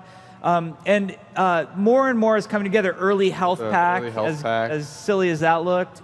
You can see the Temple of Anubis was open. Now here's Reapers in the game. Now you're going to see the world's coolest Death Blossom animation is coming up right here. Greatest animation. Wait for it. There it is. And this is what the game looks like to us when we're making it. His muzzle flashers are these giant Pharah's balls. rocket launcher is making some progress, but it's going to look different. We decided she's blue now. Like I remember that whole meeting at your desk for what color Pharah should be. We're getting Widowmaker's grappling hook working. And then we're learning things like, hey, maybe you shouldn't be able to get up there in Temple of Anubis. Maybe that's not such a good place for Widowmaker. This is also, I'm sorry to admit, this is some of the worst sniping you're ever going to see, and this was me. And like somebody said, like, oh, at least you finished him off. I'm like, I didn't finish him off. Somebody else finished him off. I didn't even hit him. And then by February, we're like now getting really close to our March milestone. Yeah, the lighting is starting to come in here with all the stuff we were doing with the new engine, and it's just started looking so beautiful. Temple of Anubis started to come to life. And like the UI is evolving now. You can see we're getting like a character portrait there, an ultimate. Widowmaker's ultimate used to just put little marks above everybody's head because we couldn't yet render the silhouettes through the walls. That would come later. So that was core combat. That was all the work we were doing to like get people to the point where they could sit down and actually play the game and think it was fun. And they did. Yeah, and I still remember after core combat was complete, this was our moment to show this Project Prometheus to all of Blizzard, the Blizzard family, and it's been, I think, not even a year at that point that we came off a canceled project, and like I was saying earlier, we had so much to prove. We wanted to show everybody that we're not failures. We can make a game. We can make something fun. So there was a company show and tell that every now and then we'll show everybody else what we're working on. All the different teams kind of show their latest work, and nobody really, I don't know if anybody expected. No, they didn't think we were working on to show anything. And if they did, maybe it was like a couple concepts. But we showed core combat, and everybody was super excited. And it was the first kind of validation for us as a team, as people who were really unsure of themselves after working so many years on a project that got canceled. That it really invigorated us and pushed us to the next milestone. Yeah, and the next part is amazing because there's a guy a lot of you guys don't know about. His name is Ray Gresco, and Ray is really the leader of the Overwatch team. And Overwatch would not exist without Ray. And throughout the whole shutting down of Titan to starting of Overwatch, Ray was that guy that just steered the ship the whole way. And Ray came out of the Titan reboot, and he said, once he saw Overwatch, he said, we are going to announce that game at BlizzCon next year. We are going to become a Blizzard story for Blizzard developers far in the future, that we were the game that got canceled one year and announced at BlizzCon the next year. And it was through Ray's inspiration, leadership, and belief that we could actually do it that he literally put the team on the track that, like, we're doing it. BlizzCon 2014, we need to announce the game. So we quickly started to think about, well, what does it take to announce a game at Blizzard? And we felt really strongly that when we came here to BlizzCon and we were going to announce the game, we didn't want to be one of those games that just gave you like a little teaser trailer or like, here's a fuzzy version of the logo, like Overwatch, figure it out. Like maybe, you know, like we wanted to be here. And so our goal was, as a team, we came up with, we're going to have 3 playable maps and 12 playable heroes on the show floor so they can play it all weekend, so they can decide if it's cool or not, rather than like we're all going to argue over the fuzzy logo if that's cool or not.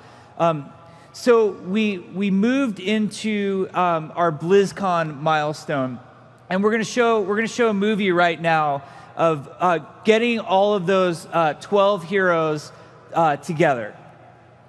Oh, actually, I take that back. In the effort to get all those 12 heroes together, there was so much work, and I think sometimes people don't realize how much work goes into one hero. So we wanted to do a breakdown first of like, let's look at just Hanzo coming together, and then you can extrapolate that to how many heroes that we were involved in. So we're going to start with Hanzo right here. You're going to see the earliest versions of Hanzo in this video. Check it out.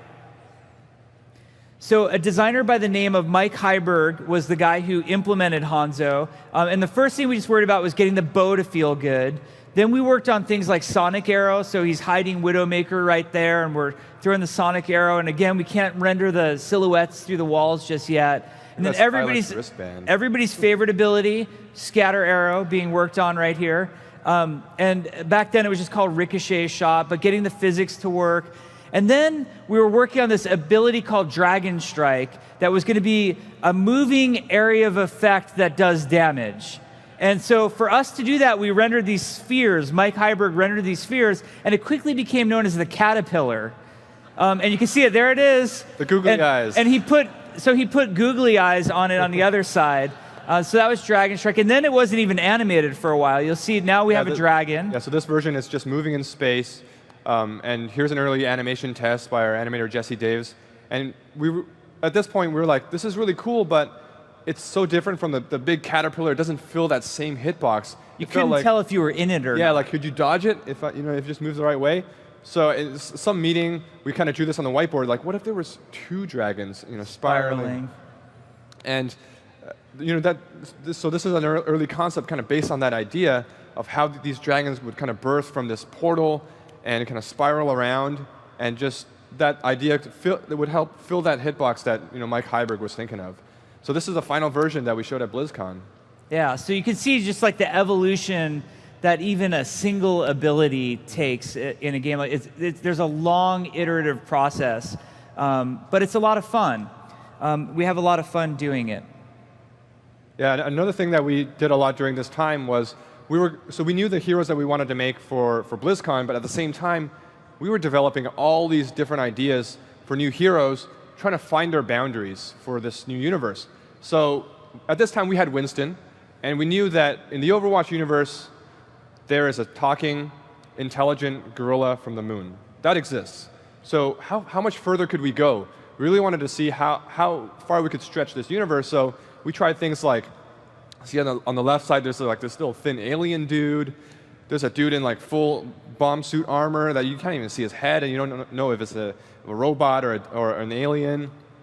And the best, Jeff's favorite, as a big hockey fan, and we had like crazy ideas like this hockey hero. He had like jets on his legs, and is he even playing hockey properly? I don't know who holds a stick like that. That's like curling pose or something, but I like the idea of the hockey hero, but we got to work on that pose. So we're trying so many different things. I still remember one of the other the game designs that Jeff Goodman had was this flying character with a flamethrower. So not flying in the sense of Farah, but almost like free flight. I Yeah, think it was. free flight. And so we thought we felt some of those ideas from the last page were a little too crazy. So we're like, hey, let's bring it back. We have Winston. Let's take a smaller step. Let's do a monkey. So we did this. We put a jetpack on a monkey, gave him a flamethrower. We're like, how does that feel? Feels dangerous. Yeah. So we iterated a few more. We tried a robot monkey. We tried a crocodile. We tried all these different things. There's a creepy kid with a flaming goatee. And gargoyle? Gargoyle in there. But what this ultimately culminated in was everybody's favorite concept, the jetpack cat. This is one of my favorites because it taught us a lot of lessons, but it's also one of the most popular concepts on the team as well. Yeah. I always like the one on I like the one on the right more because it feels like an actual cat. Like the actual cat would just be, lying on the laying there on his controls, just super paw, lazy. just lazily at it. Yeah, so we kind of felt like we had done all this exploration, and these were really awesome ideas, but we felt like we were slipping out of the universe. And I think where we left it was like these might be great ideas for another game at some point, but this is not Overwatch at this point. So it was fun. Now there was other things going on the design side, similar to the art side where we were doing all this ideation in terms of how far could we push the heroes. We were also exploring all sorts of crazy game designs. So we're going to share with you one of Torbjorn's earliest abilities that never saw the light of day, thank God, called the Claw Trap. So originally, before he had Armor Pack, Torbjorn had the Claw Trap. What he would do is he would go out and he would put the claw trap out. He could put it on the ground, on a wall, on the ceiling, and it was kind of like a mine, almost like Widowmaker's mine. And then if another hero on the enemy team walked past the claw trap, it would shoot out this chain and grab the hero and then contain them to that area. Yeah, so here's a concept of the claw trap. You'll see it in the game. It's just blockout art, and I think he throws it out, and it's a Widow Mine, but when it attaches, it's like this tiny Torbjorn turret. Yeah. Something like that. But another thing to pay attention when we show you the video is Reinhardt has an ability that he doesn't actually have in the final game. See if you can pick out which one that is. Okay, so let's take a look at the claw trap video now. All right, so step 1, throw it out. Step 2, deploy. Step 3, all terror breaks loose. Because of course Torb's going to throw it in front of Torbjorn. And here's early animations on Torbjorn, like it looks pretty ghetto. And then Torb trying to find just that perfect spot. Temple of Anubis choke in the early days. And now watch what happens as our heroes come through. Oh, there's Reinhardt throwing his hammer. Ryan didn't make it. Maybe Tracer can make it through. Nope. She's not getting through. Maybe Widowmaker. She's clawed and she's done. So you just put the claw in front. Watch. Now Reinhardt can think maybe charge will get me past the claw trap. No. Oh, poor Reinhardt. I like he's just like deer in a headlights. He doesn't even try to swing or anything. Ironically, when Reinhardt got that hammer throw ability, it was because of the claw trap. Because what would happen is Reinhardt kept getting stuck in the claw trap and then had nothing to do and no way to kill the claw trap. So we gave him the hammer throw. Then we had the hammer throw on Reinhardt, and we had this weird moment where Reinhardt would throw his hammer really far, and then he wouldn't have the ability to swing at anybody. He'd be like, guys, I'm waiting for my hammer to come back. And then that's how Fire Strike evolved over time. So all of this was going on at the same time. Eventually, it all culminated in what was to become our BlizzCon announce at 2014. And at the same time, we're also working on the animated short to announce the game. So there was so much work going on. And then you'll even see some things towards the end of the video that weren't in our BlizzCon announce that had to do with future heroes that were coming down the line, because we had to be working on those in anticipation of, hey, like we announced the game, but we're not done making heroes yet. So let's take a look at the BlizzCon video, and you're going to see tons of early work in progress going on that took us on that road to BlizzCon.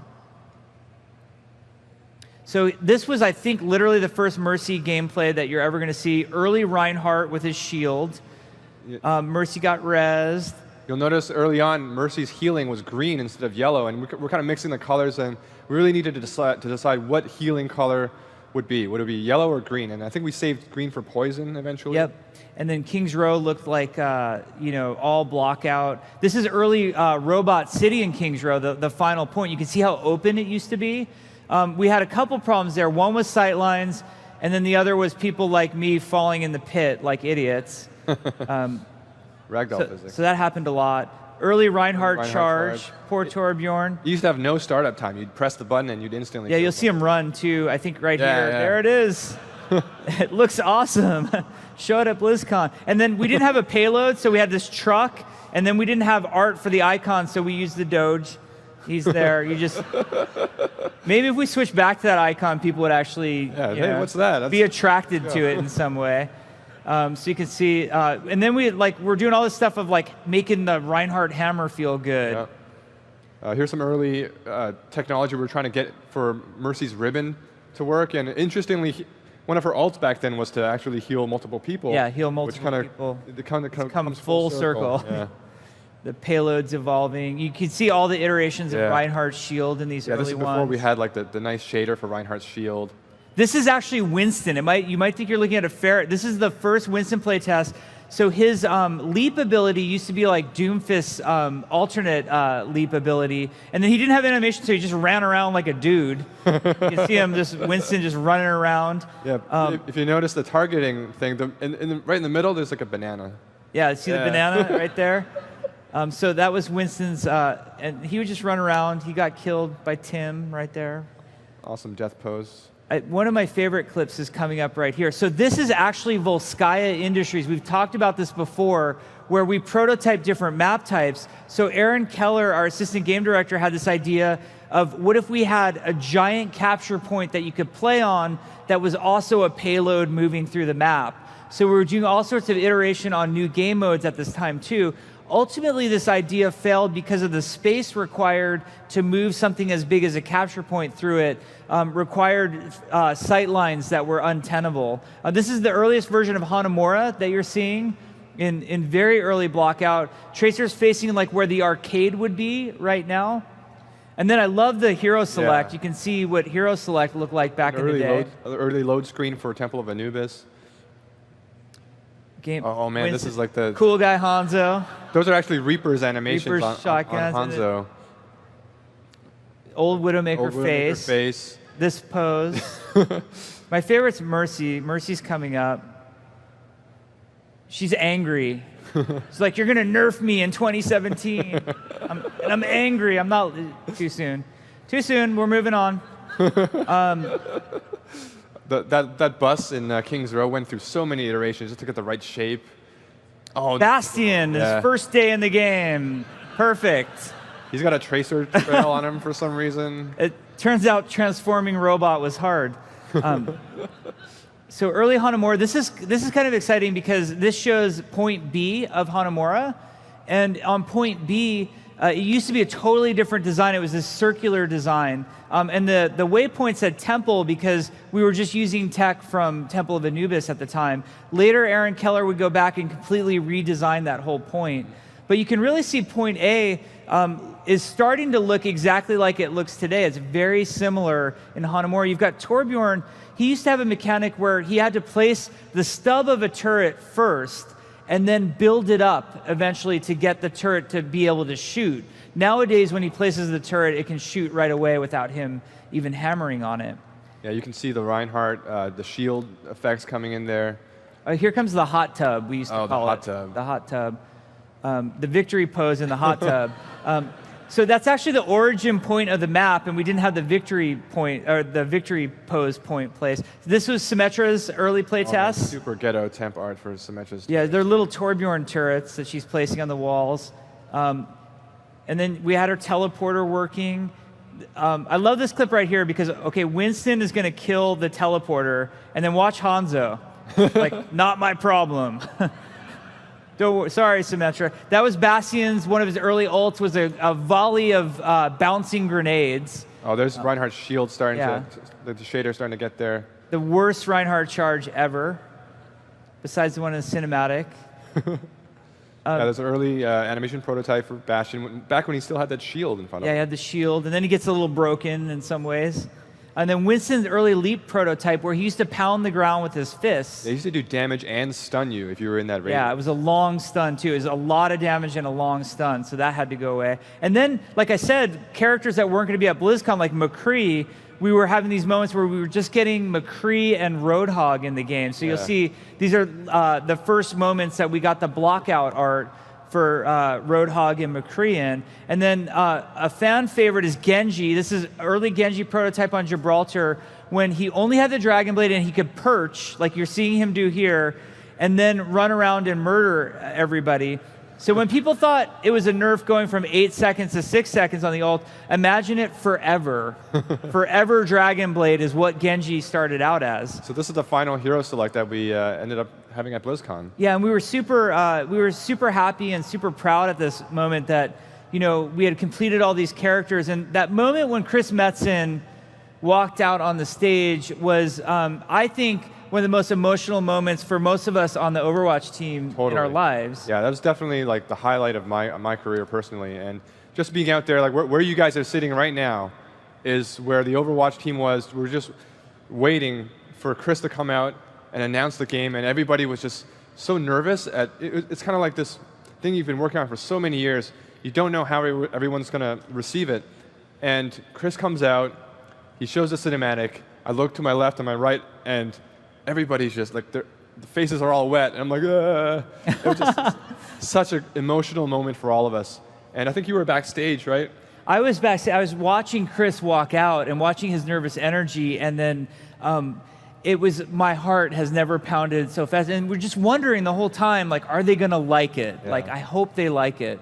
And then there was a really cool moment where everybody from the Overwatch team at that BlizzCon got together and got together for a picture during BlizzCon. And this is one of my favorite pictures of the Overwatch team because it's at that BlizzCon right after the announcement had happened. And just the journey that these guys had gone on was so special. And I was just so proud of the team and everything that they accomplished in that moment. Yeah, I love the note there. It says stuff in Aaron's eye. Yeah, oh, Aaron loves us to talk. He's like, why do you have to show that picture? I got my finger in my eye. So sorry, Aaron. Anyway, I don't know if we have time for Q&A. Somebody will tell us if we have time or not. But we really appreciate you guys listening to our long rambling story of how Overwatch got made. We know it's a different flavor of a BlizzCon panel than we usually do, but we thought it'd be super fun to share with you some of the things that we went through in making the game. So thank you guys very much. Yeah. We will have a few minutes for questions.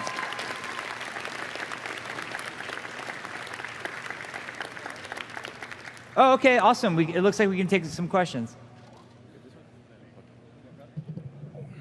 Hey guys, this is my 5th BlizzCon here, and this was by far the best, most informative, awesome panel of all 5 years I've ever. Oh, thank you. Seriously, Yeah. thank you. That's so Thank awesome you to for hear. showing this. We had so much fun doing this. Will we ever see any kind of video in-work progress of Titan similar to what we saw of Overwatch today? So I'm a notorious, I call it a digital pack rat, and I take screenshots and videos of everything that we've ever worked on, you know, dating back to the earliest World of Warcraft days. I have like probably 50 gigs of video of Post Titan it. and screenshots. I think we're letting the healing process happen for a while more, but I think someday it'd be cool to talk about Titan, what went right and what went wrong. So it's possible someday you will start to see some of that stuff. I smell the documentary. Thank you guys. Yeah, thank you. Thanks.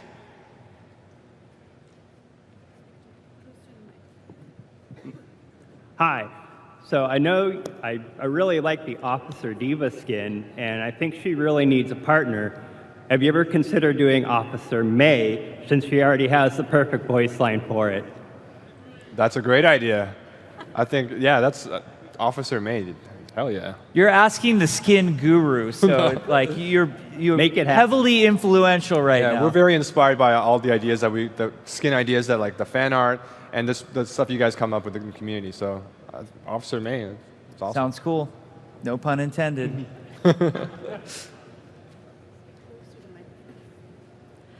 there. You were mentioning how Overwatch was so character-driven, and there are folks like me who are super lore-thirsty, and we love all the story hints. Is there any chance that we'll get novels fleshing out more of the world like we have for Warcraft, StarCraft, and Diablo? Well, I think something that we've shown over the years since we've been talking about Overwatch is that we like exploring different mediums. So I think actually the Doomfist reveal was a great example where we made that the 2D animation that you had never sort of seen from us before. We're super interested in exploring all sorts of different ways of telling Overwatch stories. We've done short fiction, we've done animated shorts, we've done anime, we've done comics. We would love to do some form of long form fiction. So for us, just figuring out what that is super compelling to us. Excellent, thank you. Yeah, thank you. What's up, guys? I'm a huge Overwatch fan. Hey, good to see you. So I love Overwatch, huge fan of the art style, but I have kind of a gameplay question. So in the Hanzo Genji short, you can see how Hanzo can almost bend the path of arrows as they're traveling towards his target.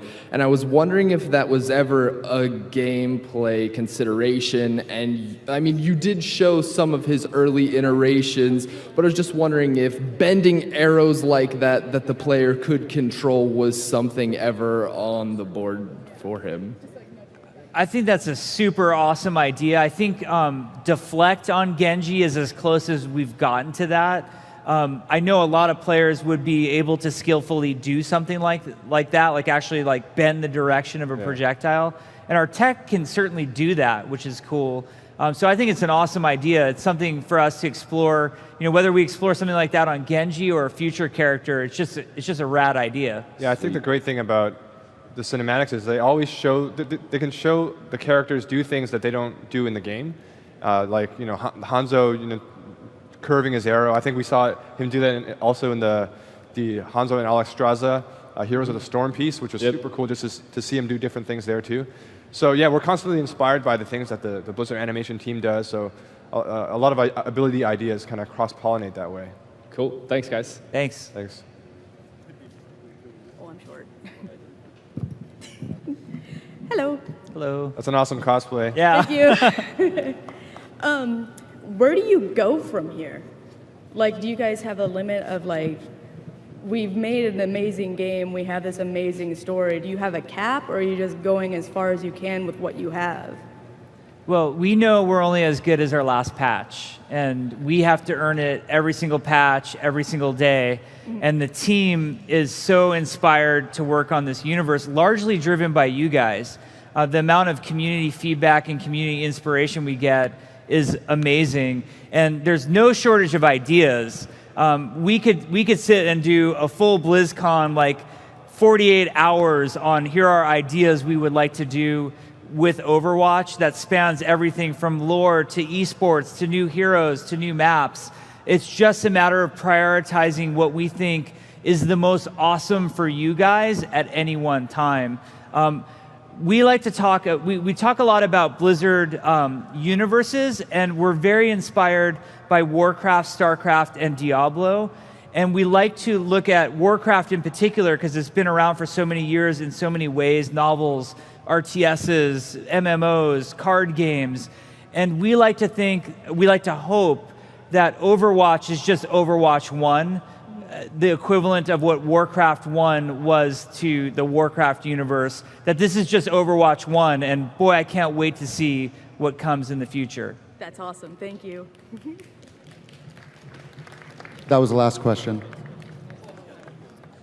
All right, well, thank you guys so much. We know it's super early in the morning. Thanks for coming out. We had so much fun sharing all this cool stuff, and just enjoy the heck out of BlizzCon. We hope you guys have fun. We'll see you later. See you guys. Thank you for attending the Overwatch Archives panel. Up next, Behind Blizzard's Worlds panel.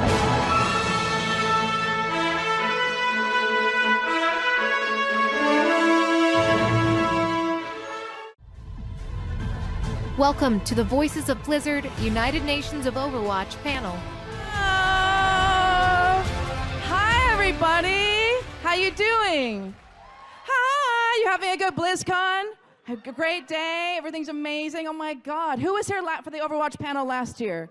Oh my gosh. Was it amazing? Did you guys love it? Oh my God. So last year, did you guys know this? I think we broke the elevator, the escalator, the fire marshal came, the doors stopped working. Like, you guys shut this place down. So because of that, we're going to hope to do that again this year. So you guys like Overwatch? You're kind of excited about this game a little bit? Oh my gosh. Let me tell you, after last year and all the amazing panelists we had, we decided we had to do something really cool this year. So we've got a great lineup for you today.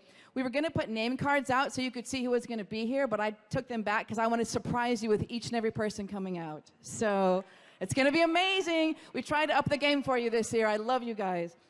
So first, let me introduce myself. I'm Andrea Toyas. I'm the Senior Casting and Voice Director at Blizzard. Thank you. Thank you. Thank you. So for those of you who don't know what I do and you're new to the whole voice actor thing, my job is to find all the actors for our games, for every single game we do, and spend my time working in the recording studio to direct them and bring the great characters to life. So with that, who's been to the voice actor stage before and done the voiceover panels? I love you guys. Okay. Well, we're very happy to be here today because we don't have the voice actor stage this year because we're now streaming to all of our wonderful fans around the world. So together, even though there's so many of us right now, my goal is to have a really intimate experience with our actors to kind of talk about our game, talk about Overwatch, and talk about all the things we love. They're amazing, and we love them so much. I'm kind of geeking out right now because usually I only have one actor at a time in the recording studio. The fact that I've got all these mysterious people coming out to be with you today is going to be amazing. So how about I stop talking and we get started? You want to do that? Yeah. All right, so I present to you the United Nations of Overwatch, and let's see who's behind door number 1.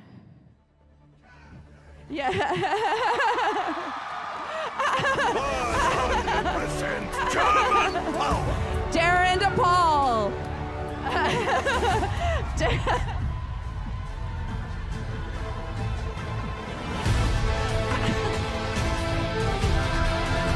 Oh my God. Oh my God. He's so... My lovely Darren, down here, right here. Let's just, the loudest cheer you could ever do for the mayor of BlizzCon, Mr. Darren DePaul.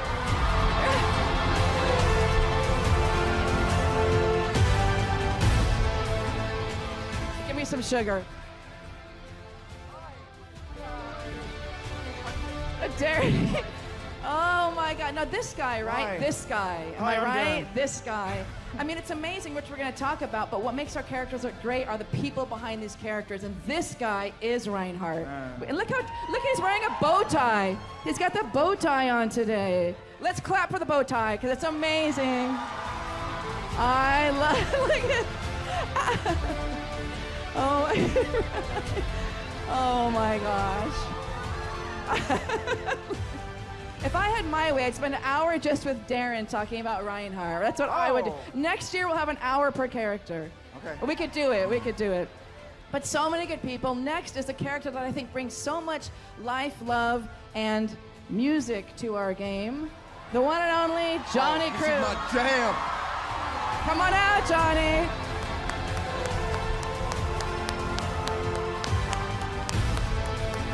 It's so rad. I love you. Look at you.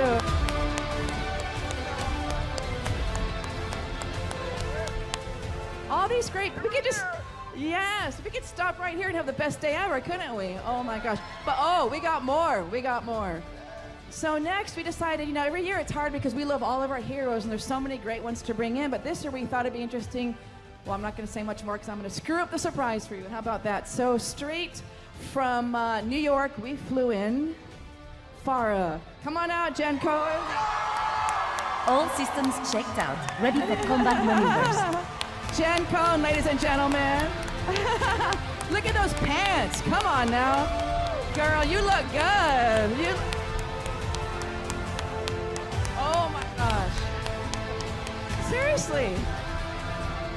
This is just, I wish we could just all hang out and hug all day and all have a coffee. I think next year we're all gonna go for coffee. You wanna do that? Coffee with the Overwatch actors. That's my new jam. All right, but come on guys, we cannot bring out Farah without bringing... Look after yourselves out there. I better send things. Aisha!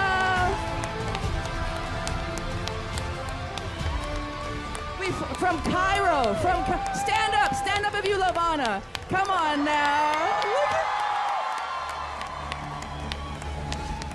Look at them right now. Look at them right now. Oh my gosh. From Cairo, this girl flew in from, how long did it take you to get here from Cairo? Like 800 hours? Something? 26 hours to be here with you today, guys. It's so great, so great. It's so great. She's great. My favorite thing about Anna, which we'll talk about, is whenever that character came out, people said, we're all mothers now. And I thought that made me cry. So now, if we're gonna fly people from around the world, we might as well bring Widowmaker, Chloe Holly. Oh my gosh, beautiful Chloe Holly. I love her.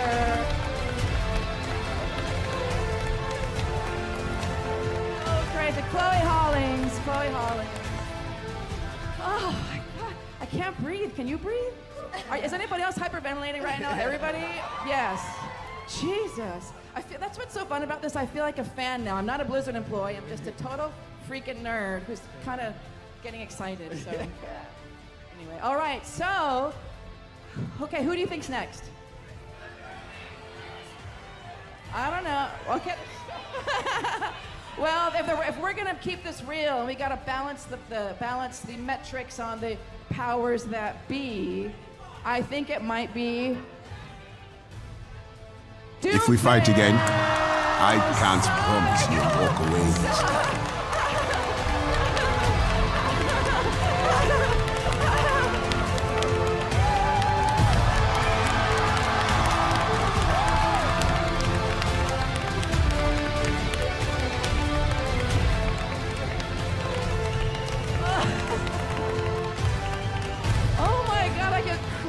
This is happening right now, people. This is actually happening. Oh my hands are shaking. Yes. This is amazing. You know what, guys? Let me tell you something about BlizzCon and the voice actor stage and the voice actor panels. No matter what's going on in the world right now, good or bad, all this crazy stuff that's happening, you know what? We're here. You and I and all of us are here right now having a kick-butt time. So let's clap to us. Let's clap to we're here right now. Right now we're here, and life is so good. So good. I'm so grateful. All right. So none of this would be possible without the person who keeps us sane, my partner in crime, the one that lives in all the heads of everybody on stage, the one, the only, our lead writer for Overwatch, Mr. Michael Chu. Come on out, Michael.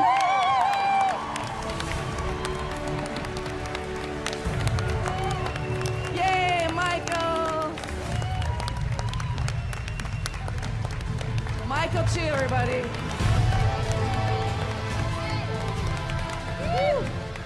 Somebody's got to put the air on up in this place, man.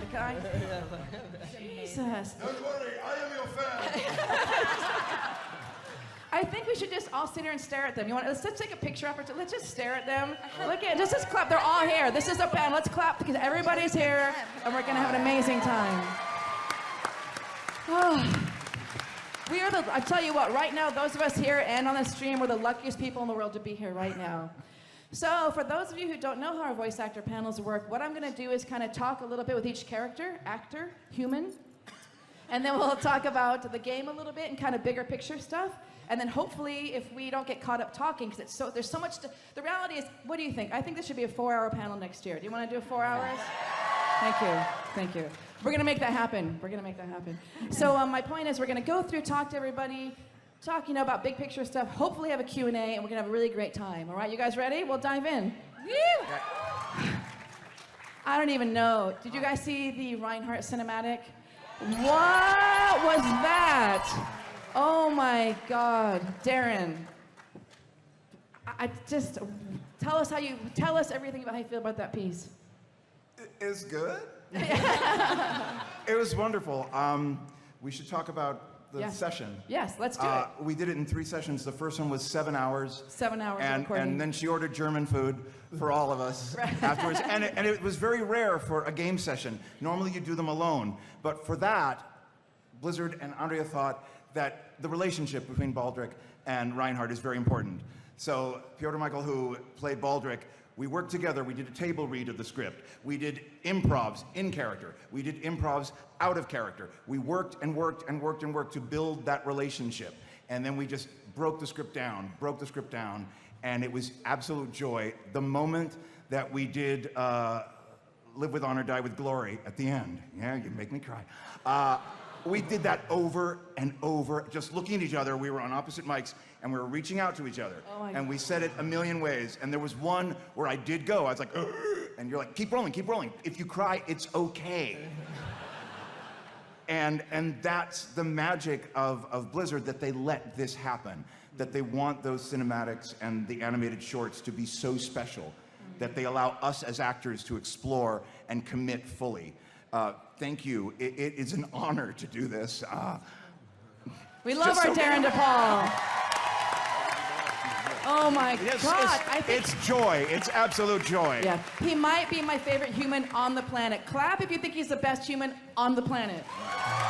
On the planet. I have lots of candy.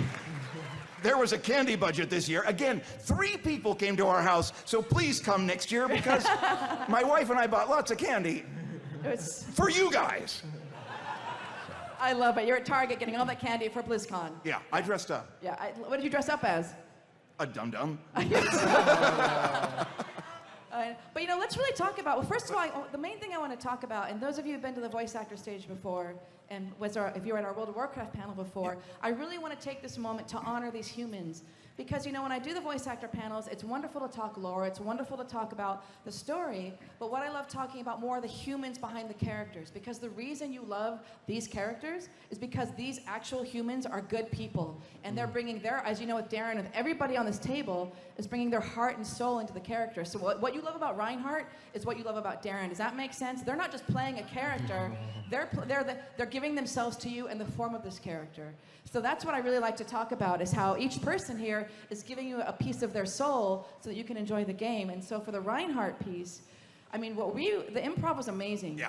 Because I usually at the voice, I have to use adult language today, so I'm finding this very difficult. But things got very real because Darren, you know, improv exercises are great. So the wonderful actor who played Baldric, his name is Piotr.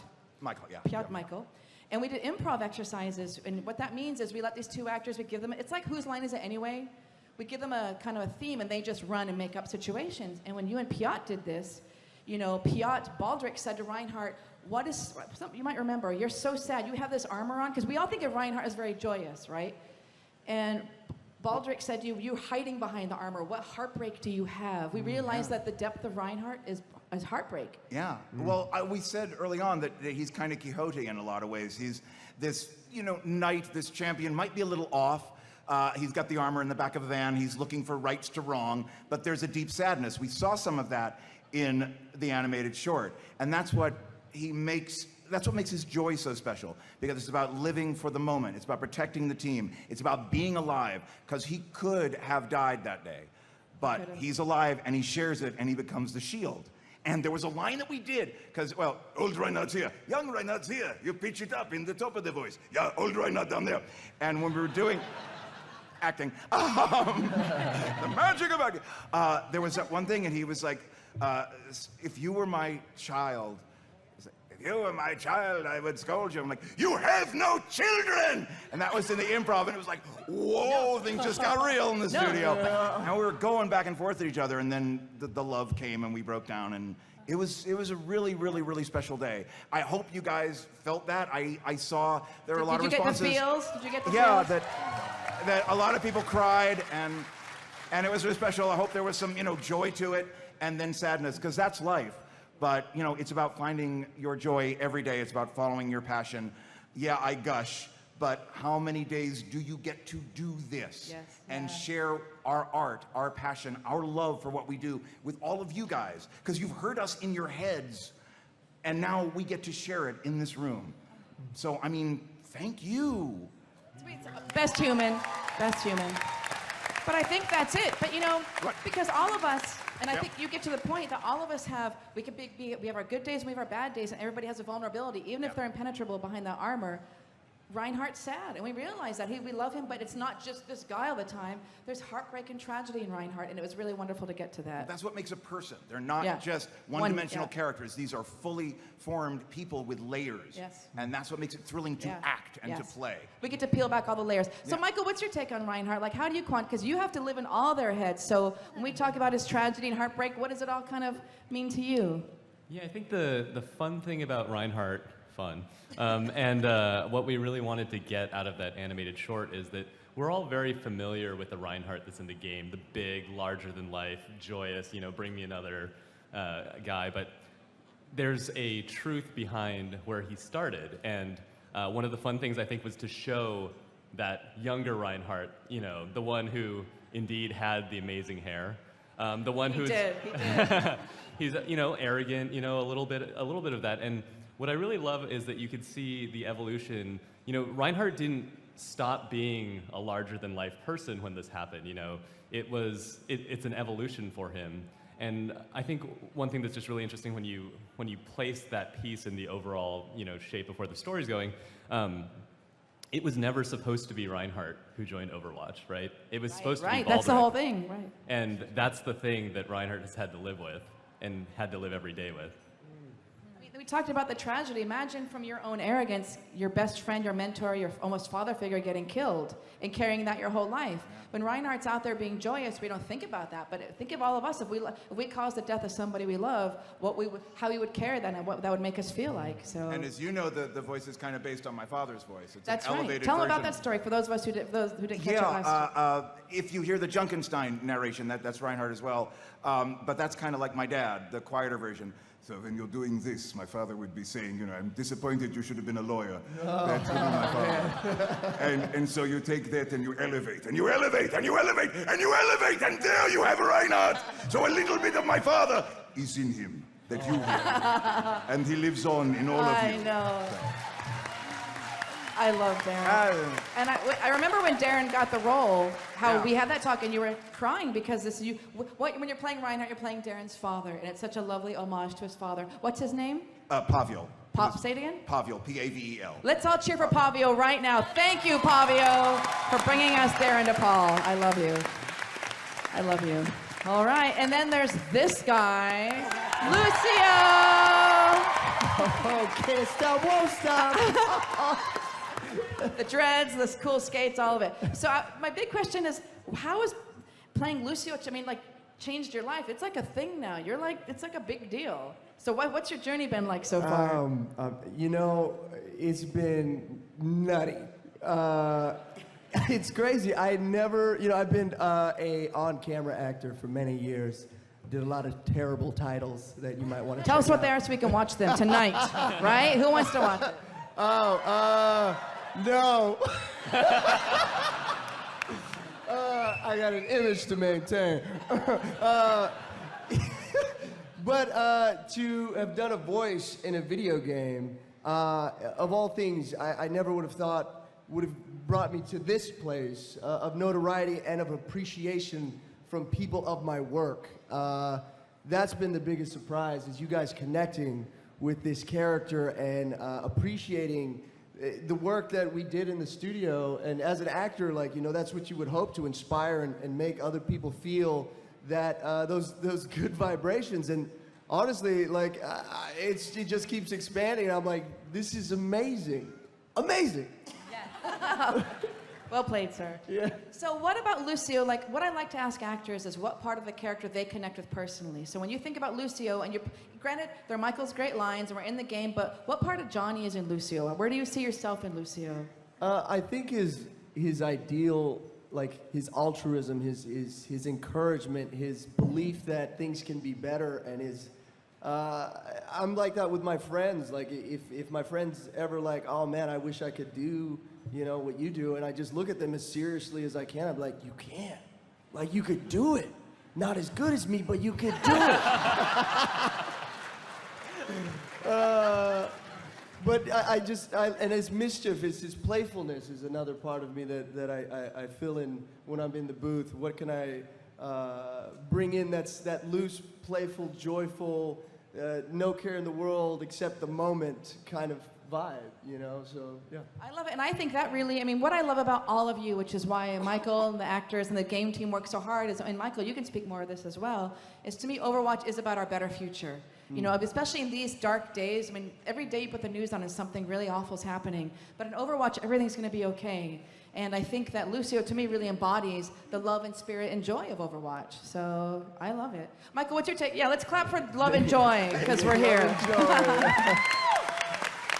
So Michael, Lucio, for you, what do you think? What's your jam? Lucio is really a lot what you're talking about. He is almost like a human embodiment of the Overwatch spirit, right? Both in his character as basically a person who took up the like call to heroism based on his circumstances. And I think that when you look at Overwatch being that optimistic future that we're always talking about, yeah, like Lucio, he is like liquid optimism. Liquid optimism. I want that T-shirt next year, Michael. We need that T-shirt. And he's got the, oh God, what's happening? I just There's got been a candy. Okay, go, it's your turn now. You got the candy. They're gonna poke an eye out with those Reese's peanut butter cups. Everyone signed waivers, right? I love it. Well, we love Lucio so very much. And he's got the guys mad so beats, much. yo. Thank you for this. He's got the Thank mad you. beats. Genuinely. That's the whole thing. Thank you. It's great. Then there's Farah. Oh my gosh. So good. So good. And again, I think hopefully if you, with the Q&A, and if you come up, we're going to do signing later, everybody here on the panel, and I'm like a broken record, forgive me, is their character. I look at every person here and I just love them so much because they are their character, and there's so much love and beauty coming through them, especially in Farah. So how's this journey been for you? Did you have any idea this was going to happen? First call. Woo! Yay! And so what do you think? What do you think? Is it what you? I mean, like, look at what's happening right here. Well, you asked me how this journey has been. I'm so blown away that it has landed me here with all of you. I'm completely blown away. Completely blown away. I mean, really. So thank you, and thank you all. It's been really exciting. It's been so much fun. I mean, she's such a beautiful character. She's such a righteous character. And when I started working on her, I had no idea that this is the wormhole I'd be going through and ending up here. This is just extraordinary. So when you think about Farah, I think you and I first met in World of Warcraft. You did some work for me in World of Warcraft. Yep. You know, every actor I work with, I fall deeply, madly in love with. So I think we fell in love. Mutual. And, yes, right? And then so when Farah came up, it was just in like a no-brainer because your voice, I mean, she's wearing silver pants, for God's sake. Like, how powerful do you have to be to come on stage with your silver pants? Look at this. Show them your shoes. Show them the shoes. Look at the shoes. Look at the shoes. Look at, show me, yeah, look at. Yes, whoa! Is that Farah or is that Farah? I mean, seriously. You gotta tell us we bought those so we can all buy those boots for next year. Yes. I'm gonna wear those next year. Yes. So again, I'm gonna kind of ask everybody this. So, you know, when you record Farah, when I was on the World of Warcraft panel yesterday, how do you feel when you, because Jen's in New York when I record her, so I only hear her. So A, what do you personally connect with? And B, I'm curious how you stand when you record. Is there a power stance? Oh, I love this question. Yes, there is. Yes. Well, what's funny is I always have to stand. Like, there's some voice actors who can sit and do their lines. There is not one line of Farah's that can be done sitting. Like, everything is like, you know, she's very powerful. She's a righteous girl. I love it. Yeah, I love it so much. And then, so what do you connect with? Like, what do you feel when you do those lines? When you're in her headspace, what are you? Strength, endurance, conviction? I love how soulful she is. You know, everything that motivates her is from such a deep place. So even the most basic action is really loaded. I mean, it's so complicated for her. She's not sort of just doing this for fun. This isn't like, you know, walking the park. Parties. It's very loaded. It's very important. She's a much more serious person than I am, as is evidenced by my flame boots. She's very serious, but she's so soulful, and she's heartwarming. She comes from such a good, sincere place. I love her. I love working with her. She's great. Yeah. And I can't wait. You know, Michael, what does Farah mean to you? Like, when we talk about this character, what's your kind of overall? Because, you know, Michael, like I said, has to live in their head. So how would you quantify her? I think Farah's really fun because she's the character who she lived her life and she was dreaming that she was going to be a part of Overwatch, but she never got that opportunity. And basically you can kind of see how that affected her life. Like she was sort of training and doing everything she could so that she could step into this role, and ultimately, before she had that opportunity for various reasons, it was taken away. And so she's very much having to like find a different way. And I assume that, you know, being a kind of private security chief is not exactly what she imagined her life to be. And I think, you know, the interesting setup there obviously is that, you know, Overwatch is coming back and the world needs heroes. Yes, it does. And there's a generation of heroes that's ready to step up. It's so great. You're and I ready to really roll. can't wait to have all the movies for everybody. So Michael, how about tell us right now what all movies are going to be about? Can we do that? Can we tell us? Because like Farah, for example, she is tragedy too, right? Yeah. Her mom, she lost her mom. I mean, I think what makes any good character, and I think you guys resonate with this, is there's joy and wondrous energy, but there's also heartbreak. And what we're channeling here in Overwatch is the human story and the human experience. Because all of us know happiness and all of us know tragedy, do we not? We do. But we're here right now. I'm going to keep saying that because it's been a crazy year, people, and I'm so grateful to be here. So I love that our characters are showing us how to survive and get by, and that's pretty powerful. Who's Farah's dad? Well, that's my next question. Do we know that yet? I don't know. I've been asking that for a very Aisha long came here time. yesterday. She's like, I have one question I need to know on the panel from Michael Chu. Who is Farah's dad? Michael? You mean Sam? Sorry? You mean Sam? Sam? I think we just got punked. So we're not going to find out today, Michael. Nobody's going to know. We'll just whisper it on the microphone. Nobody will know. You thought I was kidding. That's straight Who's face. Sam? Oh, I think. Oh my goodness. A riot. Calm down, everybody. Who's Sam? Sam's Farah's father. That's his name. You see what I got to put up with? Okay. Well. You may have seen him before. He's shown up in some panel of a comic and maybe a spray at some point. But Anybody got anything on this one? This is the guy from The Reflection. Girl, you're on to it. Blink twice for yes, Michael. Blink twice for yes. Yes. Yeah, okay. Well, you've been busy, girl. You're just going all over town, so We have to do a DNA. Yeah, do it. I guess you were back in the day and you were just loving everybody. It's cool. Yeah. It's cool. Can we just clap for Aisha because she's here from Cairo? Oh my God. Beautiful lady. Aisha. Isn't she the best? Where do we, like, I've got chills all over my arms to have you. I'm looking at you. And again, this is my first time meeting her as well because I only hear her over the connection. So, what do you think? Do you like us? I'm kind of speechless. I like know. for 17 or how long it was Yes. hours of recording via So many Skype. hours. Yes. We're in Cairo, Andrea and Mike here in LA. Yes. And it's just, I had no idea. And even though I had a colleague in the office who kept saying, you have no idea how huge that is. I said, shut up. Okay, no way. I'll show you videos. And even the video you send me, it cannot absorb all that. So thank you. It's like I couldn't really believe it. I love it. It's so great. And also, I know, like mother and daughter people, come on now. That's so rad. So rad. And also, when we were recording VO, what was it? I know it was like in the morning for us, but what time was it in Cairo? Like hella late? We are night people, so it worked perfectly all right. And it was during Ramadan, so we had to start at 7 p.m. our 7 time. p.m. through till like midnight almost, wasn't it sometimes? Yeah, and we stayed till 3 a.m., which is fine for us. We're night people. Yeah, crazy Egyptians. Yeah, absolutely. I love it. It's like we're not working with the sanest. Right. I love it.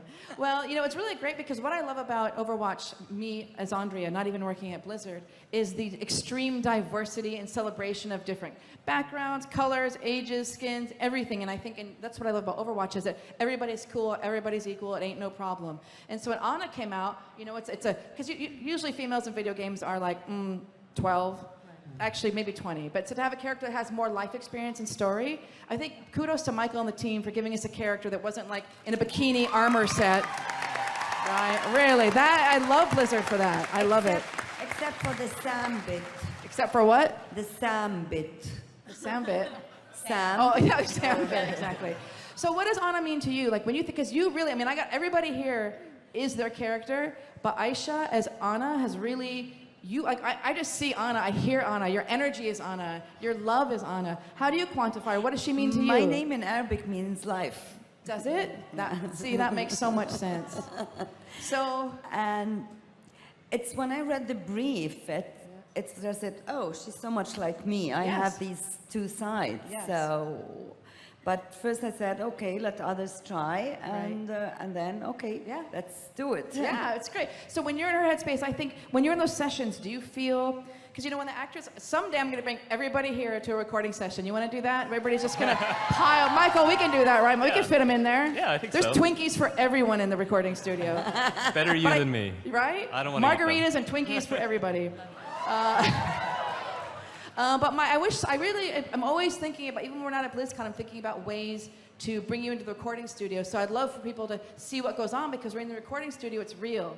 They're there. And I'm always curious, but I mean, it's like, suddenly the world disappears and we're very much with Anna and all of her characters. So when you're in that headspace with her, are there any words to describe, do you feel powerful or weighted down, or what goes in your head when you're with her?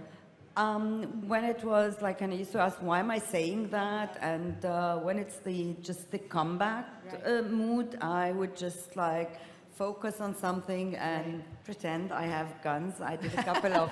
But you do have guns. Why are you lying? Whatever. I did a couple of shooting sessions. Okay, so good. All actors should maybe do that. Yeah. And the one that affected me most, and you would remember that, was the letter. The letter that she wrote. Did you guys remember the letter that she wrote? I think we were both crying through that. No, because at that point, and I did tell you, I can't remember if I told you, the daughter of my niece was having a brain surgery in Turkey at the time, and she was born deaf. And then we were waiting to see what's happened, and of course the mobile is silent, but I could see that the video came. So I just told you I need to step out, and they just filmed me how she came out of surgery and sign language that I'm hungry and I want grandma's food. So I started crying, and then I said, okay, fine, I'm good, I'm back. And when I read the letter, I started really choked, and you said, do you have kids? I said, well, sort of kids, and then she said, yeah, because you made me cry. I said, I made myself cry. That's a beautiful, and I didn't know that. You didn't tell me at the time. I didn't tell you so that. Do you see what I'm talking about? Those are actually, Aisha's tears, Aisha's love, Aisha's heartbreak coming through that letter. That was so that's why it feels so real and affects all of us. So Michael, that letter, and Anna, and because you wrote that letter, that was all. Michael's a very sensitive human, I gotta tell you. I mean, you gotta go to these dark places too. So what's your take on all that? So I think the place that Anna really came out of, I think we can all agree that the world needs more heroes, but also like some more like awesome older female heroes. And so, right? So we were really excited to make Anna, and one of the things that I think about when I think about Anna is like, she is the embodiment of like competence. Like, and that sounds like, oh yeah, she's competent. No, she's like amazing, right? She is the best. There's like in a comic at one point, she's like fighting Reaper, and she kind of whoops him. And people always ask me like, well, how's that possible? Like, Anna's just like, she's like a normal, pretty, she's a great sniper and everything, but like Reaper has like powers and stuff. I'm like, Anna takes him down, easy, no problem. And I think that's the thing that I really love about Anna, is that she is like completely self-confident. She knows what she's about, and when she interacts with other characters, that is her role. I love that about her. I love it. Let's all clap for Anna, because she's amazing. So is Aisha. I love you. I'm going to move this way. Oh, Widowmaker in the house. I was kind of hoping you'd have the purple spandex on, but that's a little too revealing for our audience. But she's just cool. So tell us, Chloe, what's your journey been like? Sorry? What's your journey been like, the Widowmaker, this whole thing? Because I think all of you on here had no idea what was about to hit. So how's it been for you? I love Widowmaker with all my heart. And it's funny because like most people think that we have nothing in common. And which is like, thank you, by the way.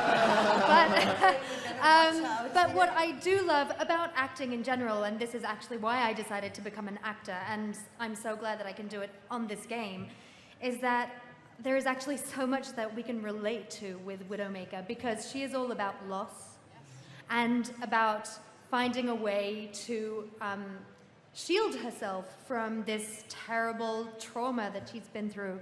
And I can completely relate to that. In the cinematic, there's actually this sentence that she says at the end, which to me What does she say and how does she say it? Well, she starts by saying that she had this fear of spiders, and that she finally realized that she now understands them, that at the moment of the kill, they are never more alive.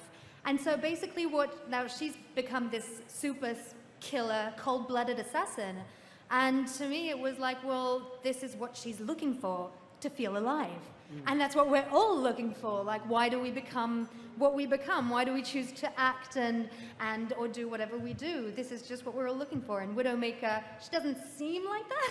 She seems a bit like, we're not gonna be friends right now and stuff. But yeah, I adore. I have a lot of sympathy towards her. And it's great, and I think, we could all talk about this, and I think I say it at every voice actor stage, but, every quote-unquote bad character, you can't play them like a bad character because we're all heroes of our own story. Yeah. And if you start judging your character and thinking she's bad, then it becomes a flat character. But it's kind of making me sad now as well, because only right now are we talking about the true heartbreak and tragedy. Something's happened to her. All of our characters are traumatized, Michael. Jesus. What does it say God, about it's like a you, group Michael? therapy session all up in here. But it's true, and I love that. That's, again, I'm going to repeat myself. That's why these actors are amazing, because they're connected. You're not just playing, okay, I'm playing this sexy, deadly character, but there's heartbreak to her, and she's trying to. I mean, imagine if you had to go through life trying to feel alive. How it'd be traumatic. Exactly. So what do you connect with? Like when you think about her, and I guess it's kind of what you just said, but what does she mean to you? Because I don't see Chloe because she's in Paris recording. So when you're recording her, is there a stance, or what's your headspace like? Or So to be completely honest, I don't need to do it as much now because she's been with me for some time now. But at first, like for the first whole year, every time I had a session, I would wear like these major high heels. Because I heard those in your reads. I heard those. Yeah, just so that I could like stand on something and like feel, because I must be honest as well, I would never have cast myself as Widowmaker. Like, just judging on the image and like knowing myself, I would have probably given myself like Tracer, or, that felt more like something that anyone would give me. So I never really even believed that I would get the part. And so even if it was just like 2-3 years ago, I was still 2-3 years younger than I am now.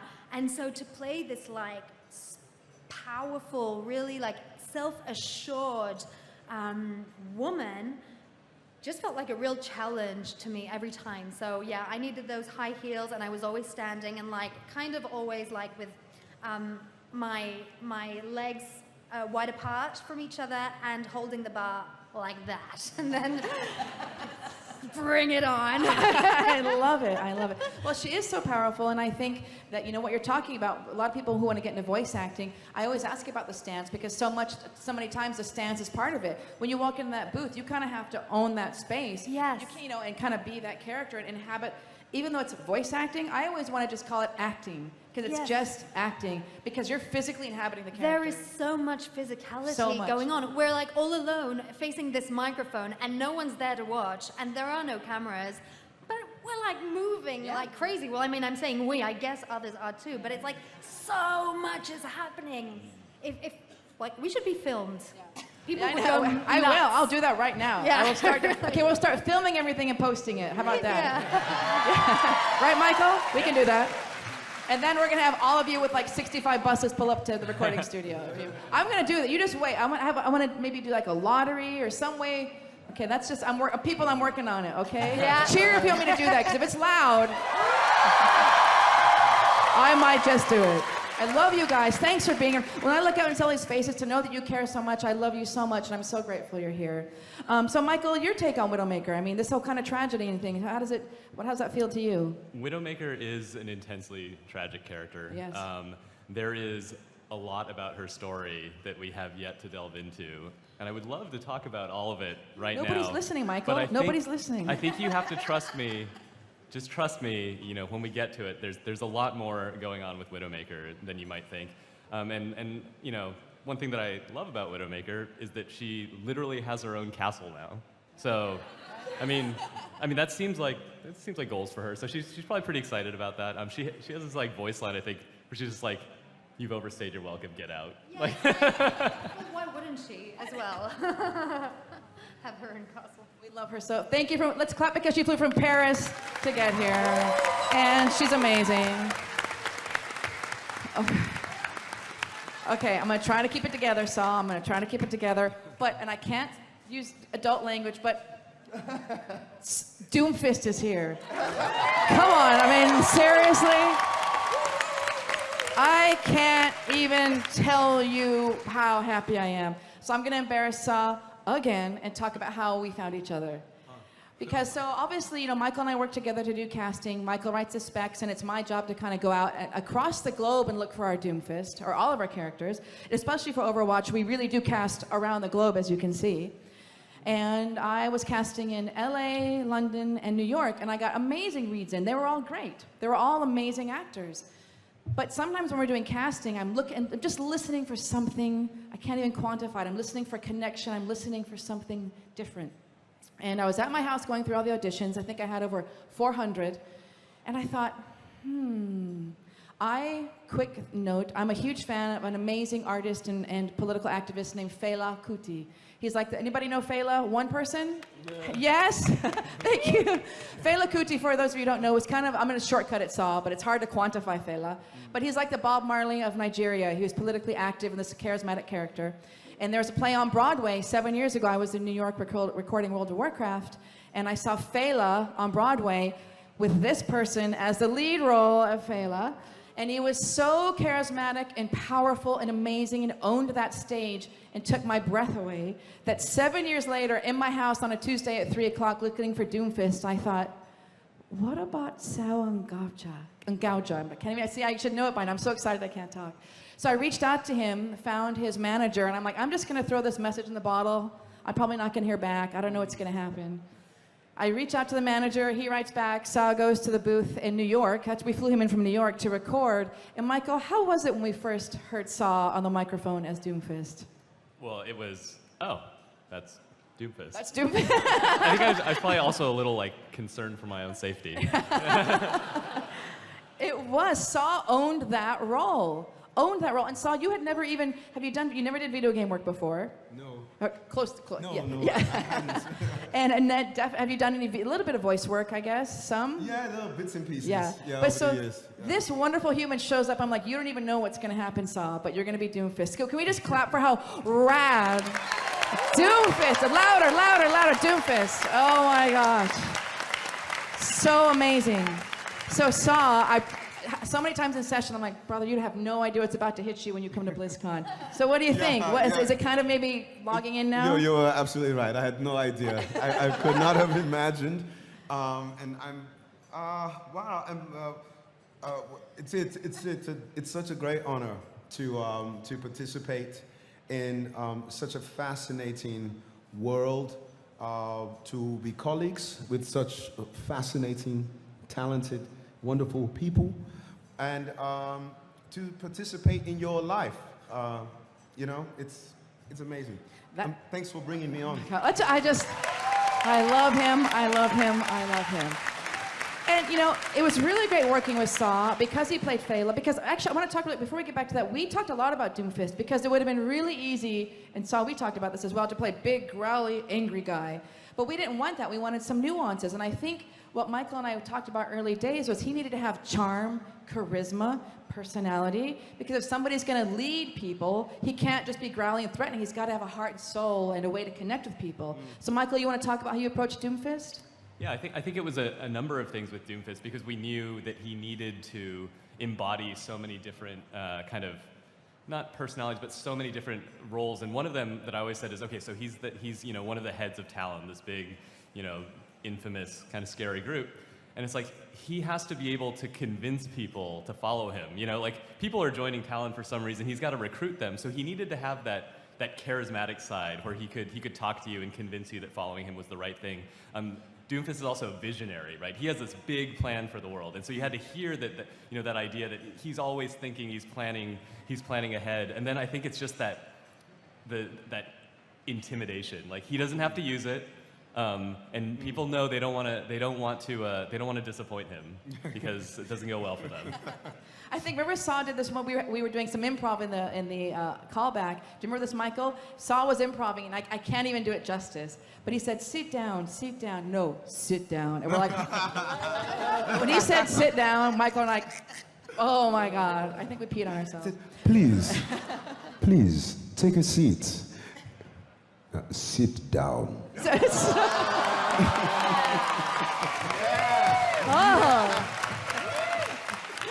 Oh my God, just get me off. It's just so good.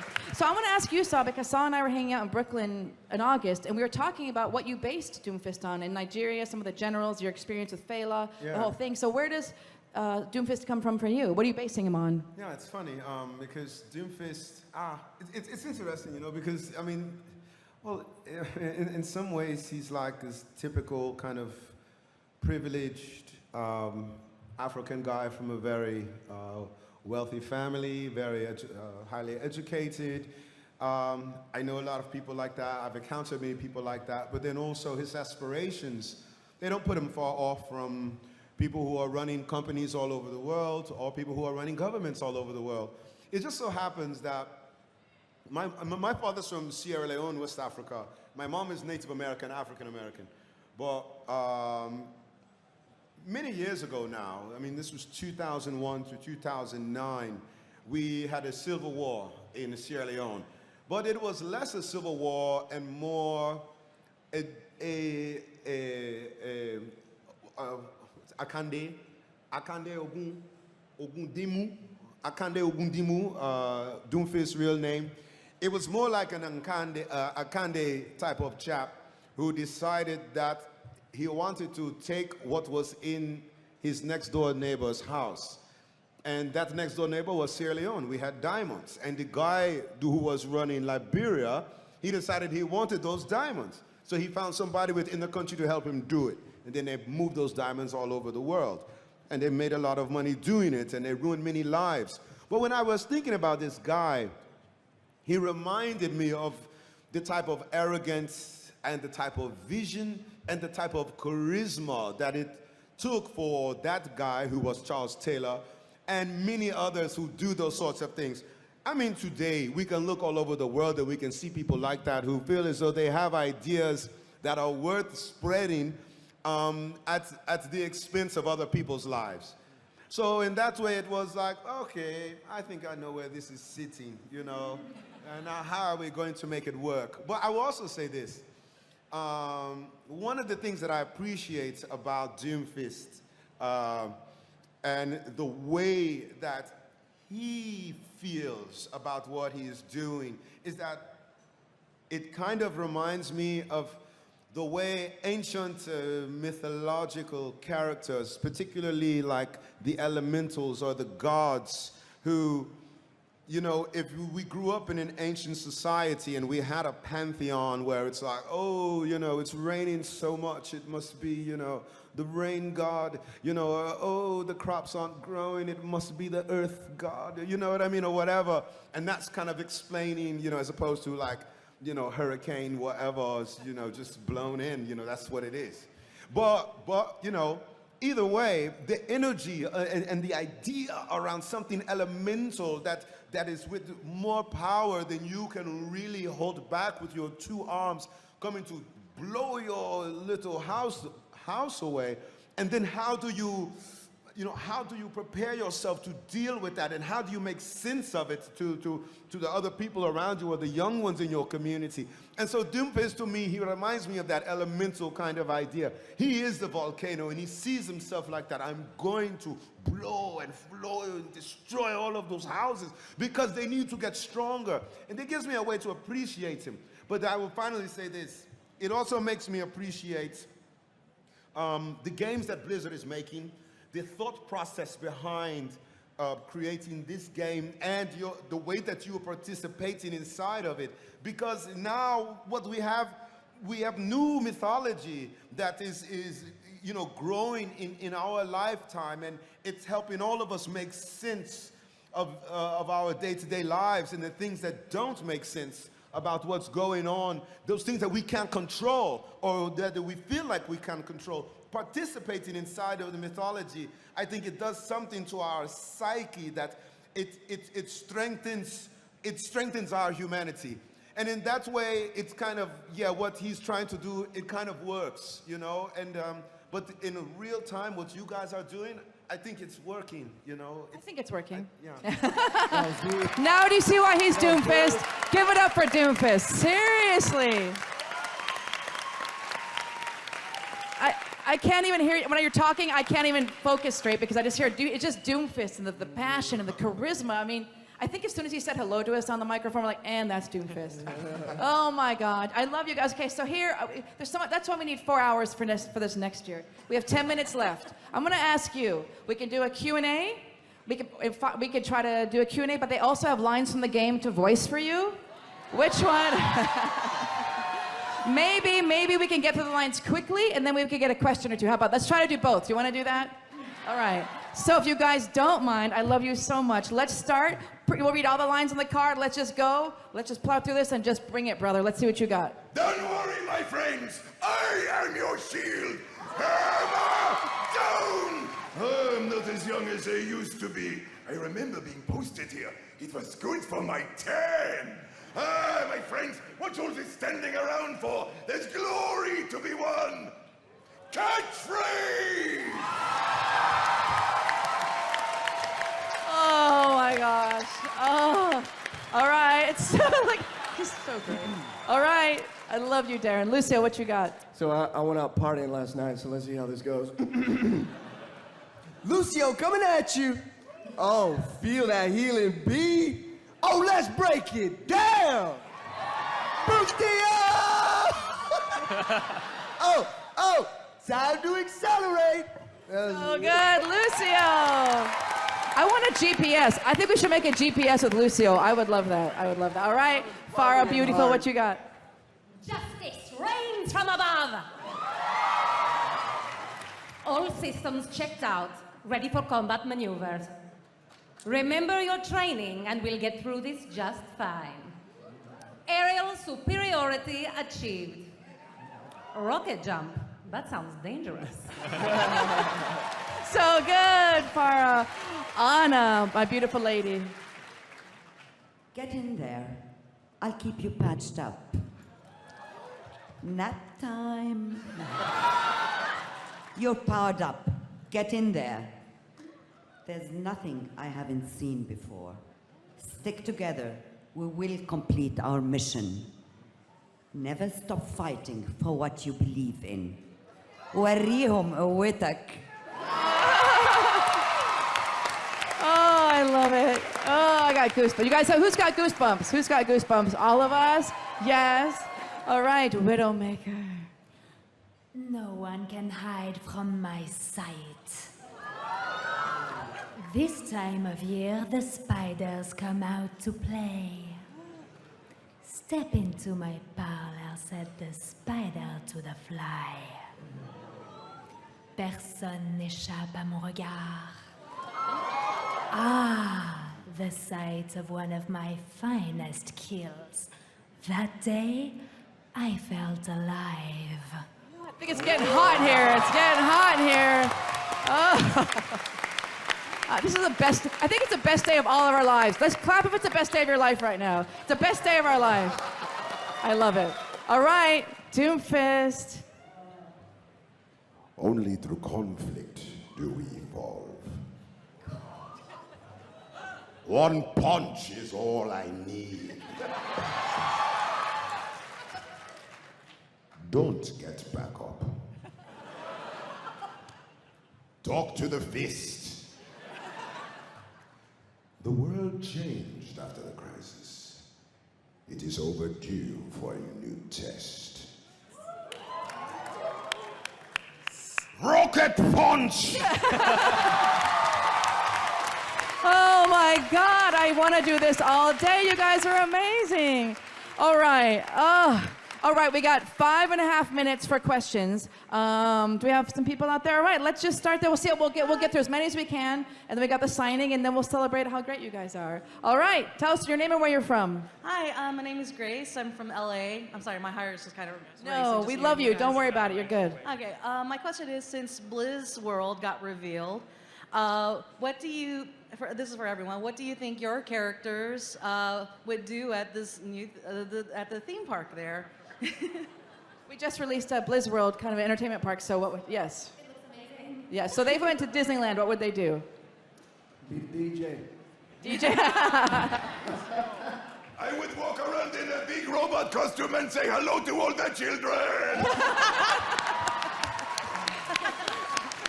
Fly around and keep everyone safe. What, does Doomfist have fun? Would Doomfist destroy stuff? What would he do at Disneyland? No, I think Doomfist would find out who is running it and figure out how to make a bit more money off it. That's a great question. Thank you. Good answer. All right, who do we have? This is one of my favorite people, Edward. Say hi to everybody. This is Edward. What you got, Edward? Hi. Just like to say first, thank you all. You do a fantastic job. My question's about the sort of sound effect noises that you have to make, because obviously it's a fighting game. So quite a lot of the lines that you have to do are the, like when you get hit or when you like exert effort, when you fire, things like this. And I was wondering how you make those sound so genuine, because I've tried doing it in the past, and I don't know how to make them not sound sexual.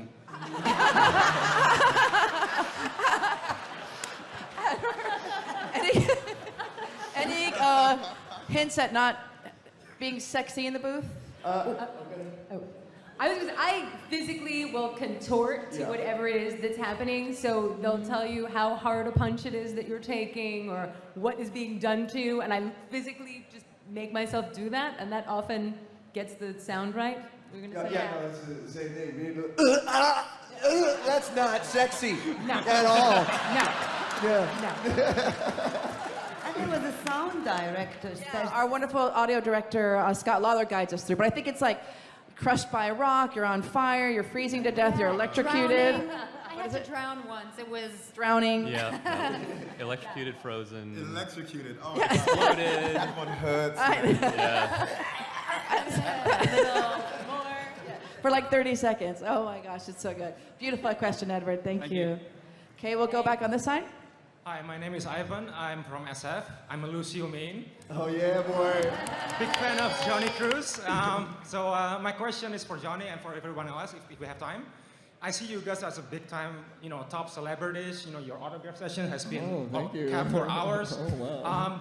I want to know, for you guys, how has your life changed since you become voice actors? It's been a year. Overwatch has been a big time sensation. I want to know if it gets you more jobs. Is it the same or whatever? I want to know.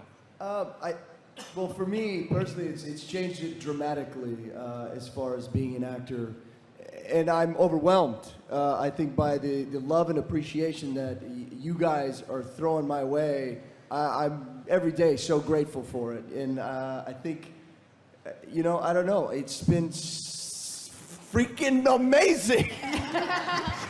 And I love you guys so much for it, and that's why I'm here and I interact. And it's the people that make it what it is. For me, to look at your face and see the joy that you have with it, and I could just be there as a conduit of love between all of us. That's it. Yeah. And we really experience this here at Blizzcon. There is one thing that no one tells you about Blizzcon. Everyone says it's awesome, but they never tell you it is pure love. And this is what this game is all about, and meeting you is all about. It is just pure love. Thank you so much. Okay, we got 1 minute left. Where did the gentleman go that had the Doomfist fist? Did he leave? He needs to come back with the fist. All right. Somebody get me a Doomfist immediately. All right, next question. While he's walking up, we got one more question. Oh, wow.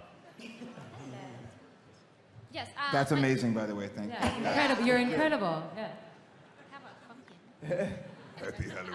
My question is for all of you: if you could add a voice line to your character, what would it be? Add a voice line. Well, if I could steal one from another character, I'm the strongest woman in the world. I'd like that. Any line you guys would want to say? I think Michael's written all the best lines in the world. So. I guess if I had to pick I've written one, the worst it would ones be too. Beautiful. Great. We got, That was okay, a we're at surprise, 0. wasn't it? All right. Well, we're out of time, but can we get that guy up to the microphone with that rad Doomfist? I want to, Oh my God. Who are you? Where did you come? Tell us all about that. Hi, my name's Indy. I'm from New York. And you made that? Yeah. What's it made out of? It's all 3D printed. What? Okay, I say, how about this? Can you guys all come out? This is a picture opportunity for all of you. We can't take any more questions. Everybody come on up here. Can Saw try on your glove? Okay, let's do that. Let's do that. Is that okay? Come on up, come on up. Everybody, get your cameras. This is this amazing cast. I know, you gotta come on up stage up here. Yeah, you'll be a part of it. Then. So picture opportunity, that's amazing. All right. Oh my gosh. All right, okay, let's take a picture with what's your name again? Indy. Indy, it's a picture with Indy because he made it. Go on, Michael. We gotta get a shot. He brought this to all. Okay, ready? We'll take a couple pictures.